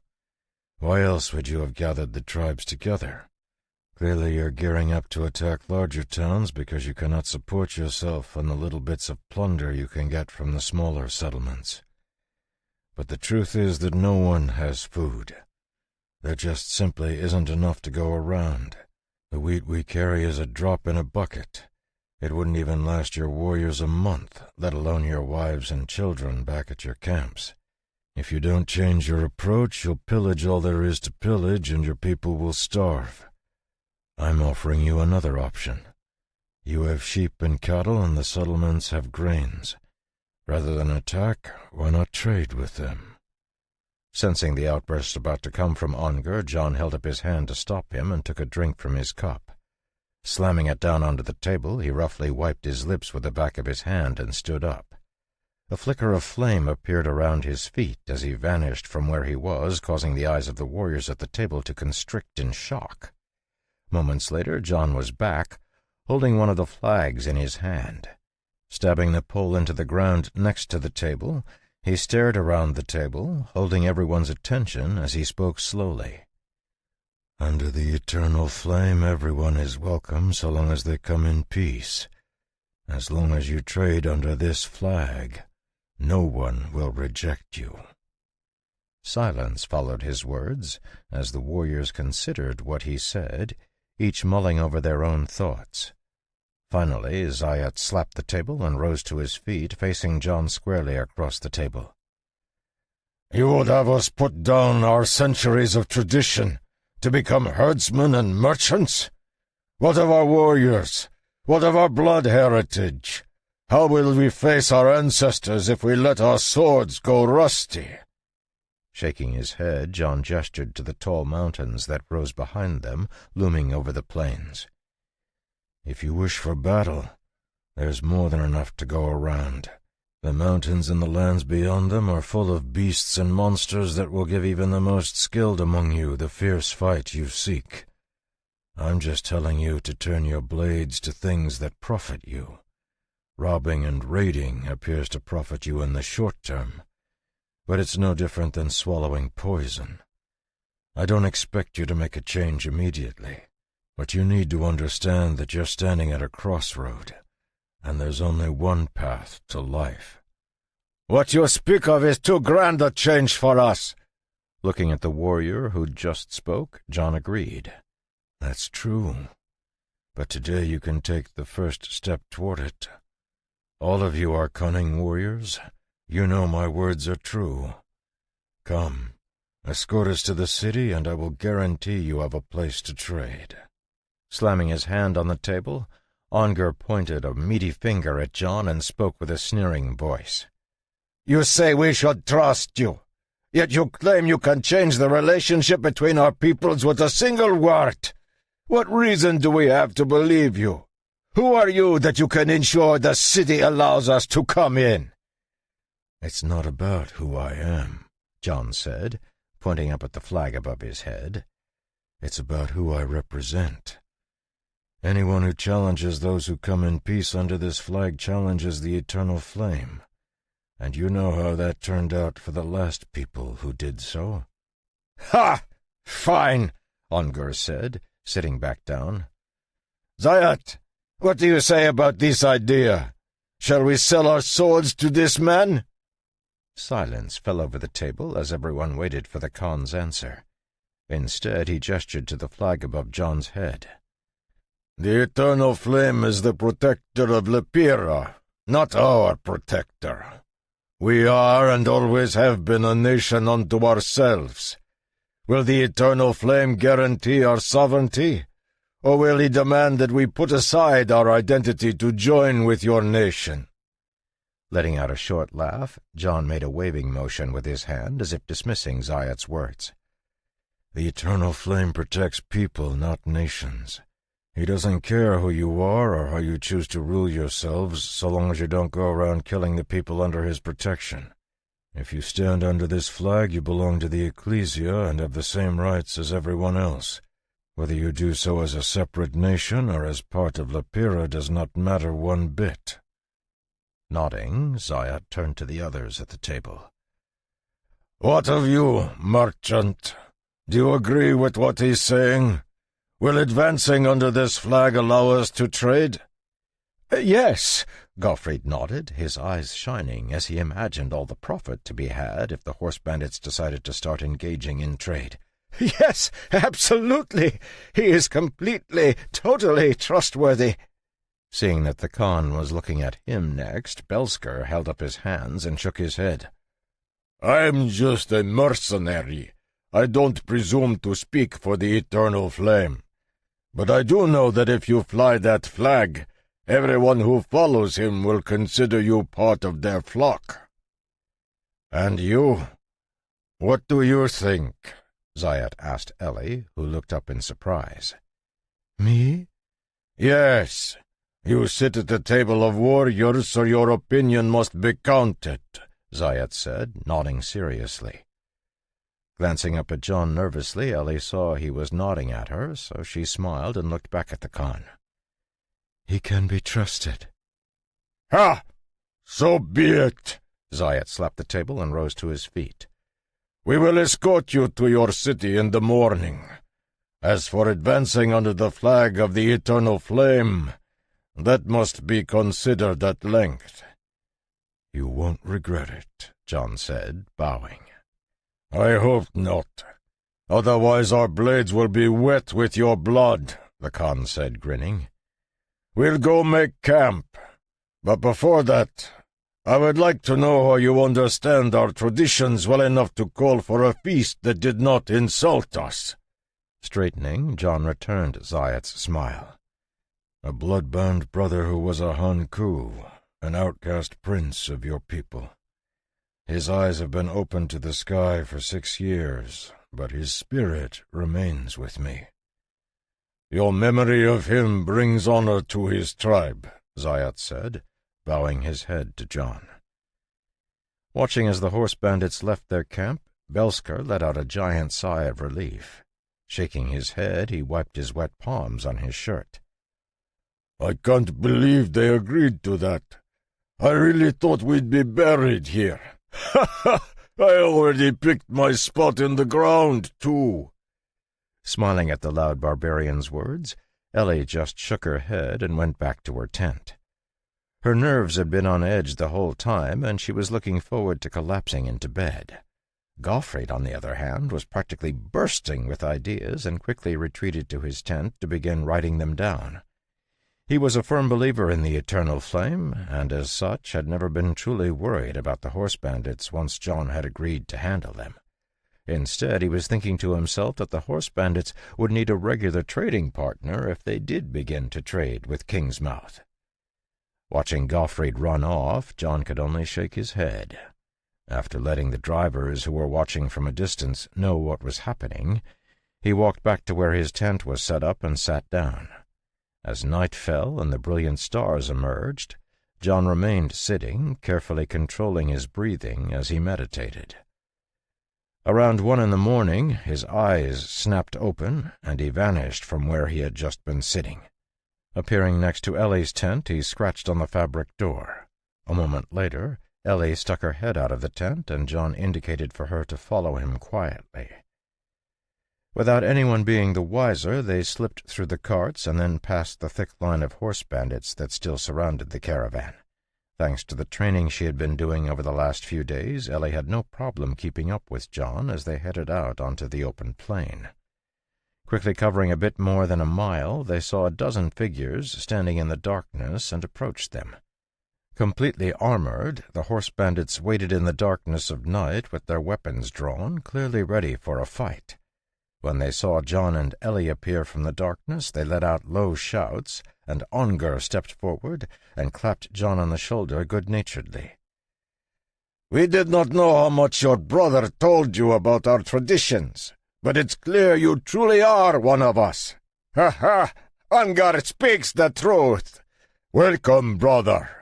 Waving for the others to be quiet, Zayat stepped forward to face John, his halberd balanced on his shoulder. You have come, so you must understand what will happen. A test of blood, John said, nodding. Only through matching steel will we know brotherhood. Well spoken. These are the most powerful warriors of our tribes. You may choose from among them, and should you be victorious in combat against them, you will prove yourself worthy of our brotherhood. Will your companion fight as well? Ellie, who still didn't know what was going on, paled slightly as she heard Zayat's question. To her relief, John shook his head, but his next words made her freeze. No, she is a wise woman. It would not be a deathless night if she were to fight. Murmurs broke out among the gathered warriors as they stared at Ellie with wide eyes, slowly backing up to give her more space. Looking around, Ellie was shocked when all the warriors besides Zayat and Ongar looked away, refusing to meet her gaze. Feeling John's hand on her shoulder, she looked at him and caught a wink. Still lost, she tried to control her expression, but she didn't know what a wise woman would look like, and only ended up making her expression look a bit silly. Bowing low toward her, Zayat clasped his hands together. "Forgive me. I did not know I was in the presence of a wise woman. I meant no disrespect." "That's fine," Ellie said, waving her hand. "There is no need for such formality among brothers," John said, stepping between them and drawing his sword. "Bring your warrior, and I will prove my truth." Turning around to look over the warriors who had just been clamoring to fight against John before he arrived, Zayat could only shake his head and sigh when he saw that everyone was avoiding his look. If John was just a regular warrior, none of them would back down. But to have a wise woman following him put him in a completely different category. Even Ongar, who had been chomping at the bit, had grown strangely subdued. Cursing under his breath, Zayat turned back to John and slapped his chest. "It would seem your companion has frightened all my powerful warriors, which leaves only me with the courage to face you. Come, let us cross our weapons. Establish the circle." With excited yells, the warriors of the plains formed a large circle around John and Zayat. Taking Ellie to the edge of the circle, John instructed her to stay there. "What's happening? I still don't know what's going on. And what is a wise woman?" A wise woman is the Moritoi term for a witch. They're justifiably respectful of witches, so even if something were to happen to me, it will give you a measure of safety among them. But don't worry. This is just a friendly spar to help with relations." "A friendly spar? That weapon looks like it could chop you in half." "Ha! It does, doesn't it? Don't worry. I'm a lot stronger than I look. Just hang out here and cheer for me, but not too loud, all right?" Turning around, John unsheathed his sword and tapped the pommel on the silver bracer on his forearm. The magical shield the bracer contained sprang to life, eliciting surprised murmurs from the watching warriors. Stretching his neck from side to side, John walked out to face Zayat, who was waiting in the middle of the circle, his halberd still resting on his shoulder. Stopping around 15 feet away, John held out his sword in front of him. "For the glory of the journey." "For the glory of the journey." Both of their voices overlapped as they sprang forward, steel clashing as their weapons met in the air. With his first strike blocked, Zayat dropped his stance slightly and spun his halberd around, stabbing out with the sharp point on the end. Blocking the attack on his shield, John took a quick step forward to get inside of the long weapon's range and slashed with his silver blade. With a jerk, Zayat blocked the attack with the shaft of his halberd, using the force to retreat a step. An excited shout rose as the watching warriors grew excited by the skillful exchange. Standing among them, Ellie felt her heart jump every time the sound of the metal weapons colliding rang out. Her breath catching in her throat, Ellie clenched her fist as she cheered John on silently. She was confident in him, but seeing the sharp blade of Zayat's halberd cutting toward him, she couldn't help but feel worried for his safety.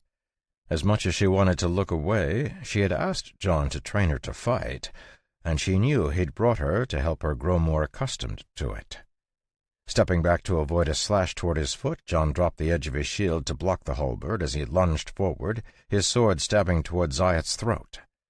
Back and forth the two fighters moved, quickly falling into a rhythm as they traded attacks. Blocking and dodging, they seemed completely evenly matched as they fought on the open plain under the gleaming stars. Chapter 17. Sliding his shield forward, John intercepted a stab and deflected it up over his shoulder as his sword cut toward the Khan's shoulder. They had been fighting fiercely for nearly 15 minutes, and neither had managed to land a blow on the other. The watching warriors had long since fallen silent, awe clear in their eyes as they watched the two combatants struggle back and forth. Neither of the fighters was using their skills or mana, making them surprisingly evenly matched, though John had a clear strength advantage. Zayat was a consummate warrior, and every one of his blows took maximum advantage of his long weapon.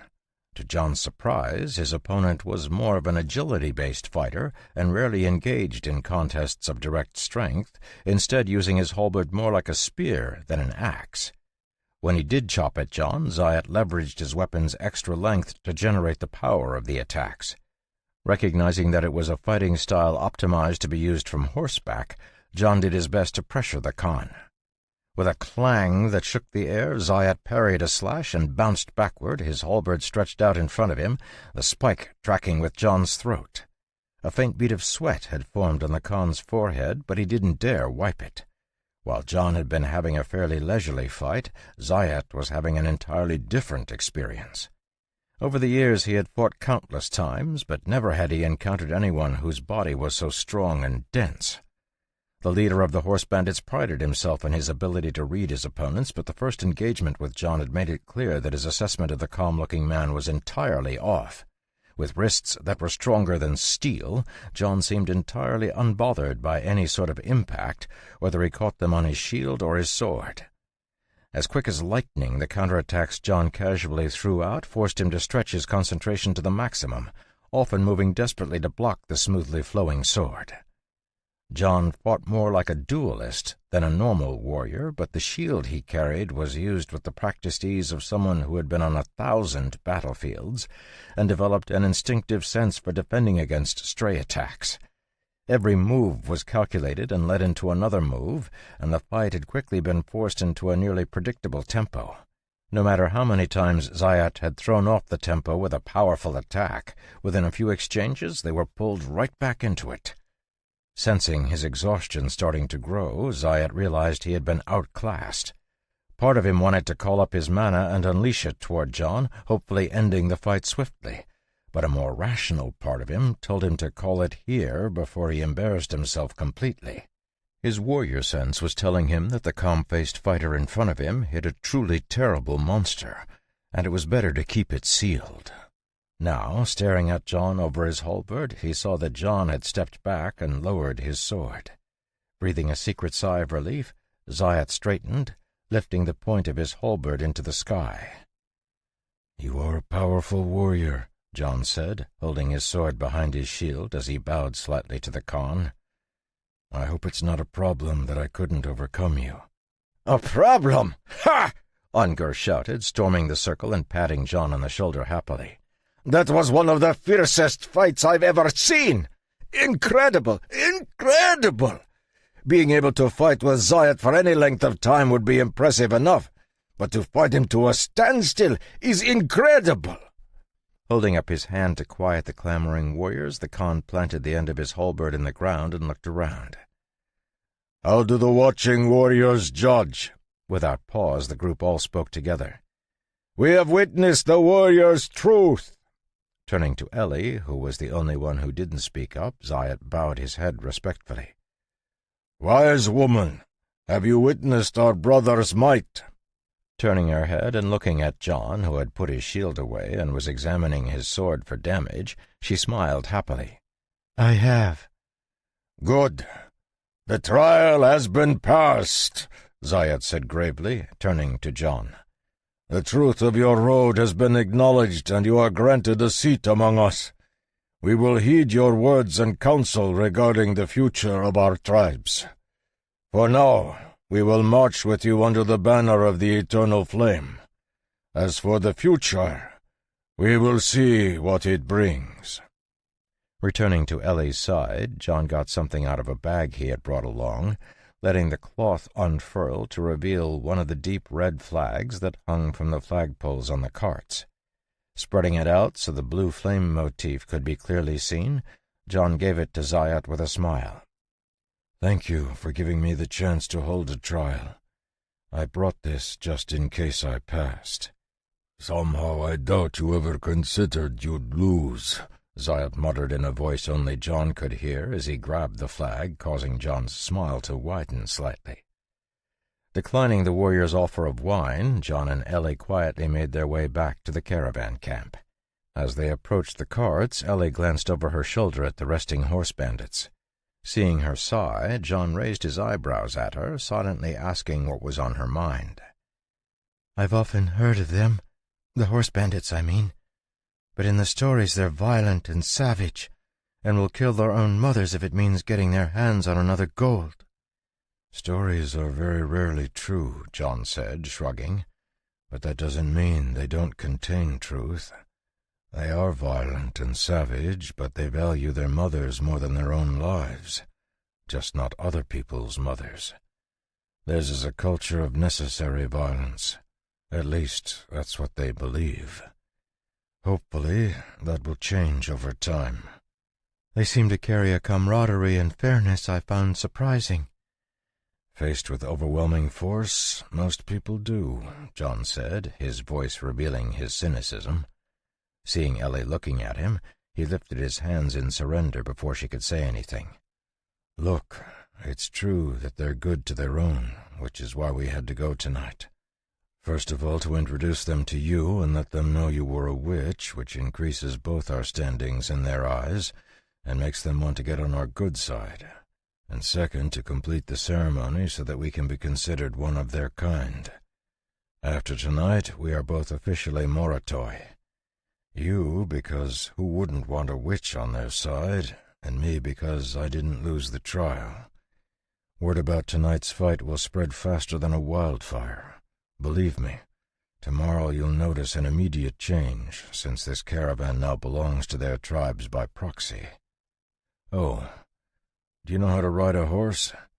"A horse? I've ridden one a few times," Ellie said, slightly confused by the sudden change in subject. "Good. For now, get some sleep. You'll find out tomorrow." True to John's words, the dawn had just started to crack over the horizon when the Moratoi were up and ready to go. They even helped the caravan drivers hook up their horses. Unlike the stocky draft horses the caravan used for pulling their carts, the Moratoi's horses were built for speed and endurance. But the horse bandits had no trouble handling the draft horses. When Ellie tried to climb up in the cart, she was stopped by Ongur, who had brought over two powerful-looking horses and presented her with the reins of the mare. A beautiful dapple gray, the mare seemed quite intelligent and immediately took a liking to Ellie, trying to nibble at her hair. Laughing happily, Ongur presented the other horse, a large blue roan stallion, to John. Unlike the mare, the stallion was a bit feistier, but after John blinked at him, the horse became completely docile and stood absolutely still. "We saw you were riding in a cart, so as a welcome gift, I wanted to give you these horses. My tribe raised them both. You won't find a better trained horse in the world than a Moratoi horse."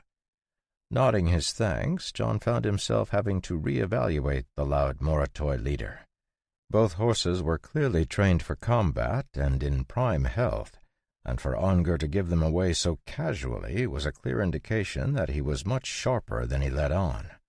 After arranging for someone to drive their cart, John helped Ellie up into her saddle and got up on his horse after surreptitiously feeding both horses a mana crystal.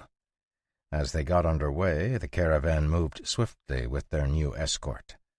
The horse bandits didn't always stick around the caravan, often riding off this way or that to scout, but at least 200 of them were always in sight. Over the next 2 days, Ellie got a first-hand taste of what John had been talking about, as the Moratoi were exceptionally polite to her, even going so far as to bring food and bedding for her horse. She had fallen in love with her new horse, and after John showed her how to leak mana from her hand for the mare to lick at, the feeling was clearly mutual.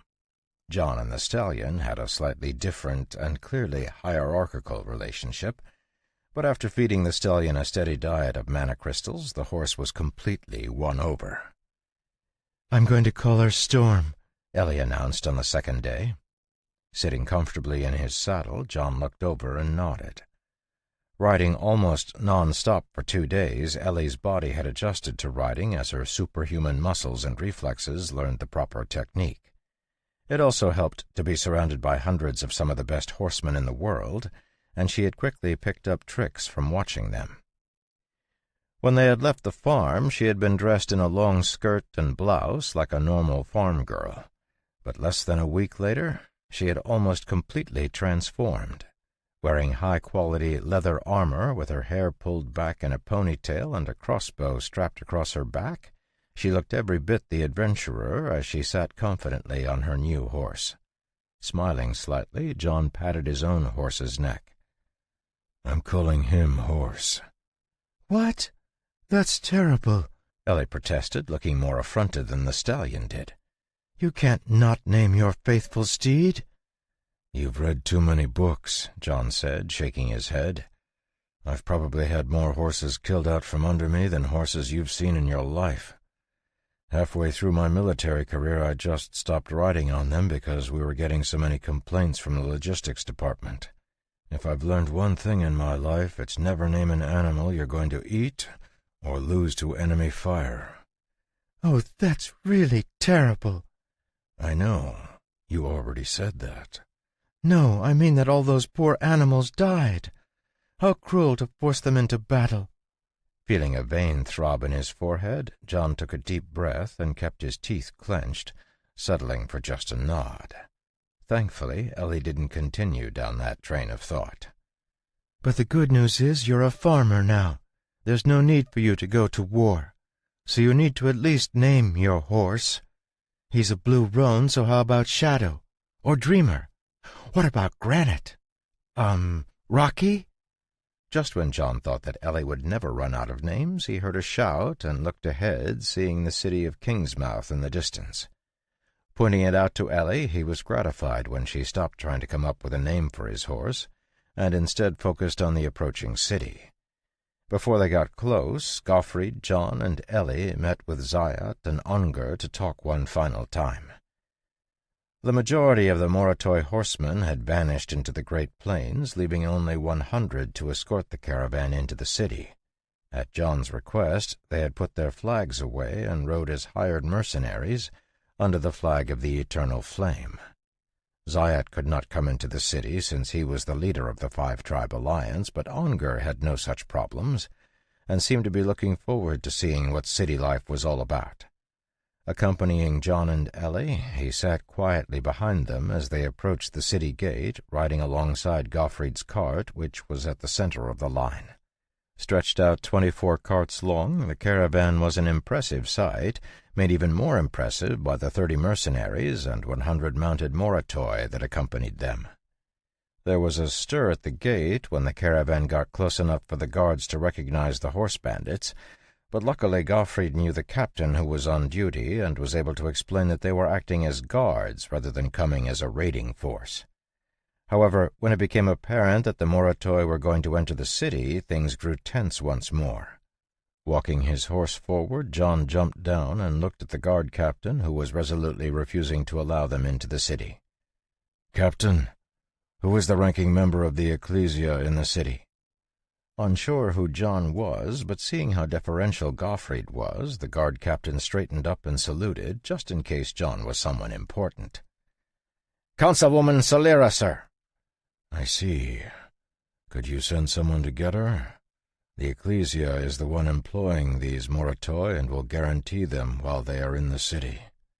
Having seen the flag the caravan came under, the guard captain was not that surprised, and less than 10 minutes later a small carriage brought a woman dressed in a plain crimson robe. Hopping down from the carriage, she took a moment to straighten her white hair and compose herself before making her way down to the gate. Nodding a greeting to the bowing guard captain, her eyes swept over the caravan, stopping for a moment on Gottfried before coming to rest on Ellie.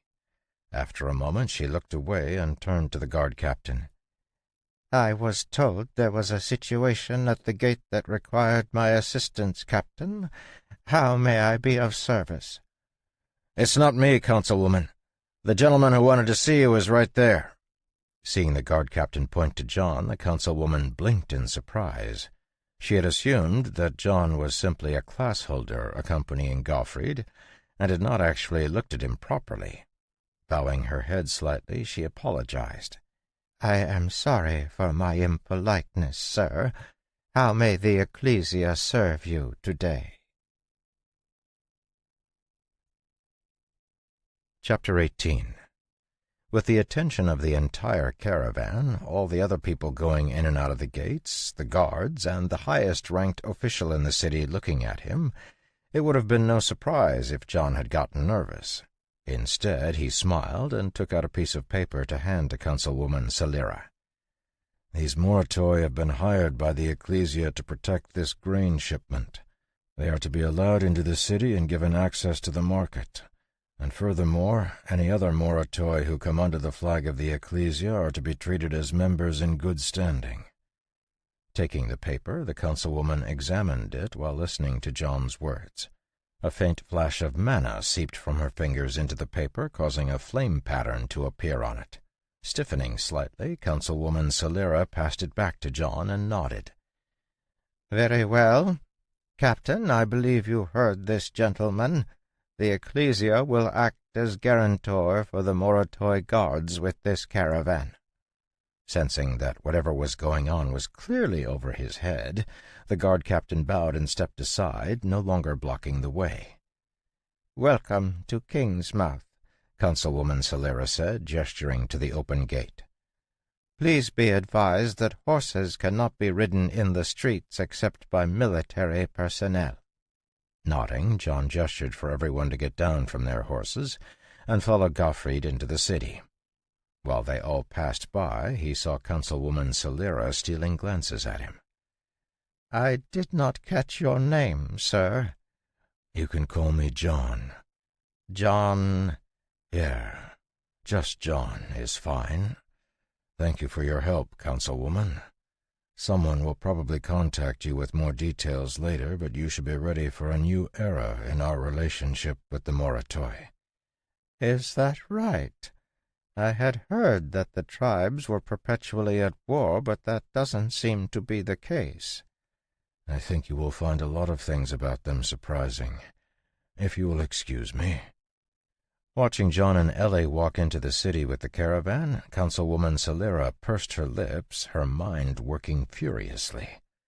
John had just handed her a blank order, the Ecclesia's highest-ranked identification, making him at the very least one of the advisors to the Eternal Flame.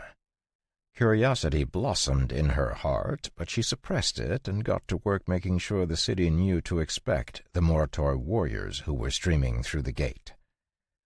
Kingsmouth was a port city on a large river that ran from the Great Plains into the hilly region of Lipira, where the capital city sat. Thanks to the money the nobles had sunk into it, a large stone wall surrounded both the city and the port, creating a safe, secure home for the many merchants who used it as their base of operations. With access to the entire southern region of Lipira, it had grown from a sleepy fishing town to a large, bustling trade hub, and in the year since John had last been through it, it had only gotten busier. Driving the carts to the large 3-story inn that Gottfried used as his base of operations, the workers began to unload them, storing the grain in the big warehouse behind the inn. Many of the horse bandits had never been in a proper city before, and as they led their horses through the cobblestone streets, they gazed in awe at the buildings on either side. Kingsmouth was home to an eclectic mix of people from all over the continent, so their strange clothing didn't elicit much of a reaction from the locals, though their slack-jawed stares did. Luckily for the peace of the city, the swords, spears, and axes they carried kept anyone from making their comments out loud. "Welcome to my home," Gottfried said, ushering John and Ellie into the inn. "This is where all the magic happens. Well, not actual magic, but my kind of magic. There will be a lot of meetings with both merchants and nobles over the next few days, and most of them will take place here. Once we've sold everything we can here in Kingsmouth, the ship we've contracted will take us to the capital city, where we'll finish selling our goods." "Will you be coming to the capital?" I have a small mansion there, and I would love the opportunity to host you." Shaking his head, John looked around the inn's general room. "No, we'll be staying here for a few days and then making our way back to the valley. We're only here to see that we get a good price for the wheat."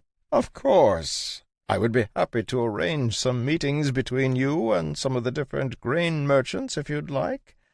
"That would be wonderful, thank you. If you could, I'd also like a record of recent prices." "That should be simple enough.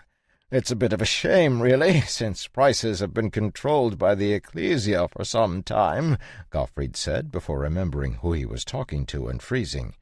"But only a shame for us merchants. It really is a wonderful thing for the people that the Eternal Flame takes such good care of the common people. Why, just the other day I was remarking—" "Gottfried," John interrupted, "be quiet." "Yes, sir." John and Ellie were given rooms on the top floor of the inn, and John gave Ellie the room with the better view. As someone who had grown up in a modern city, he found the sight of the bustling city rather underwhelming, and had no desire to spend his time staring at it. Despite having lived in the valley for years, Ellie had no desire to go wandering around Kingsmouth, so after having dinner she retreated to her room to study her spells. Figuring that someone would come get him if anything important happened, John followed her example. The next morning found both of them meeting with a portly merchant Gottfried introduced as his friend Cormac. An ever-present smile was plastered on Cormac's face, never fading even after a dozen of the Moritoi burst into the inn's general room, fully armored and armed to the teeth. After realizing that they were looking for breakfast, Gottfried got them settled down and returned to the table where the others were sitting. "I really need to remember to explain that they don't need their armor and weapons in the city. Crime is very low here." "Good luck with that," Cormac remarked. "From what I understand, the horse bandits like their swords as much as they like their horses." "Sure, but you don't see them bringing their horses to breakfast, do you?" Gottfried retorted, sitting down.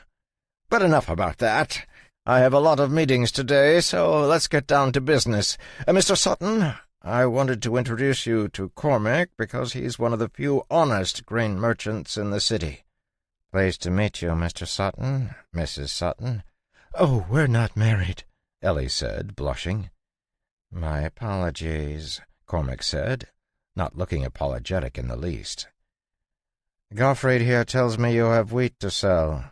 Wheat is the majority of my business, so if we can agree on a good price, I'd be happy to take it off your hands." "What does Gottfried mean when he says you're one of the few honest grain merchants in the city?" Ellie asked. Looking across the table at the young woman, Cormac's mind spun. On the way here, his friend had warned him over and over again that he couldn't afford to miss out on this contract, and while Cormac was not particularly sure why a small farm out in the middle of nowhere was so important to him, Gottfried had been making big moves over the last year, and Cormac wanted a piece of whatever it was his friend had found. For a second, his eyes shot over to the calm-faced farmer who was eating his breakfast, and then darted back to the young lady. Unfortunately, despite the fact that it's illegal to sell grain for more than 1 gold per bushel, many of the grain merchants find ways to do it. Some of them require that all their customers pay a certain amount of gold each month to be on the list of approved buyers. Some accept expensive gifts.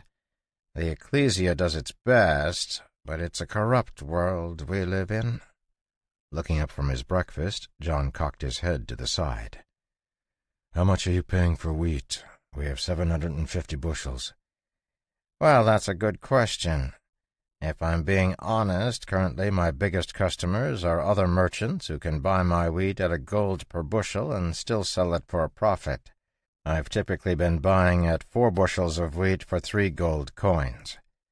"We'll sell at 1 gold per bushel," John said calmly, sticking his fork into a bit of egg on the edge of his plate. 1 gold? Are you serious?" Cormac asked, turning to glance at Gottfried, who was trying to signal something with his eyes. "Maybe I wasn't clear. I can't sell the wheat for more than 1 gold. That would leave me with no profit." "Correct. We would sell you 750 bushels that you wouldn't be able to make profit on." and in exchange we'll give you something worth 100 times that." Perking up, Cormac stared at John, waiting for him to continue. "First, the Moratoi will be starting to use the market here in Kingsmouth. The fact that I can introduce you to the man who will be their representative is easily worth the 750 gold you won't make profit on. But to demonstrate our sincerity, I'll give you another tip, this one worth just as much. The Ecclesia will be doing a surprise audit on all the grain cellars in the city in, 3 hours. Anyone found out of compliance will be forfeiting their stock, which will be sold to the merchants who have not been found to be corrupt at 5 bushels for 1 gold. Staring at John incredulously, Cormac heard a loud sound next to him and realized Gottfried had just slammed a thick wallet down on the table. Looking between the wallet and his friend, Cormac heard him speak hurriedly.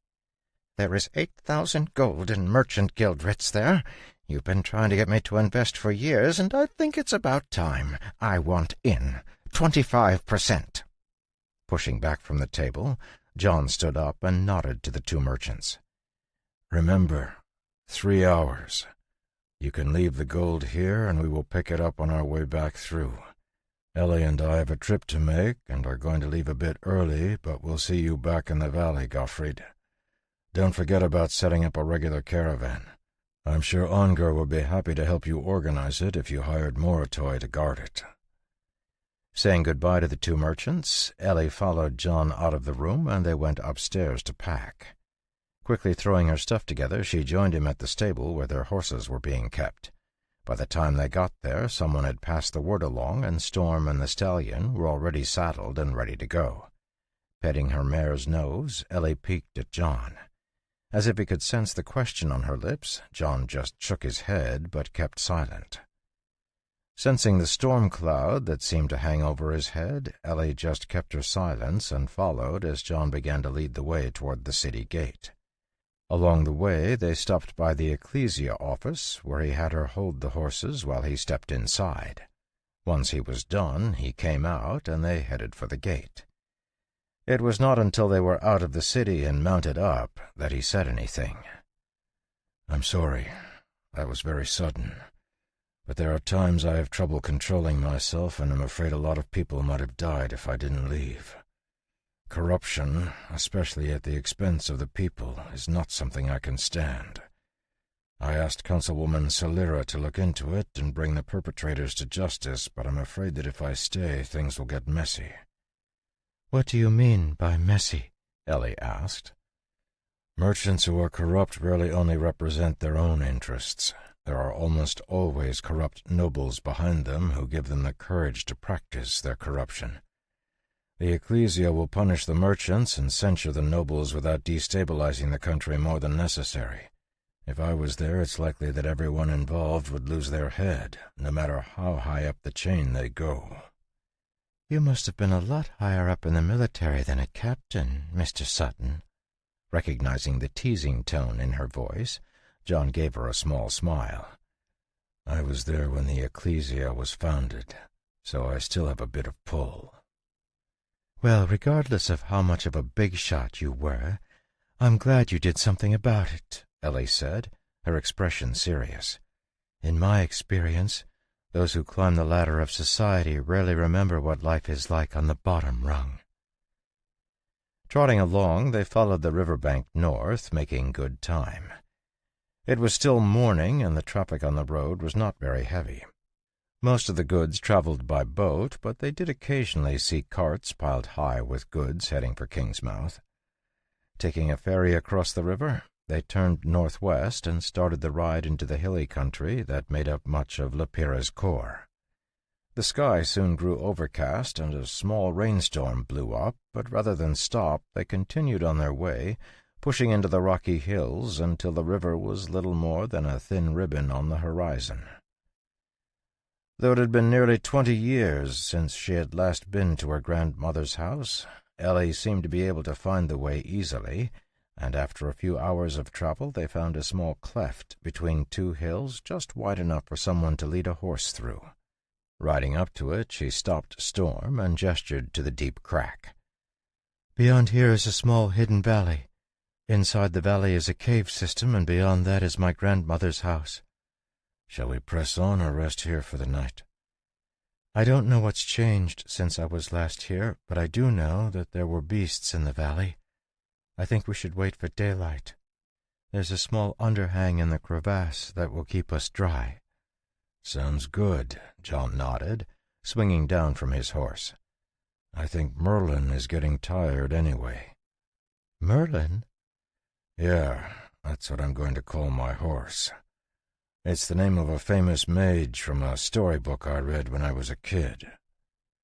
Hopping down from Storm, Ellie paused and looked at John's horse as he led him into the rocks. Merlin.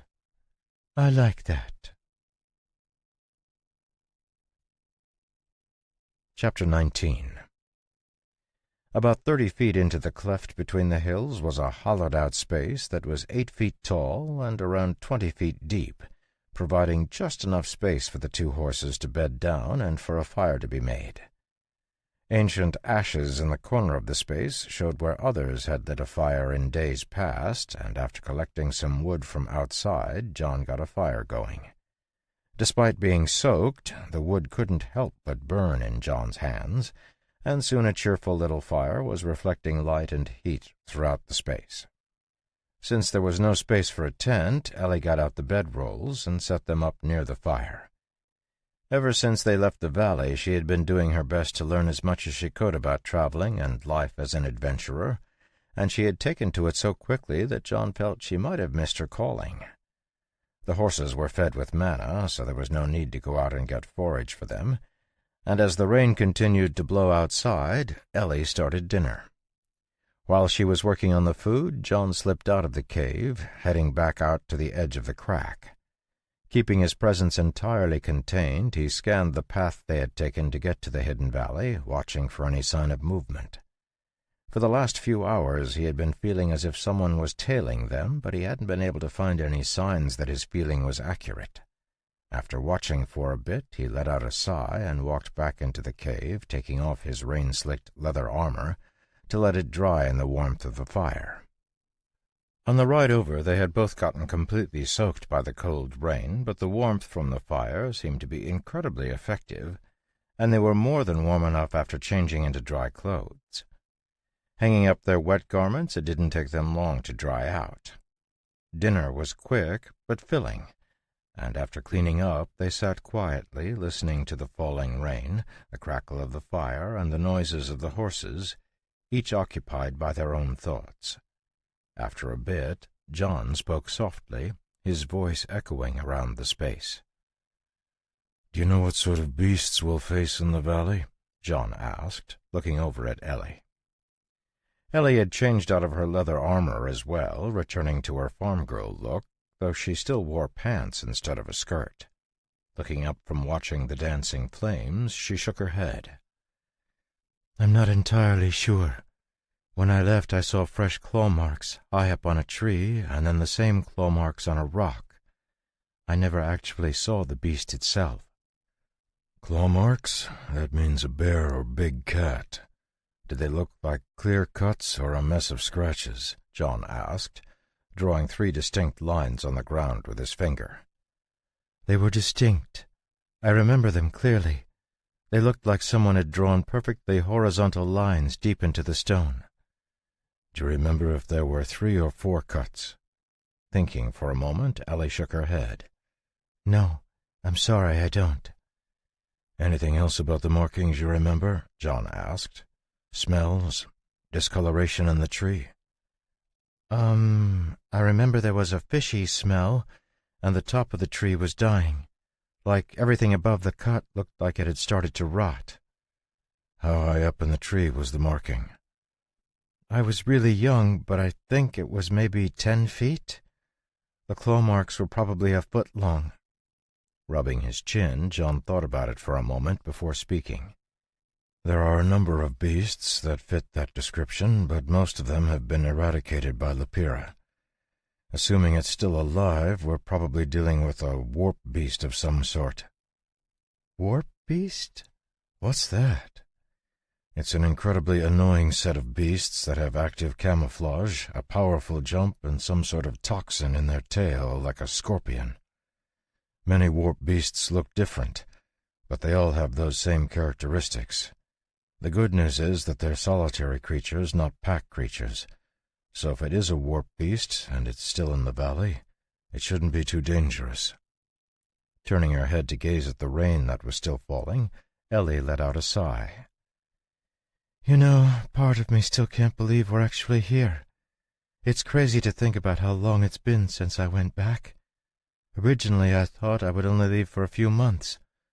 But one thing led to another, and 16 years passed just like that. Why'd you leave in the first place? My food supply was running low. While grandmother was alive, she would leave for a few days every month and return with supplies, but after she died, I was only able to make it 2 years before supplies started to run low. I decided to risk a trip to get supplies, but after I left, the gates closed and I couldn't get back in.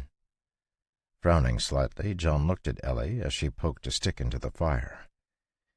My grandmother set up some sort of defensive spell around the house that transforms into a maze when you get close. I spent over a month in it, but it was never able to figure it out. Finally, my supplies really did run out, and I had to leave. When I got to town, I realized there were people interested in finding out the location of her house, and decided not to go back. Ever since then, I wandered around, doing what I could to survive, eventually ending up in the valley. But now, since I have true sight, I should be able to open the maze. Grandmother always said that only those who could truly see would be able to get through her spell. Talking about what had happened all those years ago seemed to have opened the floodgates in Ellie's mind, and as John continued to listen, she spoke of her early memories and the difficult years that followed her grandmother's passing. She had been 14 when John had been dropped into this world, and the constant wars he had struggled to survive had impacted her just as much. Hearing her describe the difficulty of finding basic necessities like food and shelter during those years, John was once again reminded of just how broken this world had become. Later that night, as they went to bed, he found himself lying awake, his mind full of his own memories of the war. Drifting off into a fitful sleep, he dreamed of the crimson battlefield, filled with reaching skeletons and towering flames. Walking through them, he suddenly chanced across a burned building that had been reduced to little more than rubble and ash. Finding it familiar, he stopped, the sea of skeletons behind him stopping as well. Walking around the building, he saw another nearby. A large bull skeleton lay on the ground, and he immediately recognized it as Ferdy as he heard the hoarse mooing that was echoing from its exposed skull. Staring around at the devastation that surrounded him, John realized he was seeing the ruins of his farm, and a terrible thought struck him. Spinning around, he saw 2 skeletons, one taller, one shorter, holding hands. The ever-present flames had melted the bones of their hands together, and he could still make out the tatters of Ellie's dress hanging from the taller skeleton's shoulders. With moaning cries, they reached out toward him, bony fingers grasping as if they wished to take his skin to cover their exposed frames. Behind him, the remains of the barn fell in with a crash, and John woke up with a start to find that one of the logs in the fire had just collapsed. +1 doom point. The apocalypse draws closer. An ashy taste filled John's mouth as he waved the blue windows away and got up. It was early in the morning, and light was just starting to filter into the crack between the hills. The rain had stopped at some point in the night, but everything was damp. Adding a few sticks to the coals to coax the fire back to life, John heard Ellie stir. Taking the kettle, he stepped outside and created a water bead with summon water, controlling it to fall into the kettle. With a little help from his temperature control, it was soon boiling, and he got breakfast ready. Handing a cup of oatmeal to Ellie, who was still blinking the sleep from her eyes, John quickly ate his food and then washed up the dishes. After cleaning up the camp, they got their armor back on and set out, leading their horses through the crevice and into the hidden valley.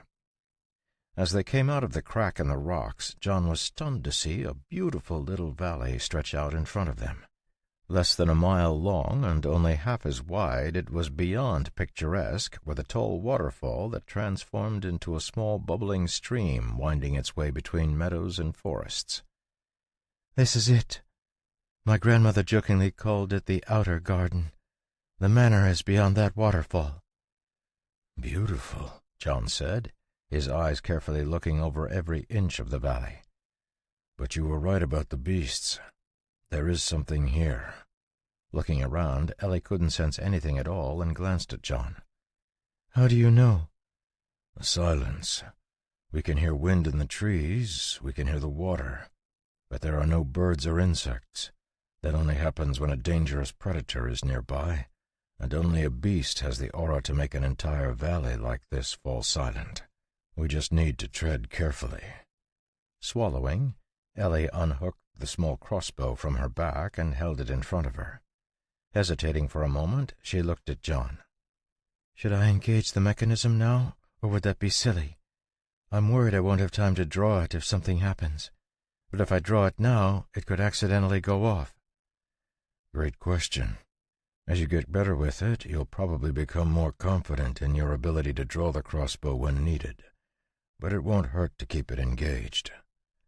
Taking out one of the bolts, Ellie cranked the hand crossbow back and clicked the bolt into the groove, making sure it was firmly in place. Keeping her finger off the trigger, she took a deep breath and nodded that she was ready. Urging Merlin forward, John led the way down into the valley, doing his best to avoid the woods when possible. As they got down to the bottom of the valley, he indicated for Ellie to stop. Seeing Merlin pulling at the reins, he loosened them, allowing his horse to grab a mouthful of the lush grass that covered the valley floor. The feeling of being followed had grown even stronger once they had entered the valley, but a quick glance behind them hadn't shown anything. Jerking his head, he gestured for Ellie to get closer, and when she guided Storm over, he spoke in a low voice. "I think someone might have followed us into the valley, but they're using some sort of masking skill. Stay calm to avoid alerting them, but I need you to see if you can spot anything out of the ordinary." To her credit, Ellie's expression didn't change as she listened to John's words, but he did see that her fingers tightened their grip on the crossbow. "I'll hold the horses and pretend we're going to set up camp. How is your mana?" "It's good. The storm yesterday provided a lot of mana for me." "Great." Swinging himself off Merlin's back, John took the reins from Ellie as she slid down from Storm, and led the horses off to the side. While he picketed them out of the way, he expanded his senses to their fullest extent, trying to spot the mysterious figure tracking them. In the middle of the meadow, Ellie crouched down, her finger tracing something on the ground. After a moment, she stood up and lifted her hand, palm out, as she muttered something under her breath. A slightly charged feeling filled the air as she pushed her mana into the spell, and even though he couldn't see anything, John felt the mana concentration over her palm drastically increase. Closing her eyes, Ellie seemed to be concentrating, but John's sharp gaze didn't miss her fingers sliding down onto the trigger of her crossbow. Frowning, he was about to speak when Ellie jerked around, jumping back as her crossbow came up. Steadying the end with her outstretched hand, she pulled the trigger, the click of the mechanism loud in the still forest. Shooting out from her crossbow, the bolt slashed through the air, causing bright red drops of blood to fly as it passed a figure that suddenly appeared at the edge of the meadow. The bolt had torn across the top of the figure's shoulder, breaking the skill he was using to hide his presence from John and Ellie and forcing him to reveal himself. Swearing as he clutched at his shoulder, the man was just as surprised he had been discovered as Ellie was that she had actually hit someone. In that moment of hesitation, the hidden man pulled out a curved short sword and dashed forward, clearly intending to cut Ellie down. Throwing aside her crossbow, she dodged to the side, her hands going to the long dagger John had given her when they set out on the trip. Holding her dagger tightly, she got her first good look at the man who had just attacked her. He was dressed in a rather loose-fitting green and gray outfit that broke up his silhouette, and as he moved, the shine of blackened chainmail could be seen underneath it. Only about 5.5 feet tall, with dark hair and even darker eyes, it was his short stature that had saved him from getting a crossbow bolt in his heart a moment ago. Not wanting to give John a chance to intervene in the attack, the The short man dashed forward again, his short sword chopping at Ellie's neck. As Ellie was about to retreat, he suddenly accelerated, moving supernaturally fast as he closed in. Without thinking about it, Ellie stepped forward and stabbed with her dagger, the green tint on its edge catching the light and causing the short man to abandon his attack, turning his charge into a roll that carried him under Ellie's stab. Popping up at her back, he was surprised when Ellie pivoted and brought her dagger backward, nearly cutting his throat with her wild slash. Though her movements were untrained and clumsy, there was an explosive power in each one of her movements that made it difficult to get close to her. Watching from the side, John almost jumped into the fight until he saw her lips moving slightly and her empty hand twitching at her side. Suddenly pointing forward, Ellie spoke a strange word, and the air above the meadow abruptly darkened. The smell of rain and wind roiled through the area as a bolt of lightning as thick as an arm dropped out of the sky, slamming into her attacker with enough force to throw him from his feet. Lightning coursed through him, burning his clothes and hair and completely stunning him. With a scream, he tried to activate another skill, but Ellie, sensing the gathering mana, spoke again, her finger still outstretched. Blood drained from her face as her mana was consumed, but a second bolt fell, shattering the skill the short man was trying to use and killing him instantly. Chapter 20. The stormy smell faded from the air, but the smell of burning hair remained as the short man twitched on the ground. Lowering her trembling finger, Ellie sagged, barely catching herself as her breath came in great gasps. The powerful lightning spell had drained most of her mana, and using it twice in such rapid succession had completely exhausted her. Turning, she tried to take a step, and her legs gave out. Before she could fall to the ground, John's arm encircled her waist, keeping her from face-planting into the meadow's grass. Gently lowering her to the ground, John gave her a wide smile. "That was incredible. Congratulations on winning your first fight as a class holder." Leaning her head against his chest, Ellie let out a low chuckle. If only I hadn't exhausted myself to do it. It seemed like a good idea, but I would be helpless if it hadn't worked. "You were in a bit of a rush, but it wasn't necessarily a bad choice," John said, "especially since I am here to back you up. Just take it easy for a moment. Try meditating and see if you can get some of your mana back. I'll check on our friend." Making sure Ellie wasn't going to fall over, John started to stand up, only to find that Ellie had not let go of him. She had grabbed onto his arm when he kept her from falling, and still had an unconscious death grip on his wrist. Sensing her trembling through her fingers, John sat down next to her, his arm still wrapped around her. Realizing that adrenaline was probably still coursing through her, John stayed with her for a few minutes until she got herself under control and released his wrist. I'm sorry, I guess I'm a bit shaken," Ellie said, her blush adding a drop of color to her pale face. "It's only natural, Ellie. Much better to feel this way than to feel nothing. I would only be worried if you were a stone-cold killer." Realizing she was still resting her head on John's chest, Ellie's blush grew stronger, and she reluctantly moved her head away. Glancing over at the short man's body, she saw that his fingers were still spasming slightly, and she had to suppress the urge to throw up. "Is he still alive?" "Nope. Completely dead. That twitching is an after-effect of lightning. Getting hit the first time erased his defenses, and the second bolt fried him. He was gone before he hit the ground." Standing up, John walked over to get a better look at the body. Unbothered by the burning smell, he rummaged through the still-smoking clothing, finding a few weapons and a belt with a dozen pouches.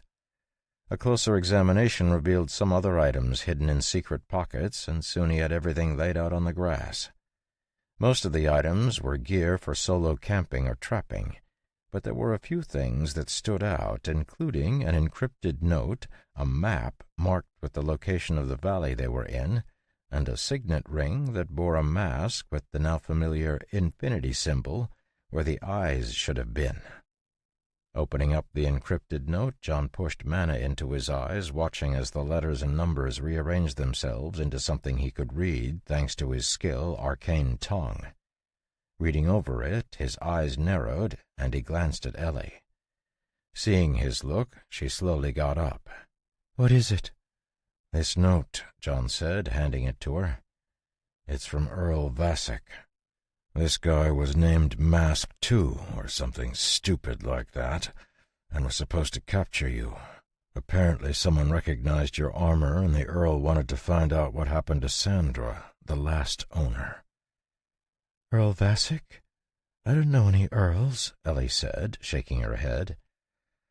"Earl Vassic is the noble who hired the Red Coral adventuring party. It's likely he's looking for information about what happened to them, and more importantly, what happened to the item he wanted from the ruins." "That means there will be more people after us," Ellie said, her voice steadying. "I better practice my spells a bit more. By the way, how can you read this? I can't understand a single word of it." "When I was in the military, we ran across a lot of enemy codes," John said, dodging the question. "Our attacker was also carrying this." Taking the ring John was holding out, Ellie looked at the symbol on it, her forehead furrowing. "That's the same double-loop symbol the skull ring has, right?" "Correct. It's a symbol for infinity. I've seen it before, but it's a bit strange to have run into it again here." "Does this mean there's a connection between the Earl and that necromancer?" "I certainly hope not, but it does seem likely. It smells like something big is happening out of sight. And speaking of out of sight," John stood and pointed at the waterfall in the distance. "I think we should check out this hidden entrance you were mentioning." "Should we do something with his body?" "No, leave it for the beast that's lurking in the woods," John said, his eyes shooting toward the nearby trees. "No need to waste our time on it." Taking their horses, they made their way toward the waterfall, soon arriving at the deep pool the waterfall fell into. Though Storm and Merlin were both rather skittish, the lure of mana trumped their fear of the sound, and Ellie and John were able to get them into the cave hidden behind the sheet of water. "We should probably leave them here," Ellie said, looking at the small winding tunnel that headed further into the cliff. "Agreed. If we take too long or get stuck in the defensive spell, they can wander out and have some grass." "Will that be safe?" Ellie asked. "What about the beast prowling around?" "I think it'll be fine. Besides, I don't think we'll be gone that long." Leaving Storm and Merlin in the cave, John and Ellie continued forward into the tunnel, slowly making their way along until it began to get too dark to see. Ellie's mana had recovered a bit, and she offered to summon some wisps for light, but in order to save her mana for using true sight, John just pulled out his sword and shield, using the soft light from the magical shield to light their way. The passageway twisted this way and that, and soon split. Thinking carefully, Ellie was about to take the left passage when John called for her to stop. "Were there any beasts in this cave? I mean back when you lived here with your grandmother." "Not that I know of," Ellie said, shaking her head. "Why?" Crouching, John pointed to a thin spiderweb strand that ran across the bottom of the passage. Nearly invisible in the darkness, it took Ellie a moment to see what he was pointing at. When she did, she let out a gasp and looked around at the darkness as if expecting to see spiders creeping out of the cracks in the walls. "This is the thread of an arachnid gigantus. Giant spider, basically. It sets traps like this to alert it when prey enters its hunting ground. Unfortunately, it's a pack beast, so if there's one, there are probably more. We can try to move through quietly, but their sense of hearing is excellent, so it's almost impossible that we'll be able to avoid it." Instead of replying, Ellie unslung her crossbow and decisively cocked it, dropping a bolt into the groove with a click. Letting out a laugh, John swung his sword, cutting through the spider thread. "Ha ha! My thoughts exactly." With his flaming sword held out in front of him, John led the way into the tunnel, Ellie sticking close behind him. As they walked forward, they began to see more signs of the giant spiders, but the flames from John's sword made short work of the webs that covered the passage. Looking at the burning fragments, Ellie glanced at John. "Are the spiders poisonous?" "Venomous, but yes. They have a neurotoxin that overloads the nervous system, shutting it down." "What's the nervous system? Do you mean it makes you afraid?" No. Your nervous system is all of the, nerves in your body.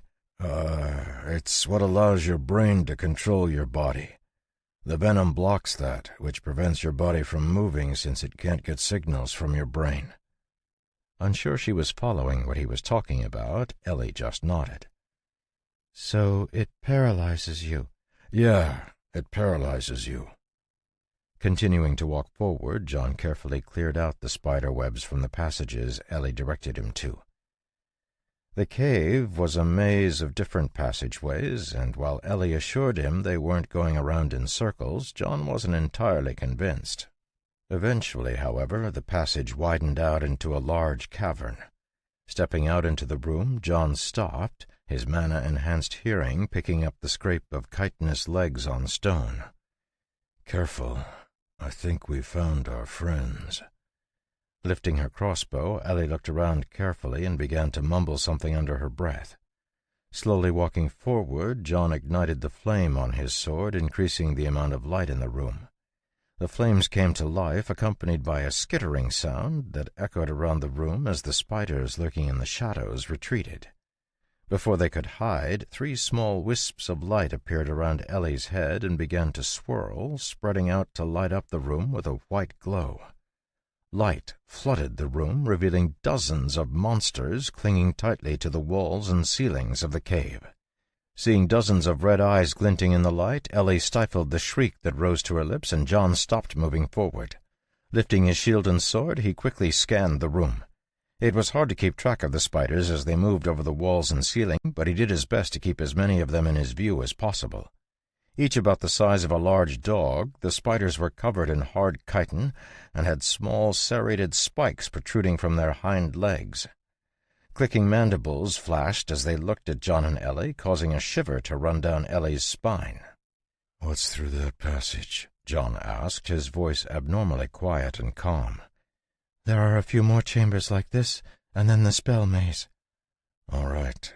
We might need to move quickly, and if we do, I'm just going to grab you and go, so don't freak out. If you have to shoot, aim for the eyes, but be careful. They're quick. Now follow me. We're going to move slowly. Hopefully we can avoid spooking them." Carefully, and with smooth, stable movements, John began to make his way toward the cavern's exit, Ellie sticking as close to his back as possible. Doing his best to keep from startling the spiders any more than they already had, John thought they had made it when a deep hiss echoed through the tunnels, shaking the walls and sending the giant spiders into a frenzy.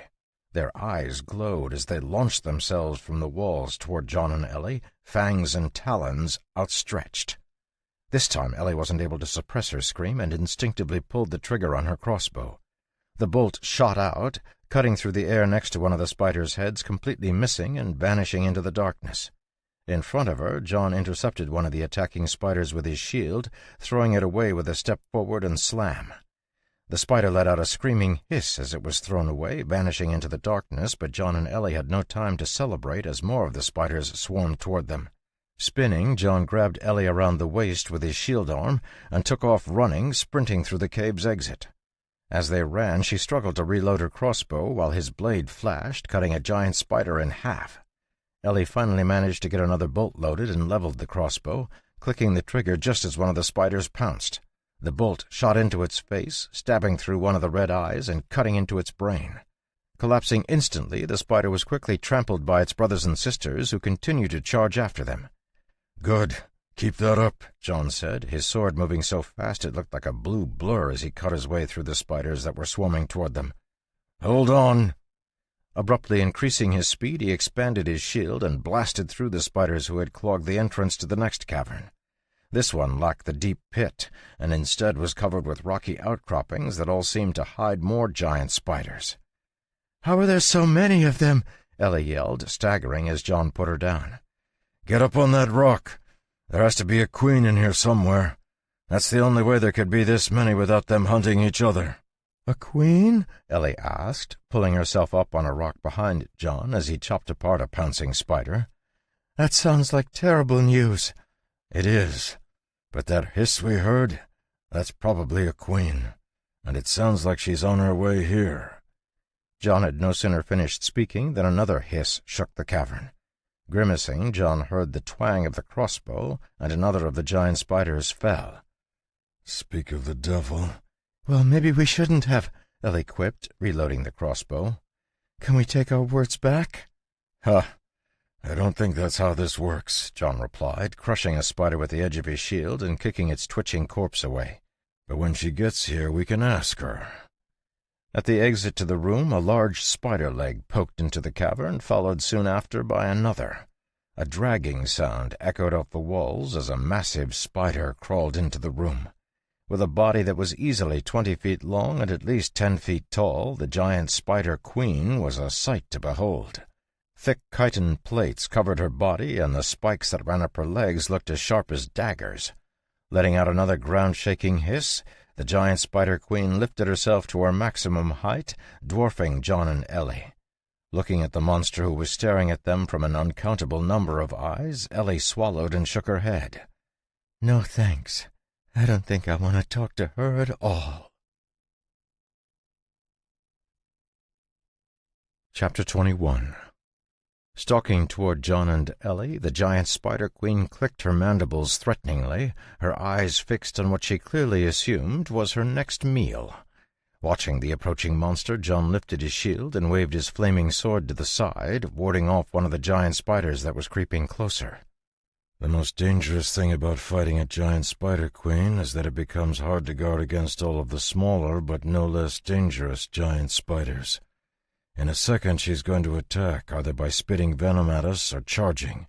You can tell which one by watching her, because she'll lift her front legs if she's going to charge, and will expand her mouth if she's going to spit. How's your mana looking?"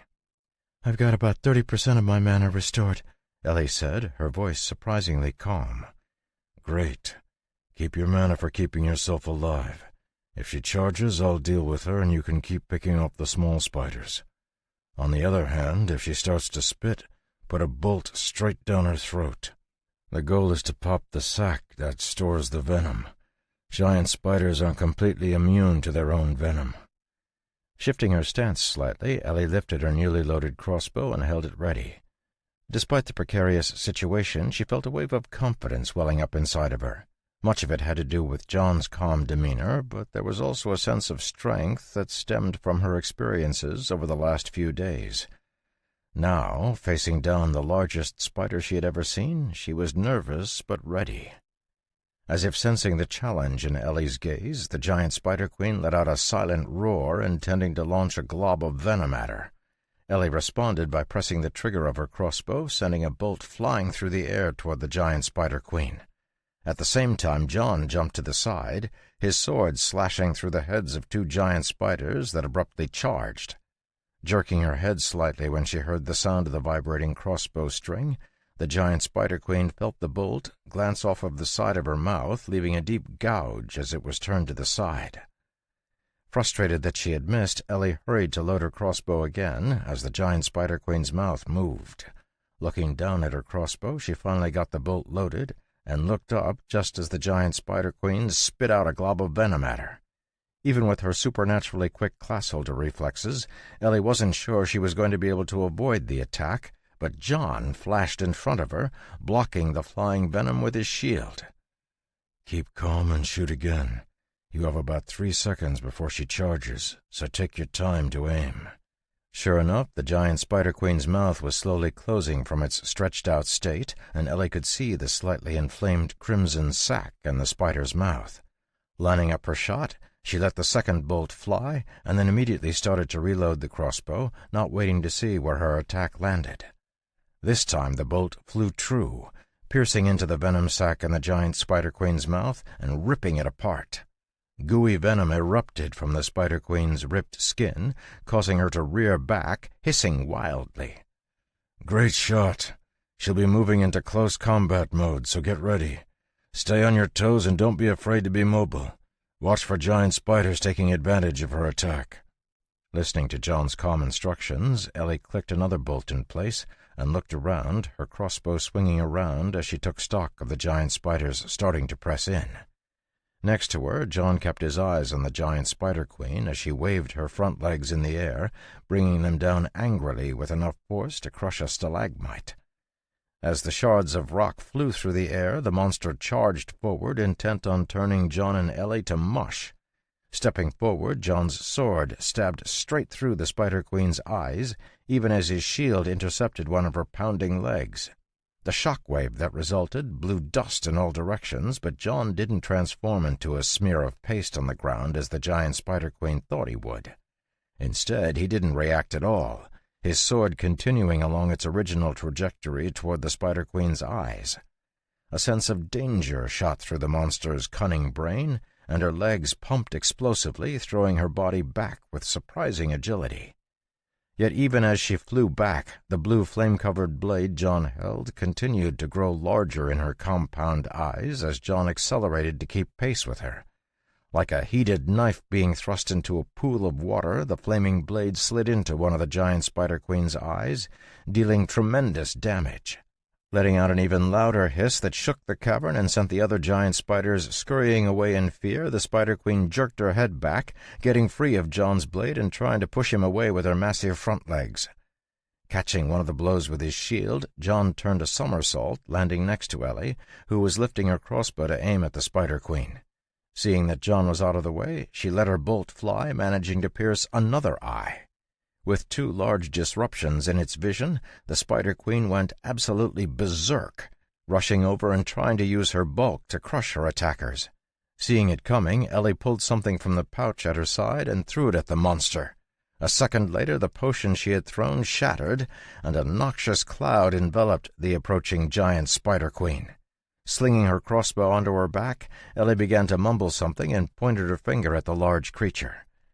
Already white foam was starting to drip from the Spider Queen's jaws as the venom she'd swallowed slowed her body down.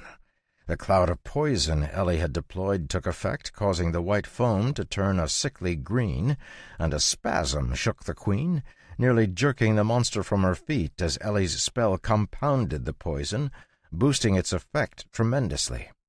Though it wasn't effective enough to kill the giant Spider Queen on its own, Ellie had bought enough time for John to advance and land another blow on the monster's head. Even as his sword bit into the monster's skull, Ellie was loading another crossbow bolt, her eyes constantly scanning for other dangers. The level of calm professionalism John saw her exhibiting made his eyes light up. Though it wasn't unheard of, it was rare to find anyone so calm and in control of themselves during their first real combat against a magical beast. There was some roughness to her actions, but she was staying level-headed, and not even the threatening aura that spread from the Spider Queen could shake her. Part of that could be attributed to the purity of her mana, but the majority of it was a result of her mental strength being higher than normal. The giant spider could sense death looming over her as the poison in her system began to liquefy her organs, but running never entered her brain. She had never known a day in her life when she was not the biggest, baddest creature around, and even now, with death only inches away, she elected to double down on her attack, striking at John with her fangs. Dodging back, John brought the edge of his shield down on top of the two extended fangs, pinning the monster to the ground as he stabbed his sword over the top of his shield. With a squelch, the blade stabbed through one of the Spider Queen's eyes, this time making it to the monster's brain. Blue flames surged into the giant spider's skull, instantly killing the beast.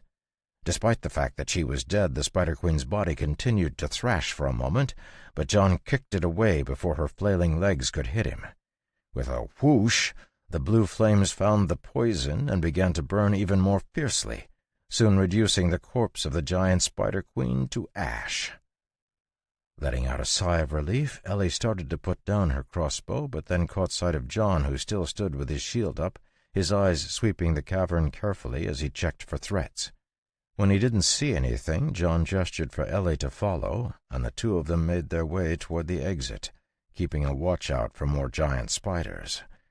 After their queen was destroyed, the beasts seemed to have vanished, hiding deep in the cave system from Ellie and John. With the light from Ellie's spell, the way was well lit, and after walking for half an hour, they hadn't seen even a single giant spider. Eventually, the tunnel opened out into a wider cave, and John caught a glimmer of natural light streaming in through a gap in the ceiling. Pointing at the cave exit that appeared in the distance, Ellie smiled widely. "That's the exit. We'll find the front gate right through there. But as soon as we leave the cave, we'll be caught in the maze spell." Carefully making their way forward, they soon came to the end of the tunnel, and John saw another small valley stretching out before him. Much smaller than the valley they had passed through earlier, this valley contained a large manor house and what looked like some fields that held a garden, an orchard, and a small lake. Rather than the witch's cottage John was expecting, it looked more like a noble's country mansion. Confused, John looked at Ellie, but she was distracted, gazing at the house with a longing expression, clearly lost in her memories. Taking another step forward, John suddenly stopped, his eyes narrowing. It was terribly faint, but at the last moment he sensed a hint of mana in front of him.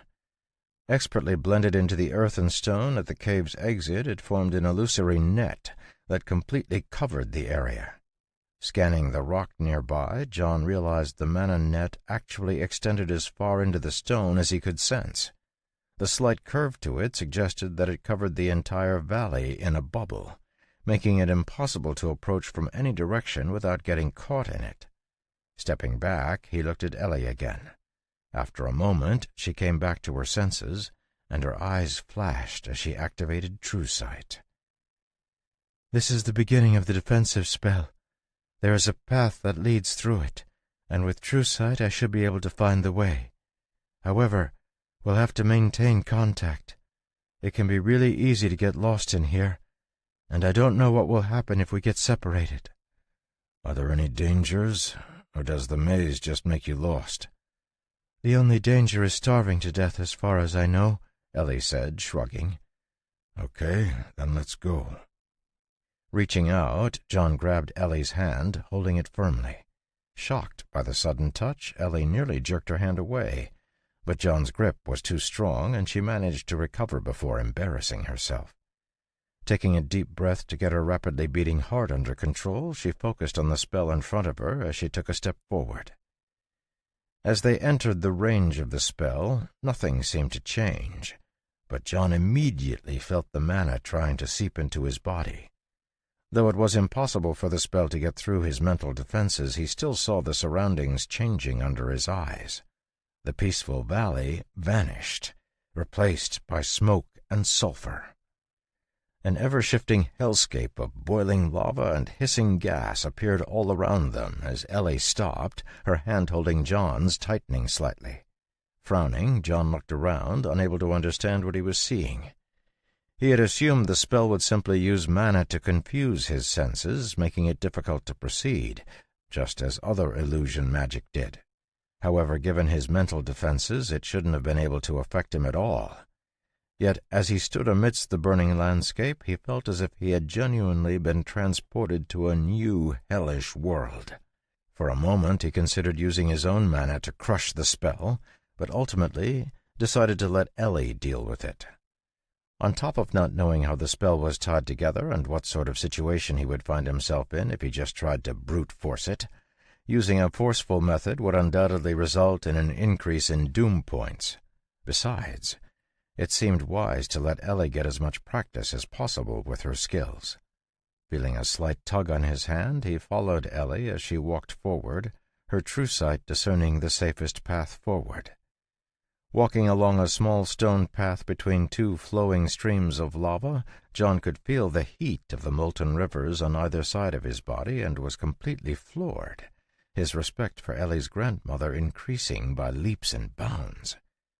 The spell they were walking through was far beyond a simple illusion, and he found he could actually manipulate the heat as if it were coming from a flame in the outside world.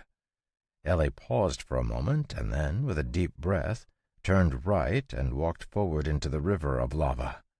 Following close behind, John was ready to grab her, but to his surprise, the world shifted around them, and he found that the path rose up under their feet. After winding through the flame-covered hellscape for nearly an hour longer, Ellie suddenly gasped and pointed ahead at a large circular stone that stood on its side in the distance. "That's the entrance!" Tugging John's hand, she hurried to approach the stone, reaching out to touch it with her fingertip.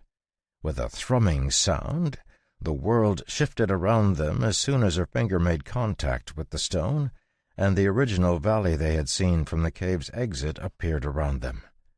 The interior of the valley was full of life, and John felt a strange sort of energy in the air he couldn't quite place. Sensing a presence he hadn't sensed before, John looked toward the manor house just as the front door opened. A figure floated out of the house, rapidly approaching where Ellie and John stood. Unsure if what he was seeing was correct, John blinked his eyes, but the figure remained the same. Dark blue and glowing, the figure appeared to be an 8-foot-tall giant man whose feet didn't quite meet the ground. Thick muscles dominated his uncovered chest, and a pointed goatee on his chiseled face, combined with his bald head and pointed ears, gave him an almost sinister look. A pair of baggy pants, a wide sash, and cloth shoes with a pointed and curled toe completed the picture, and as he floated to a stop in front of Ellie and bowed, John heard a soft bass voice that seemed to come from everywhere at once. "Welcome back to Star Manor, milady." Chapter 22. Staring at the large blue man, Ellie blinked, her eyes growing wet. "Vexus, it's good to be back." "Evening approaches. May I prepare dinner for you?" "Thank you. Dinner would be great." With a nod, the blue man turned around and floated away, a faint light glimmering from under his glowing skin. Watching him leave, Ellie took a deep breath and turned to look at John, who was still staring after the floating man. "That is Vexus, my grandmother's familiar. He's a star djinn. I didn't think he would still be around." "A djinn? Like a genie? Does he grant wishes?" "Genie? I don't know what that is," Ellie said, shaking her head, and beginning to lead the way into the house. "And I don't know about wishes, but he protects the manor and tends the gardens. He cared for me when I was young as well." Amused by the idea of a genie butler, John took a closer look at the manor. Larger than it first appeared, it was a sprawling affair with 2 large wings and a wide front porch. It took a moment for John to realize what was bothering him about it, but when he did, he stopped dead in his tracks. The architecture of the manor was familiar to John, too familiar. Styles in this world, especially for the rich, were highly Gothic, and most noble houses looked more like the famous churches of John's previous world than homes. In contrast, Star Manor was built in an Edwardian style that was plainer and had larger windows. Considering how closely it resembled the stately manor homes John had seen pictures of on the internet, John almost felt as if he had been transported back to Earth. Feeling John stop, Ellie realized they were still holding hands and released her grip. John, however, was completely distracted by his thoughts and continued to hold on to her hand, oblivious to her mounting blush. When he finally came to himself, he naturally let go of her hand and pointed up at the impressive-looking building. "Did your grandmother build this?" Taking a moment to gather herself, Ellie shook her head. "I don't think so. She said it had been in the family for a long time. My earliest memories are here, playing in these rooms. Come on, I'll show you the way to the dining room." As they walked up the stairs, the door opened and Vexus welcomed them in. Seeing that John was carrying a backpack with camping gear, he offered to take it and then escorted them to the dining room. "Please sit. Dinner will be served in a moment." "Thank you, Vexus." "It's my duty, milady. No thanks are needed," Vexus said, his face impassive. Watching him leave, John heard the door on the other side of the room open and, turning his head, saw Vexus walk out of the hall carrying a platter with 2 bowls of steaming soup. Quickly looking back, he caught sight of the blue skin of the Star Jinn's back just before the door shut. Noticing his confusion, Ellie let out a laugh. Vexus can, duplicate himself. That's how he takes care of everything by himself. Unable to get his head around how weird this experience was, John just shook his head and ate his dinner. The meal was 6 courses in total, and easily rivaled any meal he had ever had in the noble houses of the capital city. As it wound to a close, Vexus came back into the room and waited quietly by Ellie's side. With a slight tremble in her hands that John nearly missed, Ellie put her fork down and looked at the blue gin. "Thank you for the meal, Vexus." "My lady, with this I have completed my tasks. Please proceed to the library, where you will find a message from your grandmother.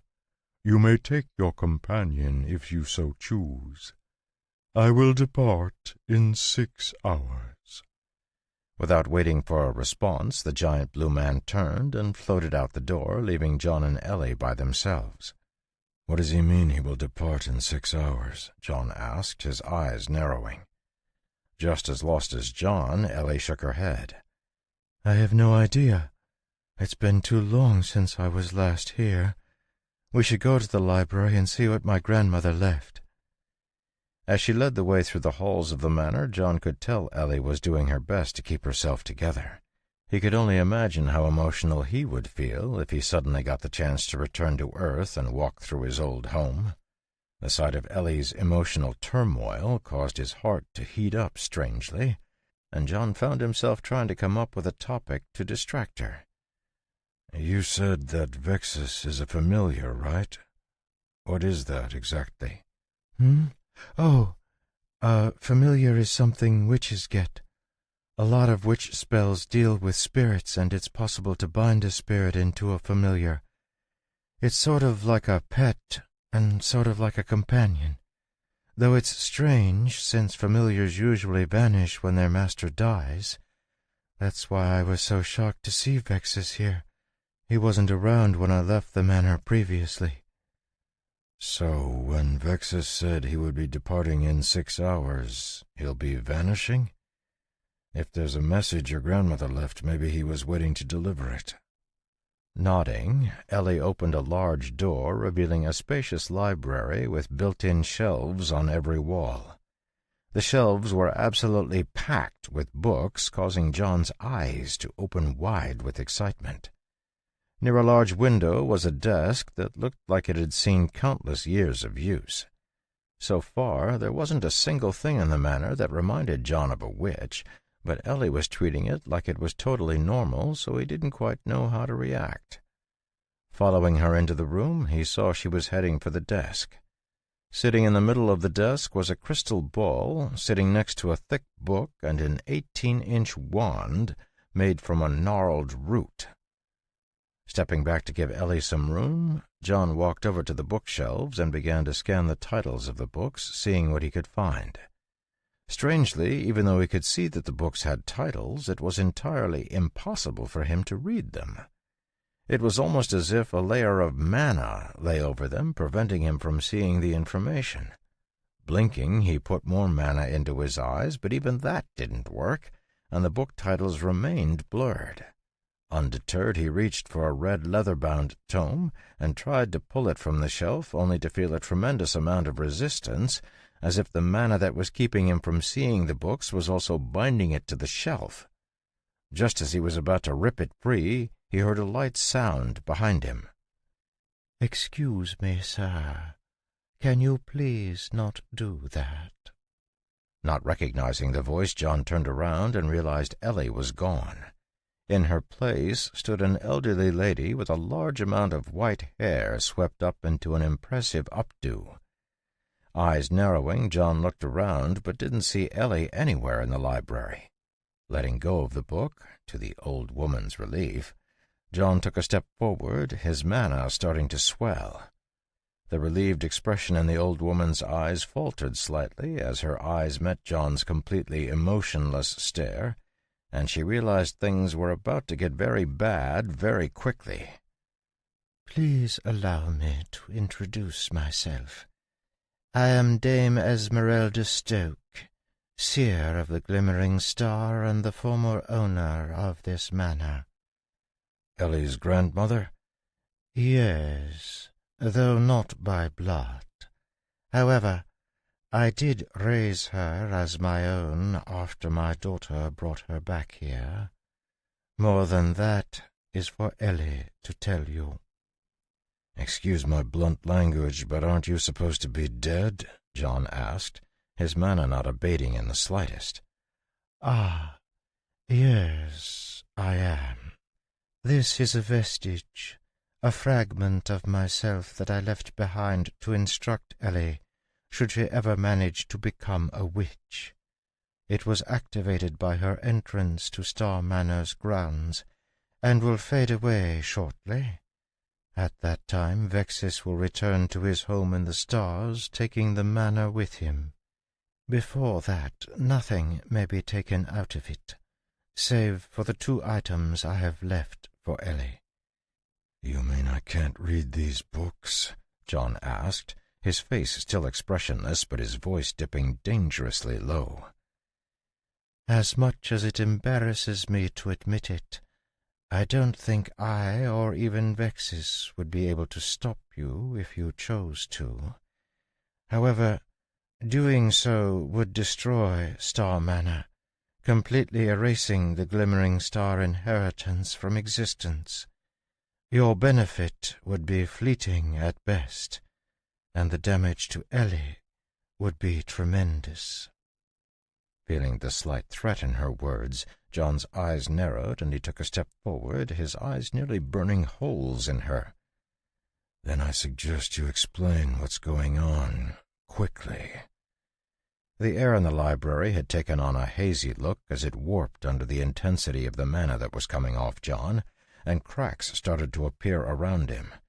It had only taken him an instant to understand he had been affected by something similar to the defensive spell that surrounded the manor when Dame Stoke had appeared, and now it began to break apart as it failed to contain John's mana. Her eyes darting to the growing cracks, Ellie's grandmother began to speak rapidly, making sure to be as clear as possible. "Thousands of years ago, a single mage appeared in this world and opened a portal, summoning a party of class holders to assist him in defeating the beasts that dominated the world. Before they died, they passed their classes down, and along with them their official inheritances. My ancestor was one of those who came to this world from another world. She passed down her official inheritance, Star Manor, to her daughter, who continued to pass it down. With it came the Star Djinn Vexus. He and the manor are one entity, and he is bound to only share his knowledge with the official inheritor.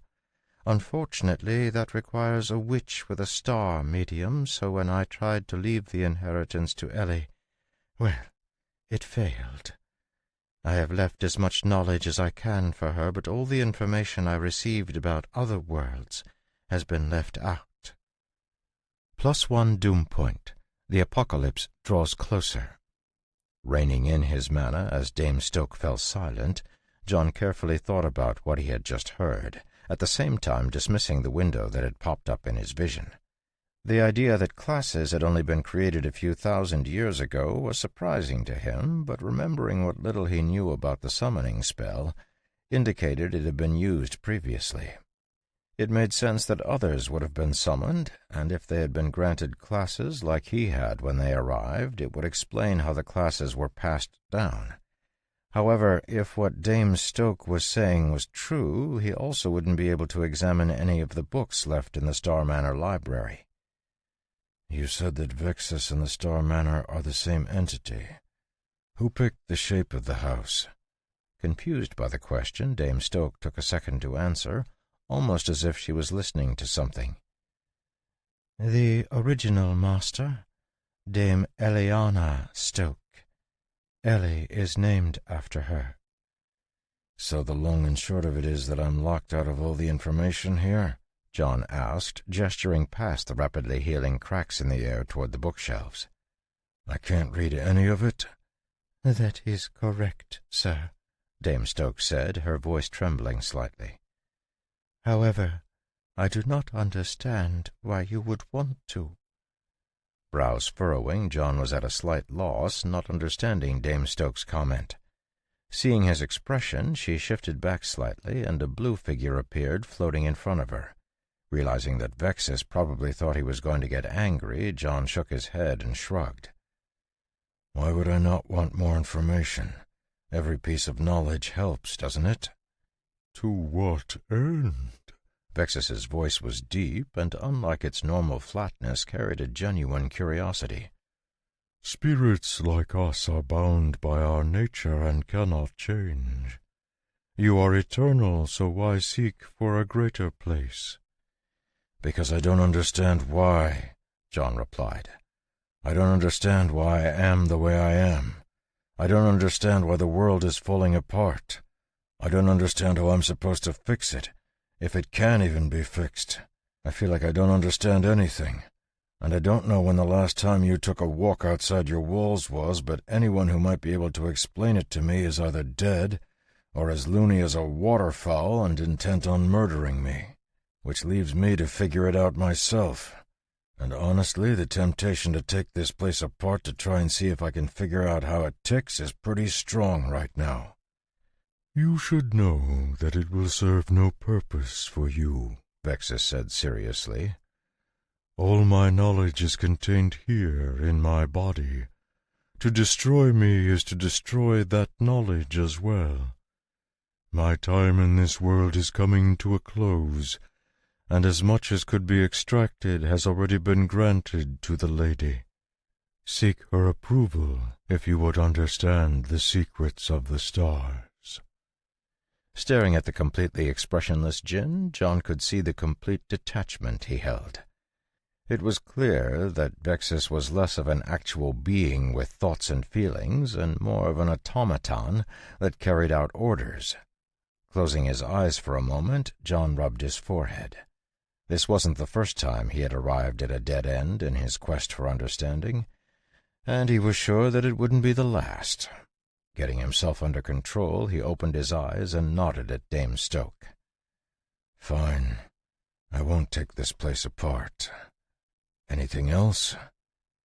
Stepping out from behind Vexus's floating figure, Dame Stoke bowed low to John, her waist bending completely and her hands coming together in front of her chest.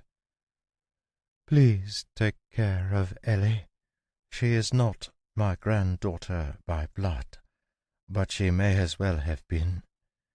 Knowing that she is with a being such as yourself gives me great hope that she will not only survive in this harsh world, but thrive. Please do not abandon her like so many others have. Chapter 23. When Ellie awoke from her daze and turned around, John was standing quietly behind her, a thoughtful expression on his face.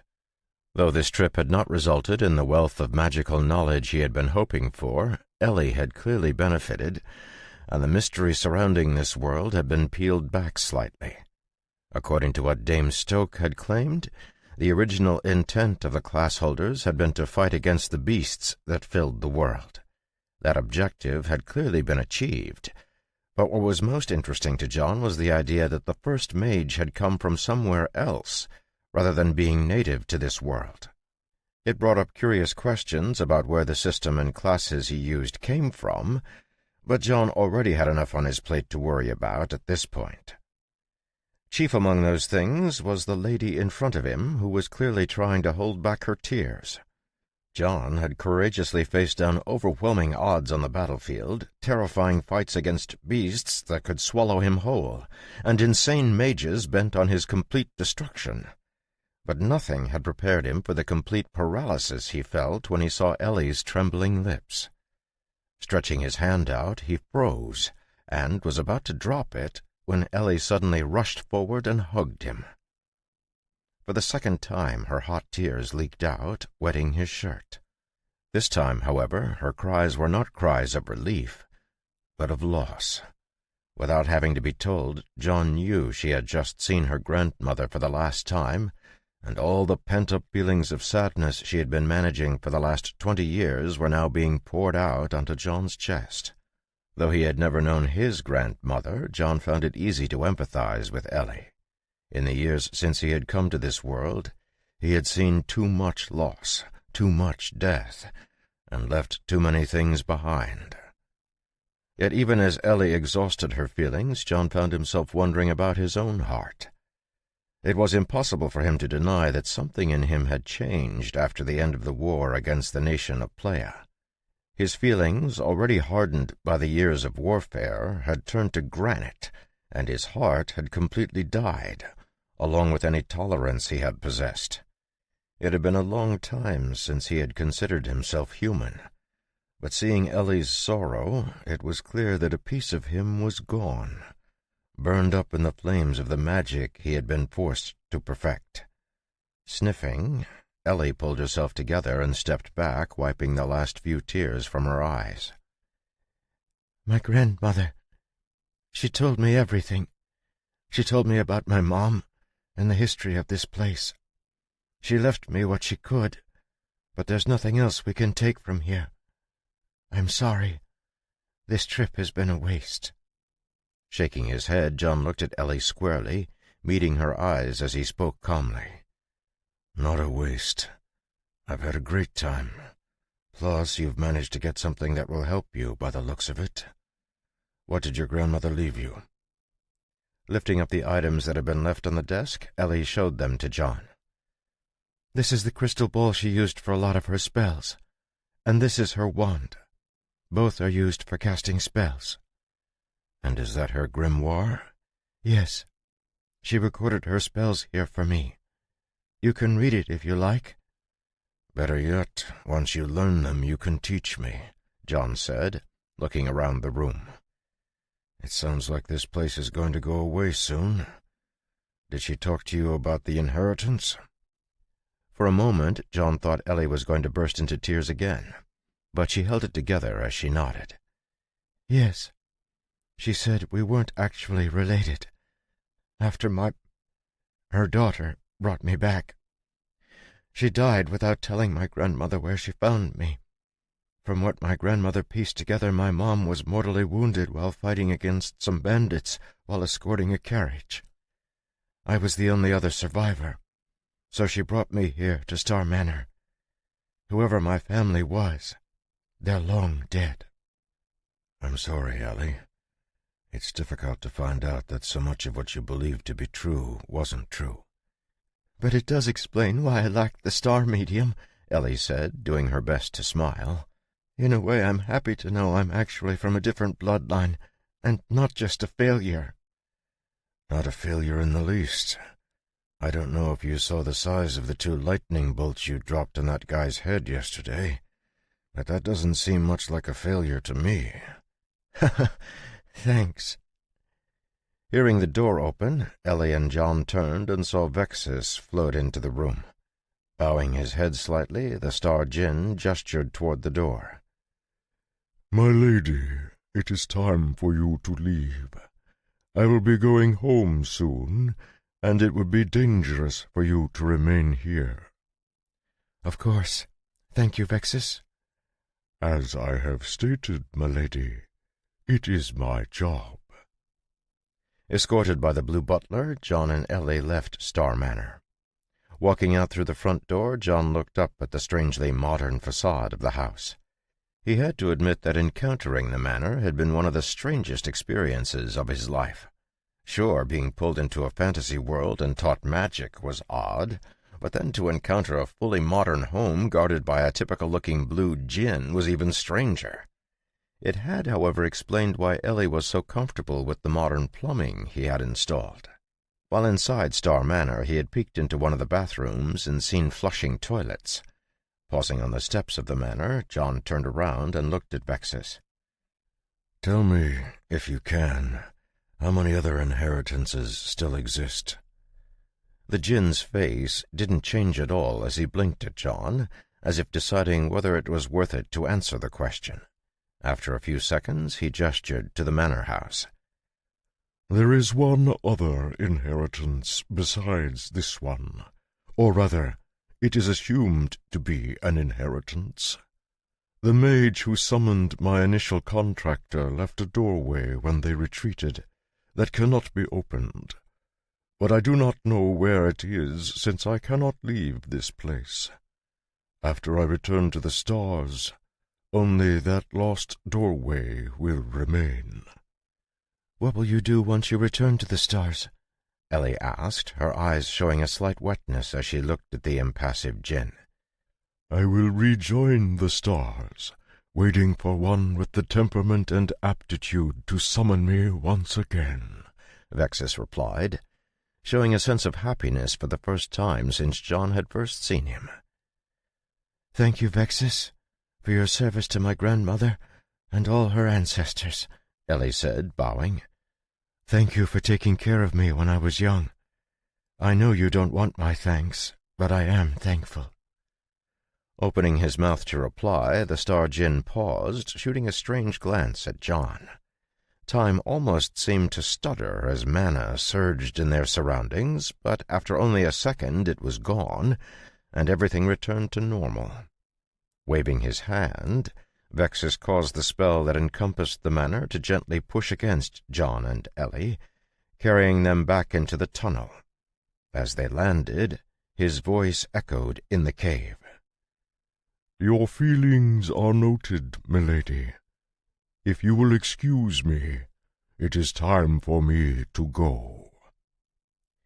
A shining light burst from the cave's exit, causing Ellie to shield her eyes, squinting in the glimmering rays.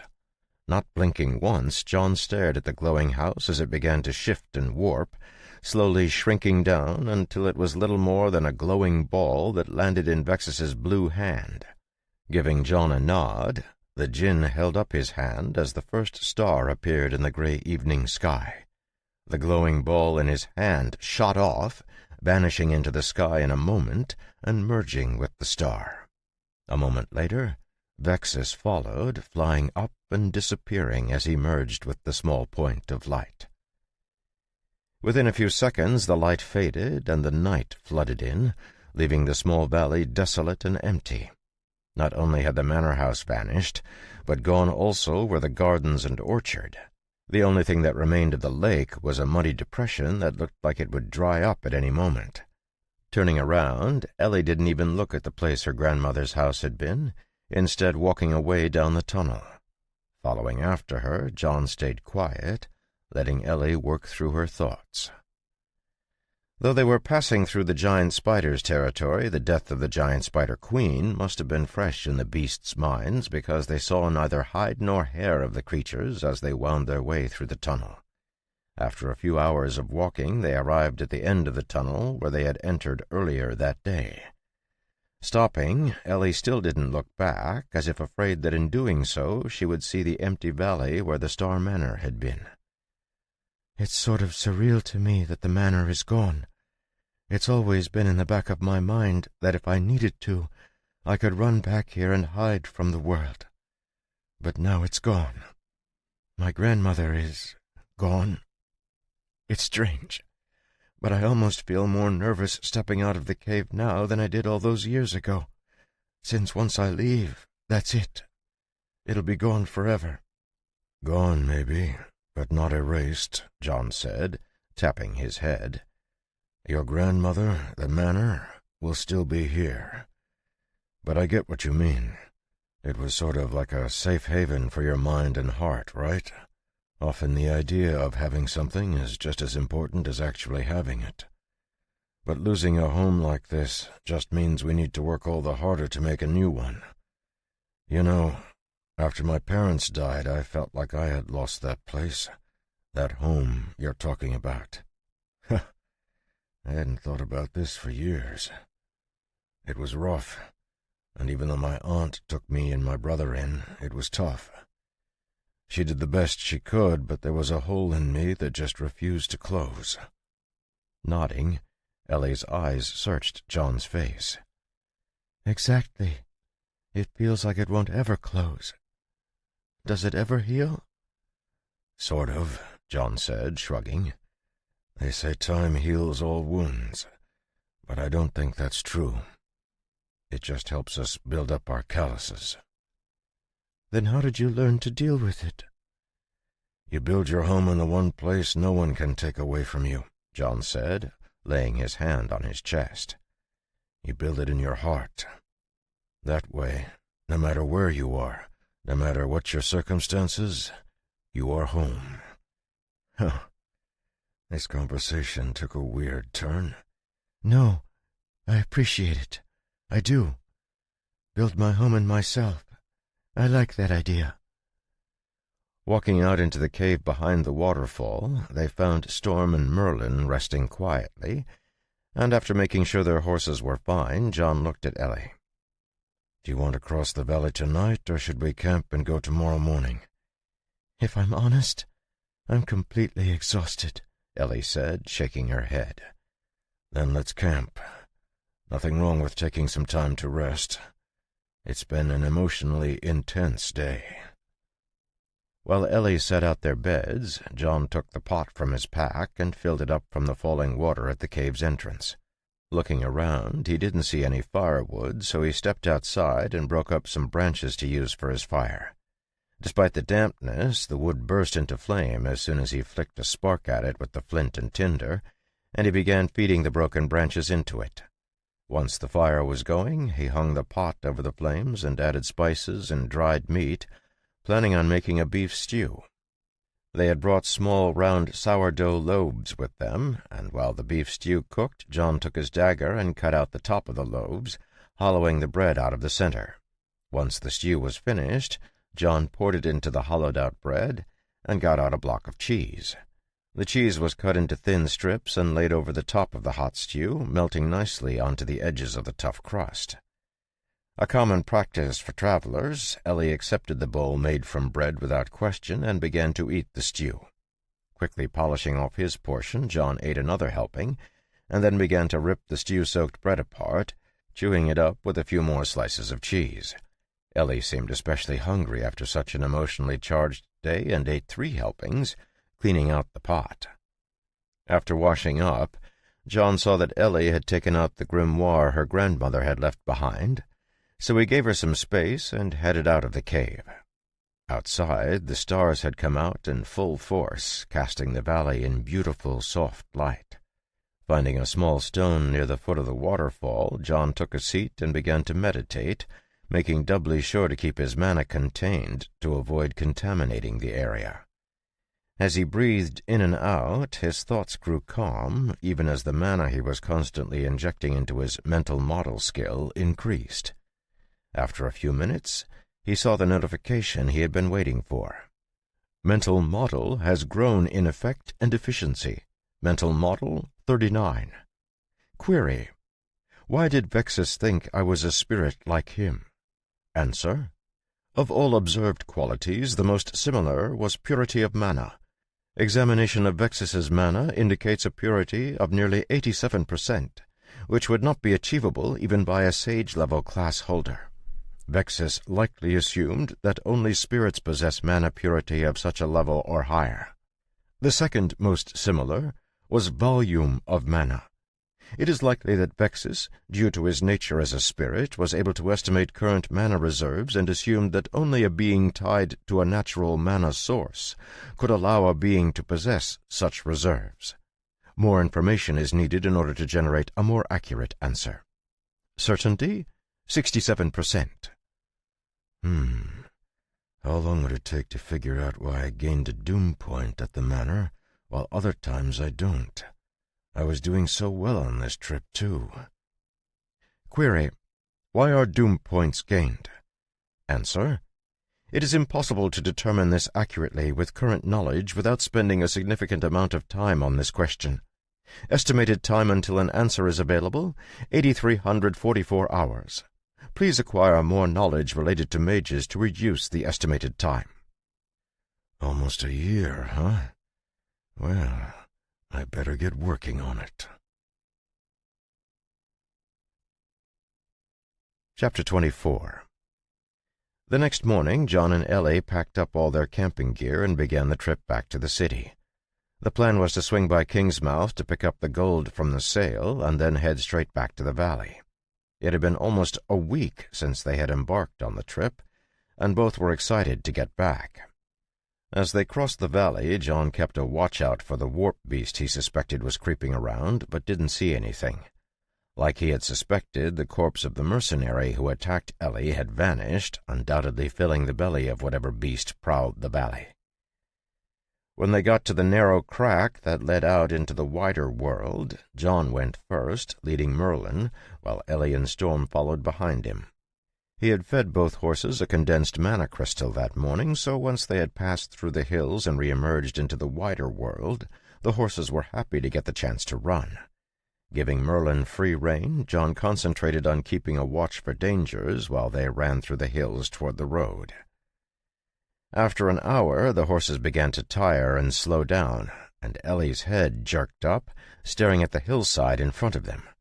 With only a few more hills to pass before they arrived at the road that ran alongside the river, they had made much better time than on the trip to the Hidden Valley. Seeing the intent look on Ellie's face as she stared up at the hills, John pulled on Merlin's reins, slowing him down. "Find something?" "A large group, maybe a dozen people, all armed and waiting." "For us?"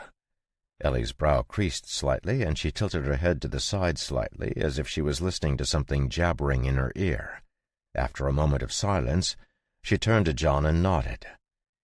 "Yes, we're the only other people for at least a mile.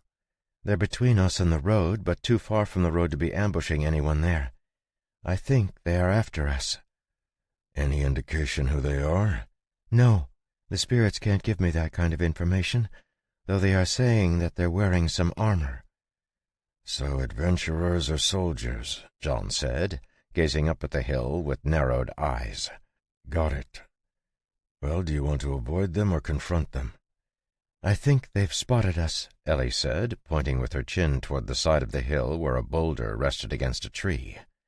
Injecting mana into his eyes, John saw the figure Ellie was pointing to. Crouched down between the trees and the boulder was a figure dressed in dark leather armor that looked a lot like the armor John and Ellie wore. The hidden watcher was clearly staring straight at them, and John suspected that if they tried to find a new path, they would find themselves chased. Glancing at Ellie, he noticed she had already unslung her crossbow and loaded it. Her expression carried a firmness that had not been present when they set out on this trip, and John was suddenly glad they had come, even if he hadn't gotten the magical knowledge he was looking for. "What's the plan?" John asked, leaning forward on the pommel of his saddle. "See what they want and then break through if they're not friendly?" Eyebrows rising, John glanced at Ellie. "Do you think we can take 12 people by ourselves?" Suddenly growing nervous, Ellie looked at John, her eyes searching his face. Is that a lot? Are they much stronger than the spiders? I don't really know much about this sort of thing." "True.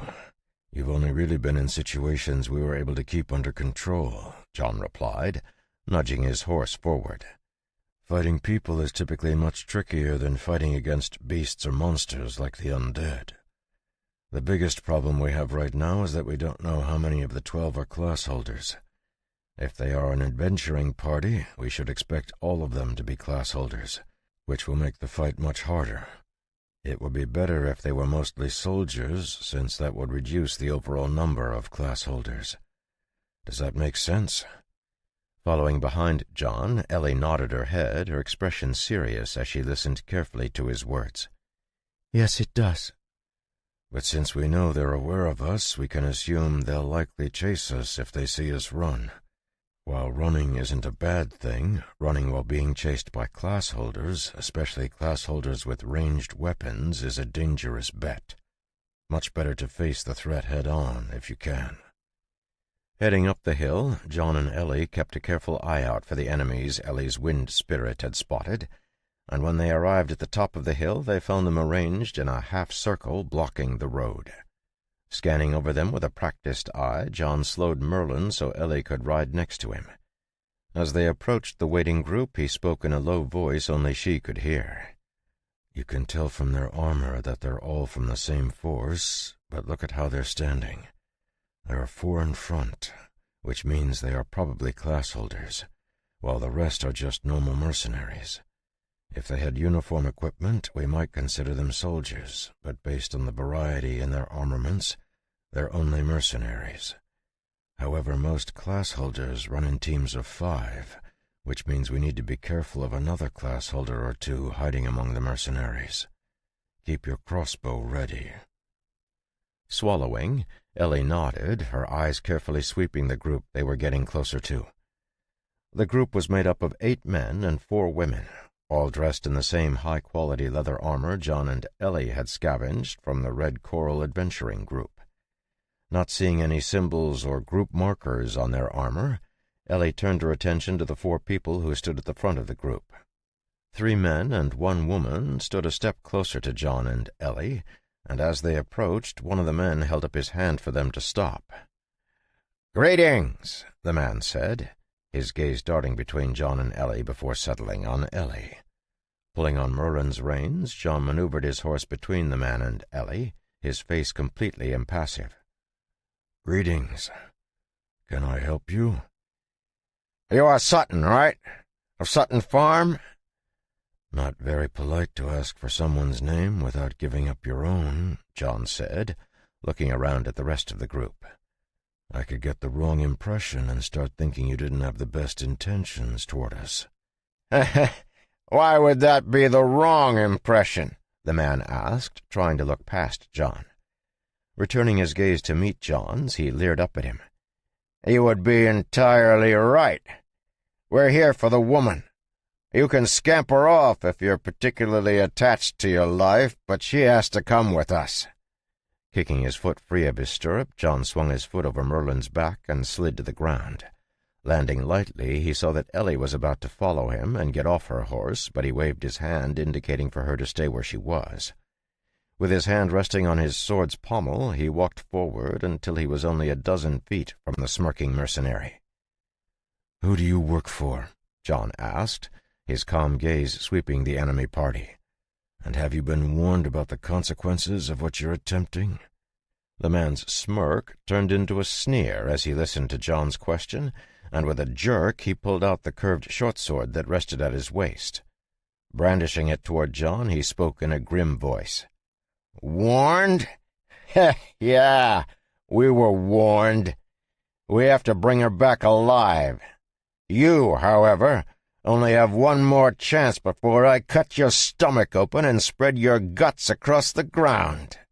Letting out a sigh, John turned to Ellie and pointed at the man blocking his way. "As you grow in experience, you will learn that some people are too far removed from reality to bother with. Their minds have grown addled, and nothing you do or say will be able to cut through their warped perception of reality. Though all people deserve a chance, when you encounter this sort of person, the only real option is avoiding them or dealing with them directly." As soon as his last words rang out, John moved, flames bursting from his feet as he shot toward the leader of the enemy group. His sword sprang from its sheath in one smooth motion, darting for the enemy leader's throat even as John's magical shield sprang open.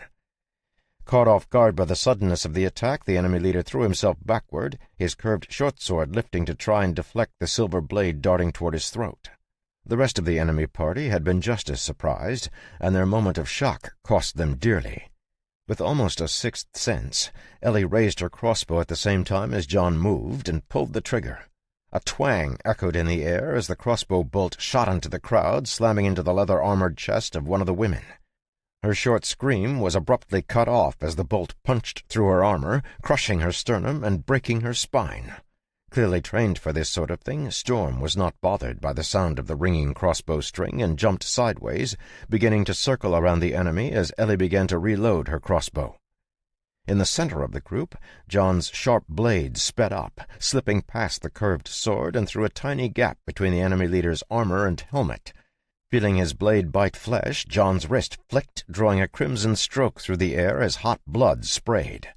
Borrowing the momentum as he turned, he thrust his shield forward, slamming it into the leader with a crunch, launching the unfortunate man back into the rest of his teammates.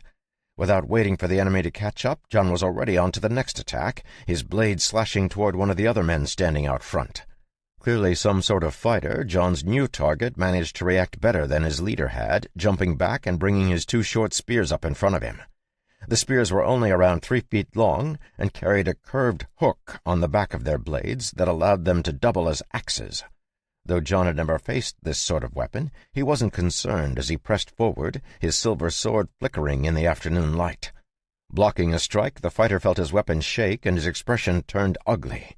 Every single one of John's attacks was powerful enough to shake his grip on his weapon, and he was forced to retreat to keep from dropping his spears.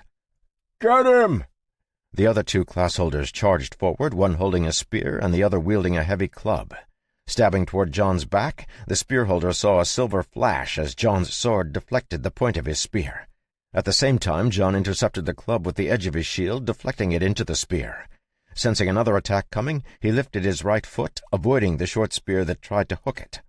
Along the edge of the fight, Storm was still moving swiftly around the group as Ellie finished loading her crossbow.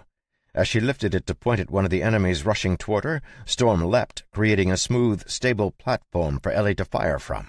Another twang and another short scream signaled the death of another one of the mercenaries, and Storm landed, quickly changing directions to create some distance from the charging enemies. One of the mercenaries, faster than the others, jumped forward, his axe swinging down toward Storm's rear legs when a powerful force slammed into him from the side, throwing him across the top of the hill. Neighing aggressively, Merlin rushed over and stomped him furiously, crushing his arm and battering down his defenses until a rock-hard hoof caught the mercenary's temple, killing him. Still fighting with the 3 class-holders, John kept a careful eye on Ellie and the 2 horses. Storm was doing a great job keeping Ellie out of harm's way as she loaded her crossbow and sent the bolts flying into the enemy, while Merlin was carefully protecting Storm's back and sides. Confident they would be fine, John blocked a strike from a spear and spun around, his shield knocking the incoming club away. Charging forward, his sword stabbed toward the class-holder wielding the club, forcing her back on her heels. Sensing an opportunity, the other 2 class-holders started to charge forward when John abruptly changed direction, flames flickering under his feet as he vanished from where he was and reappeared behind the spear-wielding class-holder. With a swing of his sword, he cut straight through his enemy's arm, at the same time punching with the edge of his shield into the small of the fighter's back. A loud crack echoed, and the fighter let out a scream, falling to the ground. Sharing a look, the 2 remaining class-holders seemed to realize they were outmatched and came to the same conclusion that being anywhere was preferable to being here. Turning in 2 different directions, they began to escape as fast as they could. But before the club-wielding woman could get more than 2 steps away, a wind whipped up and clouds began to gather. The breezy blue sky suddenly grew dark with clouds, and a lightning bolt the size of an arm dropped from the sky, slamming into the female class-holder. Concentrating on the other escaping class-holder, John still felt the rapid buildup of mana and grimaced. Ellie had deployed her spell much more rapidly, thanks to the assistance of the wand her grandmother had left for her, and it was clear from the way the female class-holder collapsed that it had grown more powerful as well. Yet revealing her magic also meant that every single enemy had to die. John had lived for so long knowing he could not reveal his magic to the world that he had forgotten that Ellie was new to all of this and didn't understand the consequences if it got out she could use spells. Blue flames sprang to life around his blade as John took a step forward, appearing behind the fleeing enemy and cutting his head from his shoulders with a swift stroke. Spinning around, he drew one of his daggers and threw it in a smooth motion, pinning another enemy to the ground. In the blink of an eye, he had moved through the crowd of enemies who still stood, his flashing blade transforming to a blue streak as he cut them down. Chapter 25. In less than a minute, the enemy mercenaries had been wiped out, cut into pieces by John's burning blade. Coming to a stop, Ellie hurriedly climbed down from Storm's back and ran behind some rocks, her face bloodless. Pretending he couldn't hear the sound of retching as Ellie threw up whatever was in her stomach, John waved his hand, causing the flames that still burned on some of the corpses to recede. With another wave, a hot wind sprang up, carrying the thick smell of blood and burnt flesh away. Though it wasn't entirely gone, it was better than it had been a moment before. John had spent so long on the battlefield that it honestly didn't bother him anymore. But from Ellie's reaction, it was clear he was alone in that. Giving Ellie plenty of space, John quickly looted the bodies, making sure to do a check for any identifying marks. Flipping over the mercenary leader, he found a small metal plate tucked into a hidden pocket at the mercenary's waist. Pulling it out, he flipped it over and frowned. Once again, he saw the same sideways 8 symbol for infinity. He had never encountered this symbol before except when he had fought Kithoff the Eyeless, and he had just assumed it was intended to symbolize the necromancer's quest for immortality, or his empty eyes. Yet now, in less than a week, he had encountered it numerous times on enemies who appeared to be unrelated to each other. It clearly spoke to something happening behind the scenes, something that was running under the surface that most people would never encounter. Putting the plate away with the 2 rings he had recovered from the necromancer and assassin, he took stock of the situation. From the sounds of it, Ellie had completely emptied her stomach, and after a few more minutes she walked out from behind the rocks, weaving unsteadily. After helping her mount up, John climbed up on Merlin, and they continued on their way. As they rode, Ellie could not help but glance back, wincing when she saw the circling vultures begin to dive toward the corpses they had left behind. "I'm sorry. I'll get used to it eventually." "I sincerely hope you don't," John said, shaking his head. "Nothing good comes from violence, but this world seems to have been dragged into a descending spiral of conflict. Every moment you live without losing yourself to it is a win." Falling silent, Ellie thought for a moment, and then let out a sigh. "Sometimes, if you want something, you have to give up something else. I want to protect myself, my brother, the farm, and if I have to give up my distaste for violence, so be it." Nodding seriously, John jerked his thumb over his shoulder at the scene of death they were leaving behind. "That's not a bad conviction to hold. In fact, as we just saw, it's almost necessary to live in this messed-up world. But if you're going to do it, you need to do it properly, or you'll invite more risk than is necessary. I've set up some personal rules I use to govern conflicts, and they've served me well. First, only engage if you're comfortable with the situation going all the way. Second, if it starts, end it quickly. That means no monologuing, no arguing, no debate.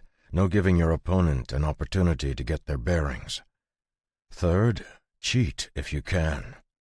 Fights are never fair, so take every single advantage you can get.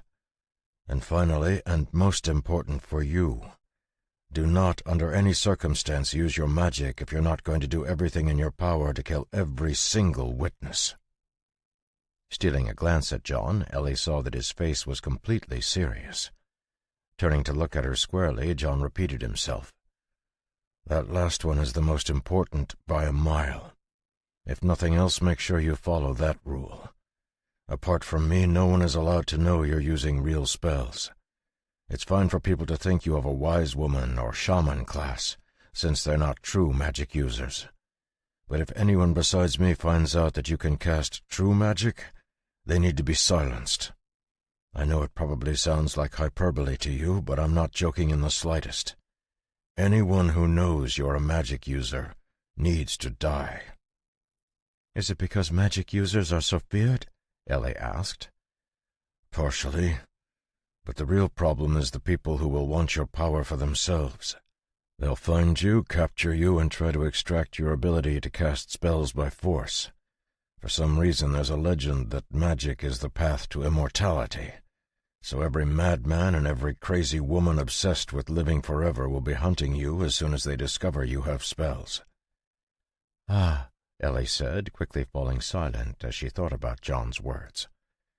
Her silence continued as they crossed the river and began to head down toward Kingsmouth, and she only spoke again once they were alone on the road. "I sort of thought that becoming a witch would end my problems, but now it's sounding like I've invited more." Heh. "If there's one thing guaranteed in this stupid world, it's problems," John said with a wry smile. "Magic can solve some of them, but there are a surprising number of problems that are better solved without it. One of the marks of someone who knows what they're doing is that they know when to leave their magic aside and solve their problem with skin and steel. Seeing that Ellie's brow was furrowed, John raised his eyebrows and waited for her to speak. What about the Moratoi, the horse bandits? You told them I was a wise woman. Will that cause problems?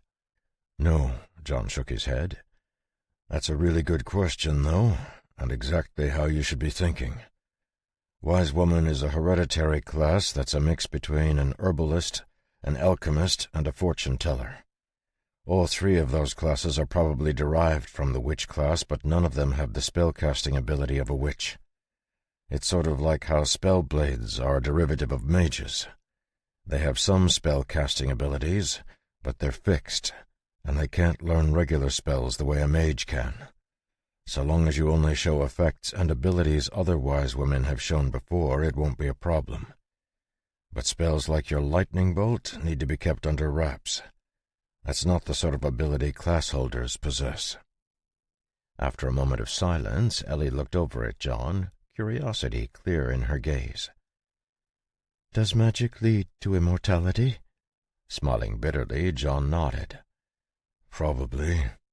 Like I said, stories almost always have a kernel of truth in them. But even if it does, what good is it? You wouldn't want to live forever? And see everyone I've ever cared about die? I've had more than enough of that, thank you. As far as I'm concerned, immortality is for the birds. I've never heard that expression, but I think I can guess what it means. What if you had another immortal companion? Sure, that might be okay. But what if you got into an argument with them? John asked. Can you imagine how annoying it would be to have a fight that lasted 100 years? Oh my, that would be really uncomfortable, Ellie said, covering her smile with her hand. That's why you'd want to make sure you really liked the person you were immortal with. Immortal lovers. Isn't that how the stories go? Sure, but even lovers fight. When I was in the military, one of the other captains brought his wife along, and it seemed like he got kicked out of the tent every night. We used to joke that if we ever were sieged by the enemy troops, she could probably scare the enemy off with her volume alone. On top of that, she was deadly accurate with, well, whatever came to hand. Laughing and chatting with each other, they continued down the road toward Kingsmouth. The trip back to the city was quick, and soon the gates came into view, bustling with merchants and workers going in and leaving. After entering through the busy gate, they made their way to the inn Gottfried owned.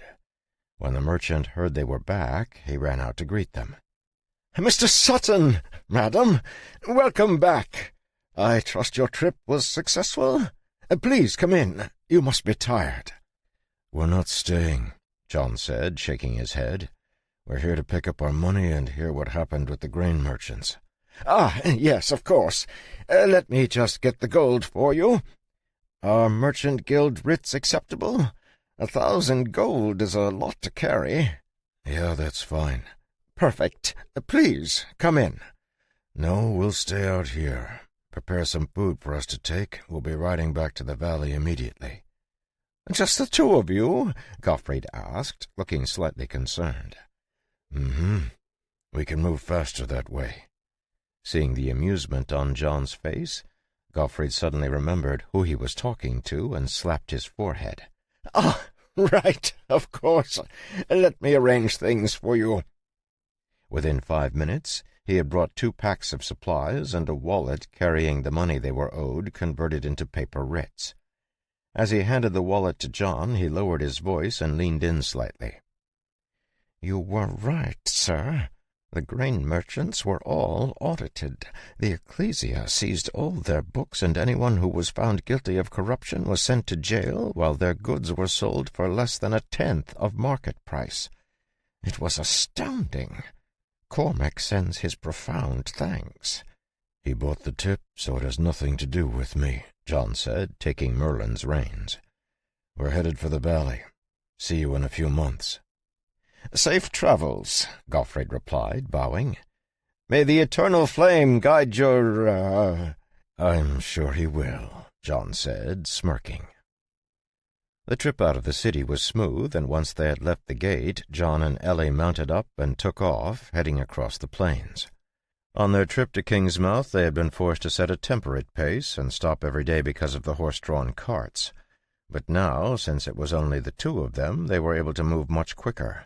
Manna-fed horses barely got tired, so long as they weren't being run constantly, and John and Ellie were excited to get back to the valley, so they decided to keep moving instead of stopping to camp for the night. When Merlin and Storm started to lag, they stopped for a few hours to catch a bit of sleep, and then continued on. The wide plains seemed empty and slightly desolate, but both Ellie and John knew that could change in an instant. Keeping an eye out for dangers, they continued to head toward the mountains that loomed in the distance. The following night, as they approached the mountains, they saw the lights of fires reflecting into the sky and stopped. "Is that a caravan?" Ellie asked, looking at the glimmering light. "I think it's probably a Moratoi tribe," John replied. "It looks too big to be a caravan." "Should I send a wind spirit to scout it?" "No, save your mana, just in case they're less friendly than I think they'll be." Though they weren't trying to be quiet, John and Ellie still managed to get within a few 100 feet of the camp before the pounding of hooves sounded and a group of scouts swept up to them. Armed to the teeth, they looked just as fierce as the horse bandits who had surrounded the caravan on the way to Kingsmouth. This time, however, when they saw the horses John and Ellie were riding, they appeared much more friendly. "Hold! You approach the Burning Grass tribe. State your name and tribe." Stopping, John made sure to keep his hands in plain sight as he spoke. "I am John, blood-bonded brother of Zayat the Slaying Wind, Khan of the Flying Eagle tribe. I am escorting the wise woman of my tribe back to her home." A murmur broke out among the scouts, and they all quickly bowed to Ellie, causing her to stiffen. With as much fear as respect, the leader of the scouts greeted her respectfully, even as one of the scouts turned and rushed toward the camp. "You honor our tribe with your visit, wise one. We will prepare a feast for you immediately. Our tribe's wise woman has been speaking of her interest in meeting you. Please honor us by sharing our salt." Unsure what to say, Ellie looked at John, but he remained silent, so she just gave the scout leader a small smile. "Thank you." The scouts escorted them into the camp, and soon John and Ellie found themselves surrounded by a large crowd of Moratoi. There were many women and children in the group, along with dozens of men who were armed just like the scouts. Everyone kept a respectful distance, and anywhere Ellie looked, the Moratoi bowed toward her respectfully, causing her to blush and fix her gaze straight forward. Soon an elderly lady pushed her way through the crowd, followed by a teenage girl who gazed at Ellie and John curiously. Stopping in front of Ellie, the elderly woman bowed her head, her hand held to her forehead, palm out. "Your presence honors our tribe. We have heard of you from the whispers that drift on the plains, and of your companion, who is the blood brother of the leader of the 5 tribes. I am Ataya, wise woman of the Burning Grass tribe." Returning the bow with a curtsy, Ellie smiled at the wise woman. "Thank you for your welcome.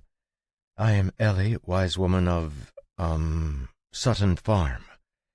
"I welcome you to our tribe. I would host you myself, if that's acceptable.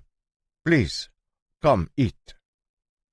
From the corner of her eyes, Ellie could see John's imperceptible nod, so she accepted graciously, much to the elderly lady's delight. Following Ataya toward the tent where the feast had been set up, Ellie turned to John, giving him a helpless look. "I don't know what to do," she whispered, clearly flustered. "What if I mess up?" "Just relax," John said, smiling at her. "Wise women are not called wise for nothing. Ataya understands the situation well enough that she won't put you on the spot, if for no other reason than offending you would force me to fight the chief of this tribe to the death." "Is it okay that I said I was from Sutton Farm? That probably sounded stupid. Maybe I should have said I was from the valley?" "Ellie, just take a deep breath. You're going to do great. This is a private feast between wise women, but I'll be right outside. Treat this as an opportunity to learn more about the Moritoi and the role of a wise woman. Breathing in through her nose, Ellie held the air in her lungs for a long moment before breathing out, calming herself down. Under John's encouraging gaze, she entered the tent with Ataya, leaving John outside. Chapter 26. Standing at the door of the tent, John consciously avoided listening to the murmurs from inside, giving Ellie and the wise woman Ataya their privacy, instead taking the opportunity to soak up the sights and sounds of the Moritoi camp. The camp was filled with the smells of dinner being cooked, reminding John of his days in the military camps, but there was a sense of peace present among the horse bandits that had been missing among the troops. Letting his gaze wander over the camp, John saw dozens of children peering at him from the corners of the tents, their eyes wide with curiosity. A tent flap opened, and a young woman came out, carrying a tray of dishes she brought over to John. Behind her trailed a middle-aged man whose weathered skin testified to years spent in the saddle. Recognizing her as the young woman who had followed Ataya, John waited for them to approach, assuming they would be carrying the food into the tent. To his surprise, they stopped in front of him, and the young lady put the tray down on the ground. The middle-aged man stepped forward and saluted John with his fist on his chest in a typical warrior salute. "Greetings, Brother John. I am Baidar, Vice Chief of the Burning Grass Tribe. It is our honor to have a warrior as powerful as you visit us. We have brought some food for you to refresh yourself." "Well met, Brother Baidar," John said, returning the salute. "I am standing guard at the moment, but I appreciate the food. Thank you." "Of course," Baidar replied with a smile, clearly happy at the way John had addressed him. "We'll leave it for you, and not bother you as you complete your duty." After a few more pleasantries, the vice-chieftain left, his head up and his shoulders back. The young woman, however, stayed next to John, staring at him with wide eyes. She was quite striking, with large expressive blue eyes and jet-black hair pulled back in a complex braid falling to her waist that created a startling contrast. Seeing that John was looking at her properly for the first time, she smiled at him, causing her face to light up. "Greetings. I am Yaya, apprentice to the Burning Grass Wise Woman." Unconcerned by John's distant behavior, the young woman took a step forward and picked up one of the bowls from the tray, holding it out to John with 2 hands. "Please, this is a soup made from bone marrow. It is only given to the wise woman at her road feast, but there was some extra, so I brought it for you." Shaking his head, John refused to take the bowl. "Thank you for your kindness, but I am standing guard." Putting the bowl down, Yaya blushed slightly, the pink just adding to her loveliness as she seized the opportunity to take another small step forward, putting herself within arm's reach of John. Gazing up at him, she spoke softly, her hands twisting together in front of her stomach. "Of course. How foolish of me. You are a powerful warrior, and it is clear you take your duty seriously. That is an admirable quality. Few warriors really take their responsibilities seriously these days, so it is refreshing to see one who does." As she spoke, Yaya's eyes continued to sweep John's face, looking for any sign of encouragement, but all she saw was an emotionless mask that set off warning bells in her mind. Biting her lip, she shot a glance toward the tent and then looked at John again, giving him a slightly pitiful gaze. She was truly a lovely young woman, and her expression was enough to awaken a desire to protect in even the fiercest warrior, but John's calm face didn't even twitch. I wonder." Letting her sweet voice trail off, Yaya took another small step forward and started to reach out, causing a change in his expression for the first time. Watching the tent John was guarding from the corner of her eyes, Yaya missed the dangerous look that sprang up in his eyes as her hand got closer to John's arms.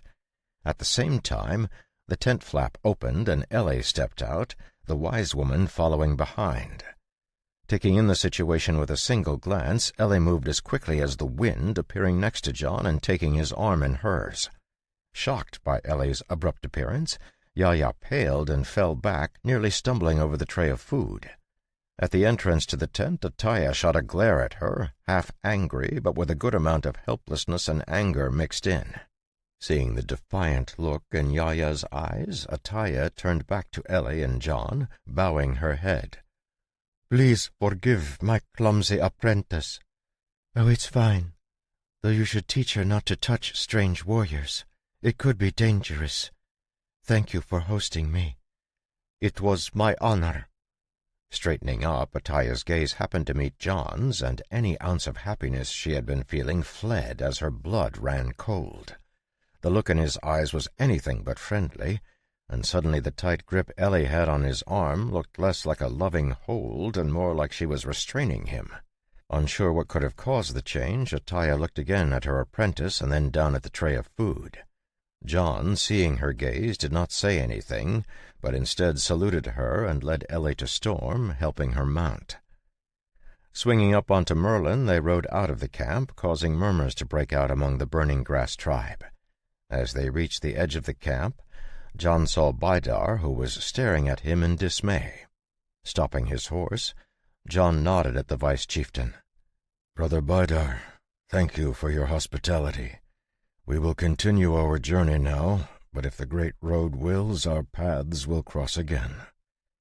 The air of relief that washed over the vice-chieftain was palpable, and he bowed to John and Ellie. "May your road be smooth." "Thanks." With Ellie following close behind, John led the way out into the plains, heading for the mountain pass where they had entered the plains a few days before. As they rode out under the stars, Ellie urged Storm forward until they were riding side by side. "What happened? Why did you look like you were about to kill everyone there?" Hearing her question, John shook his head and clenched his fist, trying to moderate his surging emotions. "I have a low tolerance for betrayal. That young woman, the wise woman's apprentice, she was trying to feed me something in the soup." "Poison?" Ellie asked, expression growing angry as she stared back over her shoulder at the Moratoi camp. "More likely a love potion of some sort," John said, shaking his head. "Oh, is that right? A love potion?" Laughing, John reached out and grabbed Storm's halter, preventing Ellie from turning the mare around. Looking like she was ready to go back and rain lightning down on the young woman, Ellie sulked as they continued traveling toward the mountain. Eventually, she seemed to have worked through her anger and turned to look at John. "What is a love potion? How does that work? How do they make someone fall in love?" Missing the calculating look in Ellie's eyes in the darkness, John scratched the back of his head as he answered. "Love potions are just potions that make someone more, pliable. They lower inhibitions, sort of like alcohol. But they don't have a noticeable intoxicating effect which makes any decision made while under their influence more permanent, since the person making the decision feels like they were sober-minded when they made it. In the military, they were used to get confessions out of enemy spies. Most nations have a version of it, so the recipe was fairly well known, and it's not much of a surprise she would have known it." "Do you know the recipe?" Ellie asked, her voice hopeful. "I'd like to see it for, research, and to add to my knowledge so, I can pretend to be an alchemist." "Sure, I know a couple. Some of them are more effective than others, but they're probably all worth studying. I'll write them down when we get back to the farm." "Thank you." Riding in silence for a few more minutes, Ellie glanced back at the Moratoi camp that was barely more than a glimmer in the darkness. "The wise woman, Ataya, seemed to be determined to make friends. Do you think she was involved with her apprentice's attempt to, "Unlikely," John shook his head. "Which is why the tribe survived. Ataya would have known that a potion like that wouldn't have worked on me. Even if it was strengthened, I would have noticed the effect and been able to suppress it with my mana, at which point it would have been tantamount to a declaration of war, not only with me, but with any of my blood-bonded brothers, including Zayat and the leadership of the 5-tribe alliance. She would not be so foolish." Because you're a titled class holder, right? That's why it wouldn't work on you? Looking over, John saw that Ellie was staring straight at him, so he mumbled something and nodded noncommittally. What is your title? I don't think I've ever heard you mention it, Ellie said, her eyes still fixed on John. I've had a couple, John said, waving his hand. But I meant to ask you, do you have any desire to see if we can find the necromancer's lair? We'll be passing through that section of the mountains, and I thought it might be good to see if there's anything we need to destroy. The last thing we want is for some mook to stumble on it and learn necromancy. A mook? What's a mook? An unimportant character who's just there to fill space. Sometimes I wonder where you get all these words, Ellie said with a smile. I would be fine with that. Maybe we'll find more information about that 8 symbol. True. Let's make camp for now, and then we'll continue on in the morning. Finding a nice flat spot, John and Ellie set up their tents, and after a quick dinner they bedded down for the night. One of the spells Ellie had learned from her grandmother allowed her to summon small grass spirits that would make a sharp whistling sound whenever something passed by them, and by summoning them in a circle around the camp, she was able to make a makeshift alarm so neither of them had to stay up to keep watch. Early the next morning they were up and traveling, and quickly arrived at the mountains. Starting their way up the path they had traveled to get to the plains, they found the site of the battle where they had fought against the undead monsters. The undead corpses had been destroyed when the necromancer died, but the signs of battle were still evident on the ground, and it wasn't difficult to track the path the undead had taken to set up the ambush. Despite it being about a week later, there was still a slightly unpleasant stench in the air wherever the zombies had passed, making it simple to track them back through the mountains. Picking their way over the difficult terrain, John and Ellie had to get down from their horses, leading them up the rocky mountains until they came to a partially destroyed wooden wall. The wood was burnt and falling over, and it looked like a hole had been ripped into it, allowing John and Ellie to advance with their horses. Through the hole was a run-down bandit camp that had been the scene of a furious fight. Dried bloodstains and the marks of licking flames gave testament to the extent of the damage done, but there were no bodies to be found anywhere.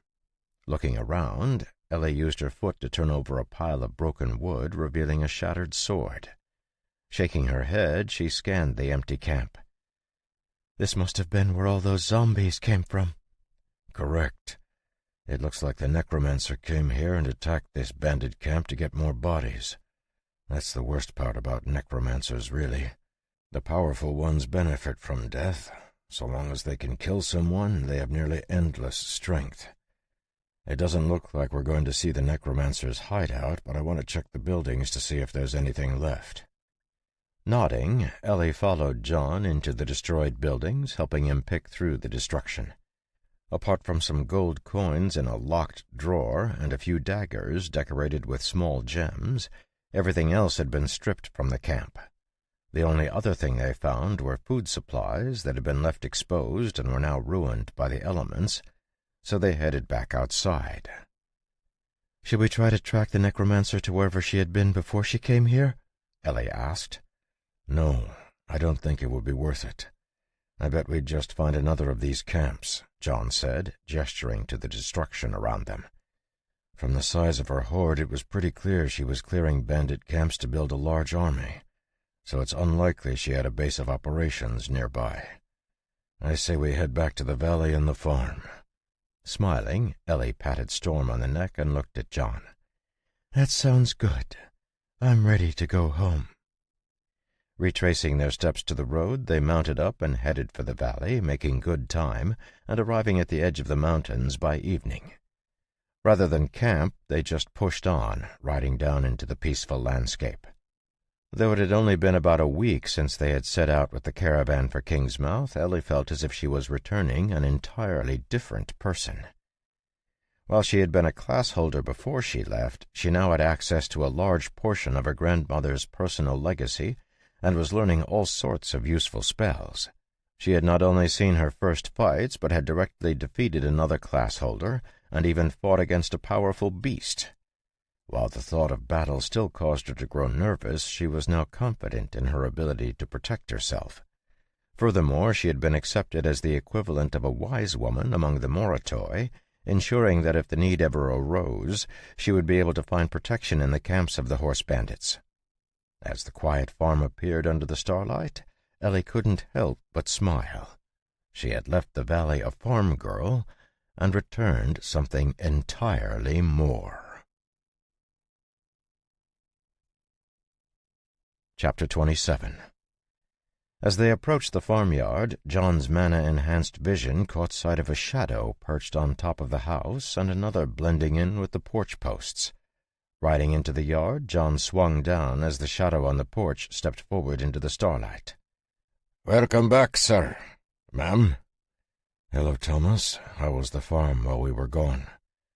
"Quiet, sir. Everything has been going as it should. No problems to report," Thomas said, coming over to take Ellie's horse. "Thank you, Thomas." "Of course, ma'am. I hope your trip went well." "It did.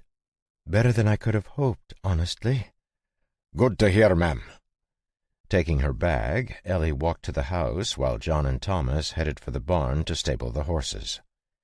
As they entered the barn, John saw two flaming eyes from out in the pasture light up and stare at him curiously for a moment before they winked out. Stopping, John's forehead furrowed slightly, and he looked at Thomas. The farmhand seemed to know what he was wondering about and shook his head. "I didn't show him how to do it, sir. That bull figured it out all on his own." "Huh. Is that right?" John said in amazement. "Wild. How were Ben and Evan?" "Fine. Ben misses his sister, but he has been bunking with us, and I've been running both of them extra hard during the morning training. That Ben, he has a knack for it, sir." "Yeah? Thinking about making him your disciple?" John asked, stripping the tack from Merlin while Tom took care of Storm. Nodding, the middle-aged man hung up the harness and saddle after examining them, and got a bag of feed from the corner, scooping out the corn mixture for the horses. As they worked, John remained silent, waiting for Thomas to continue. Once both horses were fed and they were beginning to rub them down, Thomas nodded again. "I am. I've been looking for a disciple for a long time, and he's picking everything up quickly enough that I think, by the time he's 18, he should meet the requirements for my class. I'd like to take him as a secret disciple at first, and then promote him to my official disciple when he turns 15. "I'm fine with it, but you'll need to talk to Ellie," John said. "Of course, sir. It appears the madam has successfully gained her inheritance." "Yep. But mum's the word. The last thing we need is a bunch of people crawling around trying to pry her spellcasting method out of her." "Of course, sir. I'll keep a careful watch." "Good. Pay careful attention for signs of undead in the valley as well." "Undead?" "Yeah. We ran across a necromancer on the way out of the valley. I killed her, but she had built up a sizable force, so we'll want to be careful. Oh, and tell me, have you ever seen this symbol?" Getting out the 2 rings and small plate, John handed them to Thomas, who frowned as soon as he saw them.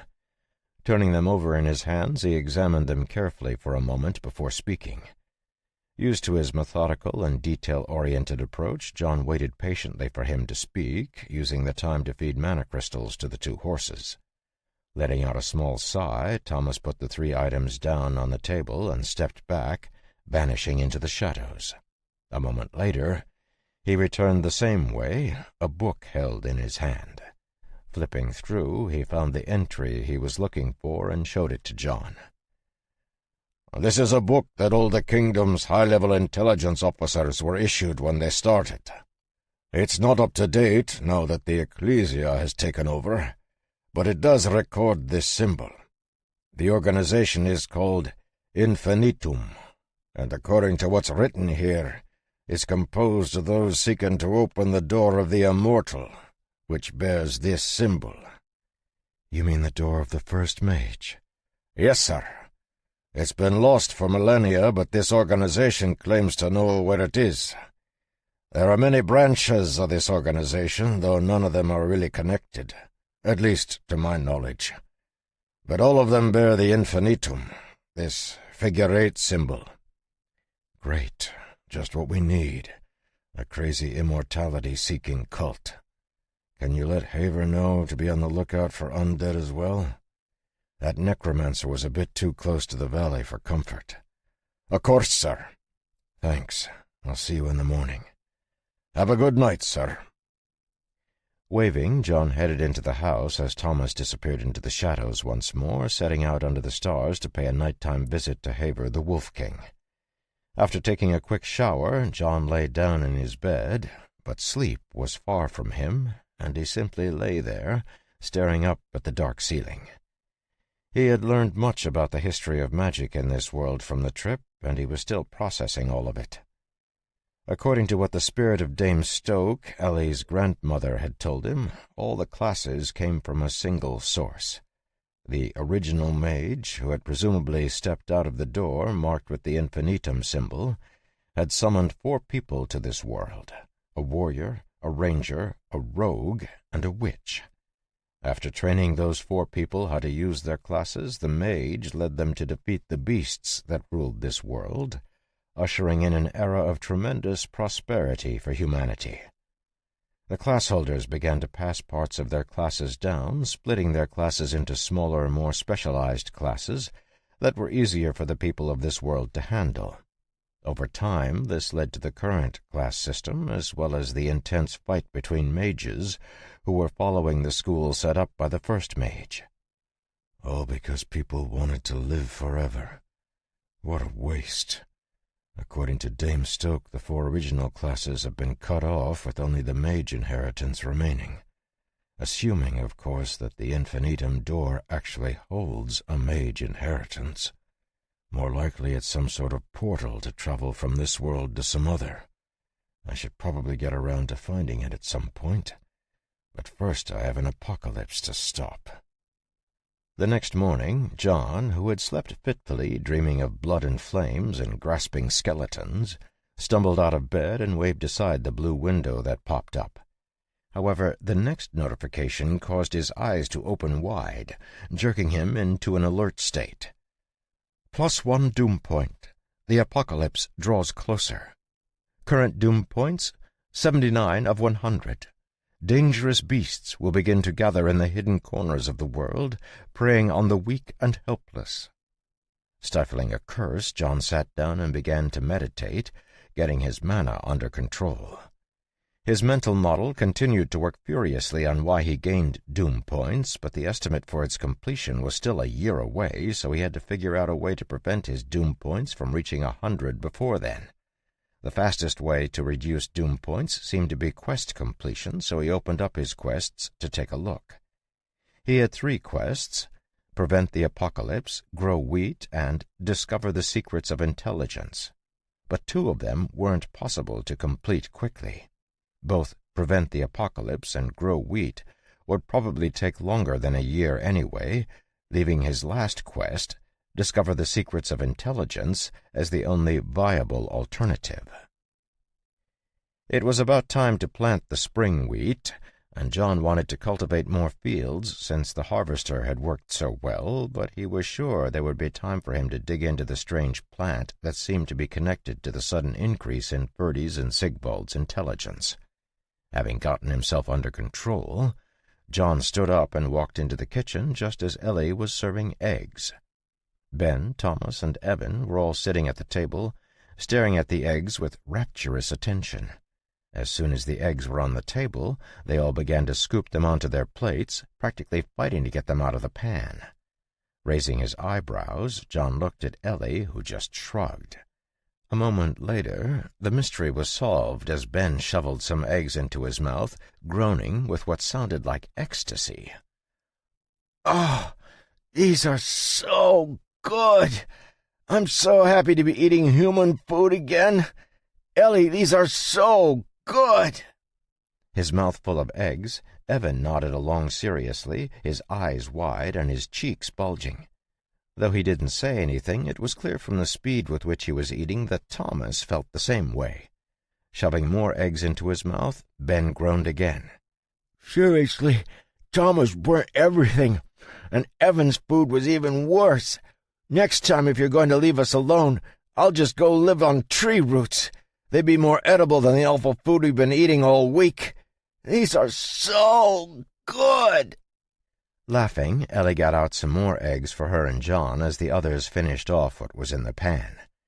After stuffing themselves full, Ben and Evan left to do the milk delivery while Thomas headed for the barn, leaving Ellie and John to eat their breakfast.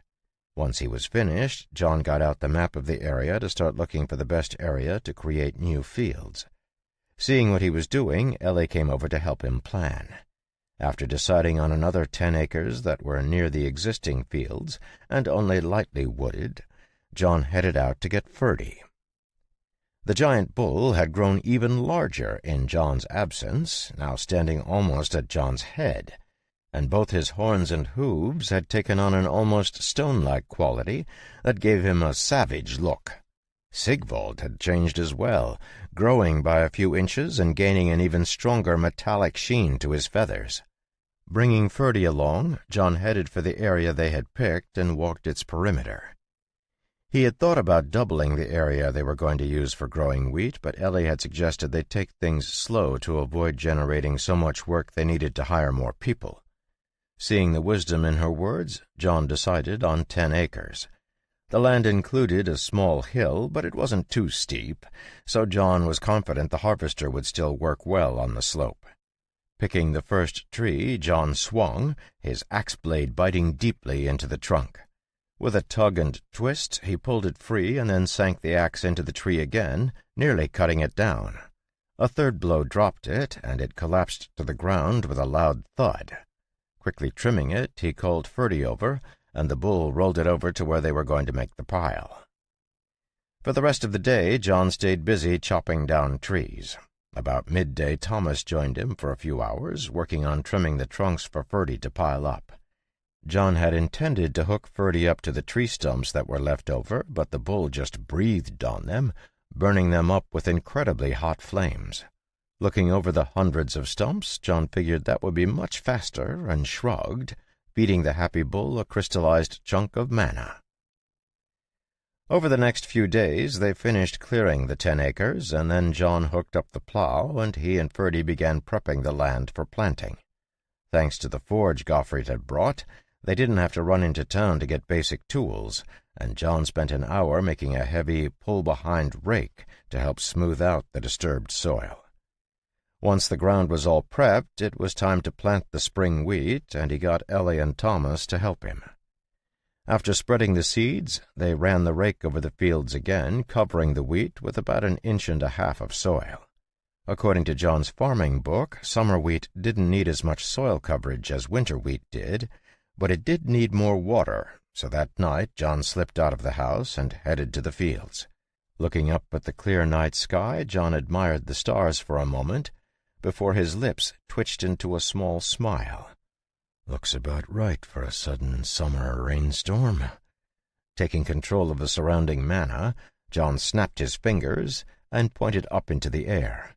Moving to another area, he repeated the process, casting a total of 4 spells in a few minutes.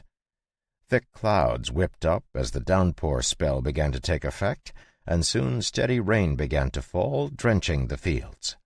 The rain was localized and steady, completely soaking the fields within 20 minutes without getting any of the farm's buildings wet. Pleased with the outcome, John snuck back into the house, missing Ellie's curtains twitch shut. With planting done, John turned his attention to solving the pressing problem of his ever-growing doom points. Ellie was largely occupied with making cheese and studying the spells her grandmother had left her, so John took it upon himself to begin trying to figure out the quest. Thankfully, the quest description itself had contained a clue about where to start, so he pulled it up once again. Discover the secrets of intelligence. You have encountered 2 animals with near-human levels of intelligence and a mana-consuming plant that exhibits unplant-like behavior.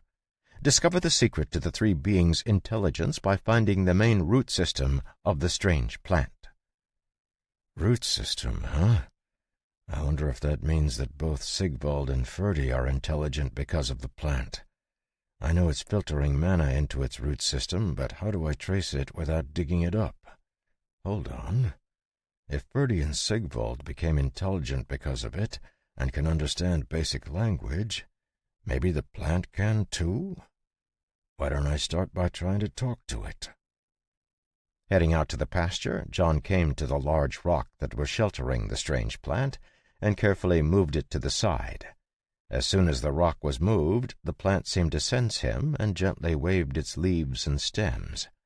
It appeared happy to see him, but as he looked at it, he had no idea how to begin trying to communicate with it. Feeling slightly silly, John looked down at the plant. Hey, how's it going? Do you understand me? Hearing a snort that sounded suspiciously like a laugh, John looked over and saw Ferdy sniggering nearby. Feeling even sillier, John flicked a small piece of dirt at Ferdy, causing the bull to snort again and prance away. Shaking his head, John crouched down and covered his hand in mana, reaching out to touch the plant, trying to establish a direct connection with it. Chapter 28. John's hand stretched out, approaching the plant, but to his surprise the plant's leaves and stems trembled and withdrew, seeming to want to avoid him. Frowning, he pulled his hand back and stared down at the strange plant. As if it could feel the heat from his gaze, it pulled itself back, tucking itself behind its leaves like it was giving itself shade. Trying again, John stretched out his hand, but the plant continued to pull away, avoiding touching him at all costs. Confused, John was about to poke the plant when a slight discoloration on one of the leaves sparked something in his mind. Hold on. The first time it sensed me, it tried to take my mana, but then it retreated as if it got burned. At the same time, the mana crystals Ferdy has been sharing aren't a problem. The difference has to be in the element. Mana attached to my body has a hint of my flame element, while the mana crystals are elementally neutral. I wonder how it would feel about water mana. Looking around to make sure no one was in sight, John snapped his finger, creating a water bead that floated in the air. Sticking his finger out, he poked the water bead and then pushed it down toward the plant. Hesitantly at first, the strange plant stretched out its stems and came close to the hovering water bead without touching it. John could see the stems pulling in trace amounts of mana, testing to see if the mana around the water bead was dangerous. As soon as it pulled the mana in, it began to tremble again, but this time with excitement rather than fear, and its leaves curled up and around the water bead as the stems began to suck at the mana that held the water bead together. Watching it carefully, John could follow the trail of mana as it was absorbed by the stem, and then carried down through the branches of the plant into the trunk and then down into the root system, disappearing underground. Eventually, the root system vanished from his vision, going so far underground he couldn't track the mana anymore. Sitting back on his heels as he watched the strange plant absorb all the mana, John tried to come up with a solution. The plant couldn't communicate clearly, which meant he would have to either figure out a way to communicate with emotion, or he would have to figure out how to get Ferdy to do it for him. Some sort of communication was obviously happening between the bull and the plant, but John had no confidence in being able to get any information back. While he was thinking about it, the water lost all the mana holding it in a floating bead shape and collapsed, falling to the ground. Clearly happy, the plant waved its leaves and stem, and they approached John's finger, which still had a trace of the water mana from the summon water spell. It took a bit of concentration, but John gathered more water mana to his fingers, letting the plant stems suck it off his hand. The sensation was strange, and John could tell that the suction was getting slightly stronger as the plant realized how pure his mana was. Closing his eyes, he tried to convey his feelings to the plant, with limited success. Before his trip, the plant had clearly been able to feel the shift in his emotions, so John assumed it would be able to get a sense of his current feelings. Roots. Roots. Where are your roots? No matter how much he thought about the roots or tried to project the feeling, the plant just happily sucked at his mana, not responding at all to his attempts. Growing slightly annoyed, he pulled his hand back. Frustrated, he stared down at the plant that was waving its stems around, trying to find his hand again. Look, I've got more mana than you could eat in 1,000 lifetimes, but you're not going to get another drop if you don't play along. I need to know where your main root system is. If you can tell me, I'll give you enough mana to stuff you full." Freezing, the plant remained completely still for a full minute. If it hadn't been for the fact that the wind was blowing around it, John might have thought it had lost its ability to move at all. Curious, he brought his hand close, but it didn't react at all. I seem to have broken it. Just as John was about to stand up, one of the leaves reached out and gently touched John's wrist. A pulse of mana so weak he would have missed it if his senses were not stretched to their limit, tried to push into his hand. Capturing the trace of mana, John pulled it into his body, bringing it to his mind. The mana was so weak it couldn't push through his skin, but he carefully guided it to his mind, where a picture appeared. At first, John thought it was just a picture of darkness, but suddenly mana began to glow in the air, crawling in a twisted pattern. Though the first part of the mana faded into blackness by the time the pattern finished, John knew exactly what he was looking at. Those are the runes for Shadow Tower. No way. Is this thing trying to tell me that its main body is the Shadow Tower? Hold on. Can you tell me where this is? Where the entrance is? Again the plant paused for a full minute before another pulse of mana appeared. However, as John watched the image it created, it was the same as the last one. Exhausted, the plant sagged, the leaf falling away from John's hand as the entire plant collapsed to the ground. Quickly creating 2 mana crystals, John laid them down on the stem of the plant, causing it to quiver a brief thank you before it settled down to try and restore some of its energy. Standing up, John looked around and, sure that no one beside Ferdy was looking, cut the boulder into a few pieces with a quick slice. Setting up 2 of the rock slices on their sides, he placed the last slice on the top, creating a little stone hut for the strange plant. Ferdy had come back over and was hanging out near him, mooing piteously, so he fed the bull a mana crystal and then headed for the house. If it really does exist in Shadow Tower, then my next step is figuring out the spell that's in the books. Stormmaster Kelvis's notes said that the books contained the spell to find the tower, and I'm sure the quill and compass have something to do with them. I guess it's time to do some serious studying. Maybe I can work on the next spell in the water series as well. Before going into the house to peruse the books Stormmaster Kelvis had left behind, John stopped by the barn to see how Thomas was getting along, and then the cheese cellar to see if Ellie needed a hand. As much as he wanted to rush into his room and crack open the books, life on a farm required nearly constant work, and he didn't want to leave anyone hanging. The cheese cellar was cool, but bright thanks to the mana lamps, and he found Ellie wrapping the last few wheels of cheese for the day. With John's help, she finished dipping them, and they stacked the wheels on a shelf in the back. Double-checking that everything had been rotated properly, John put the last wheel of cheese in place and then walked over to the potted plants that had been growing in the cheese cellar. Each pot had multiple flowers in them, and they were blooming really well. "They look like they're doing really well," John said, gesturing to the multicolored flowers. "They really are. This environment seems to be perfect. They really like the trace mana coming off the lamps." "Have you figured out how they reproduce?" "I'm guessing it has to do with mana density. Once the mana they absorb is strong enough, they create a seed that shoots out of the root system and sprouts." "Great. It looks like we have enough to start using on the wheat. I want to try to see if using these flowers will produce a change in the wheat seeds.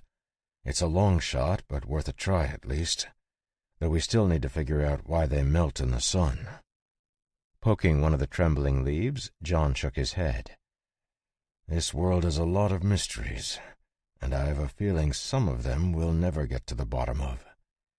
"All we can do is keep learning and trying." Ellie said, smiling. "And speaking of learning and trying, I want to summon a familiar." Imagining Ellie summoning Vexus, John blinked and nodded. "Sure. When were you thinking?"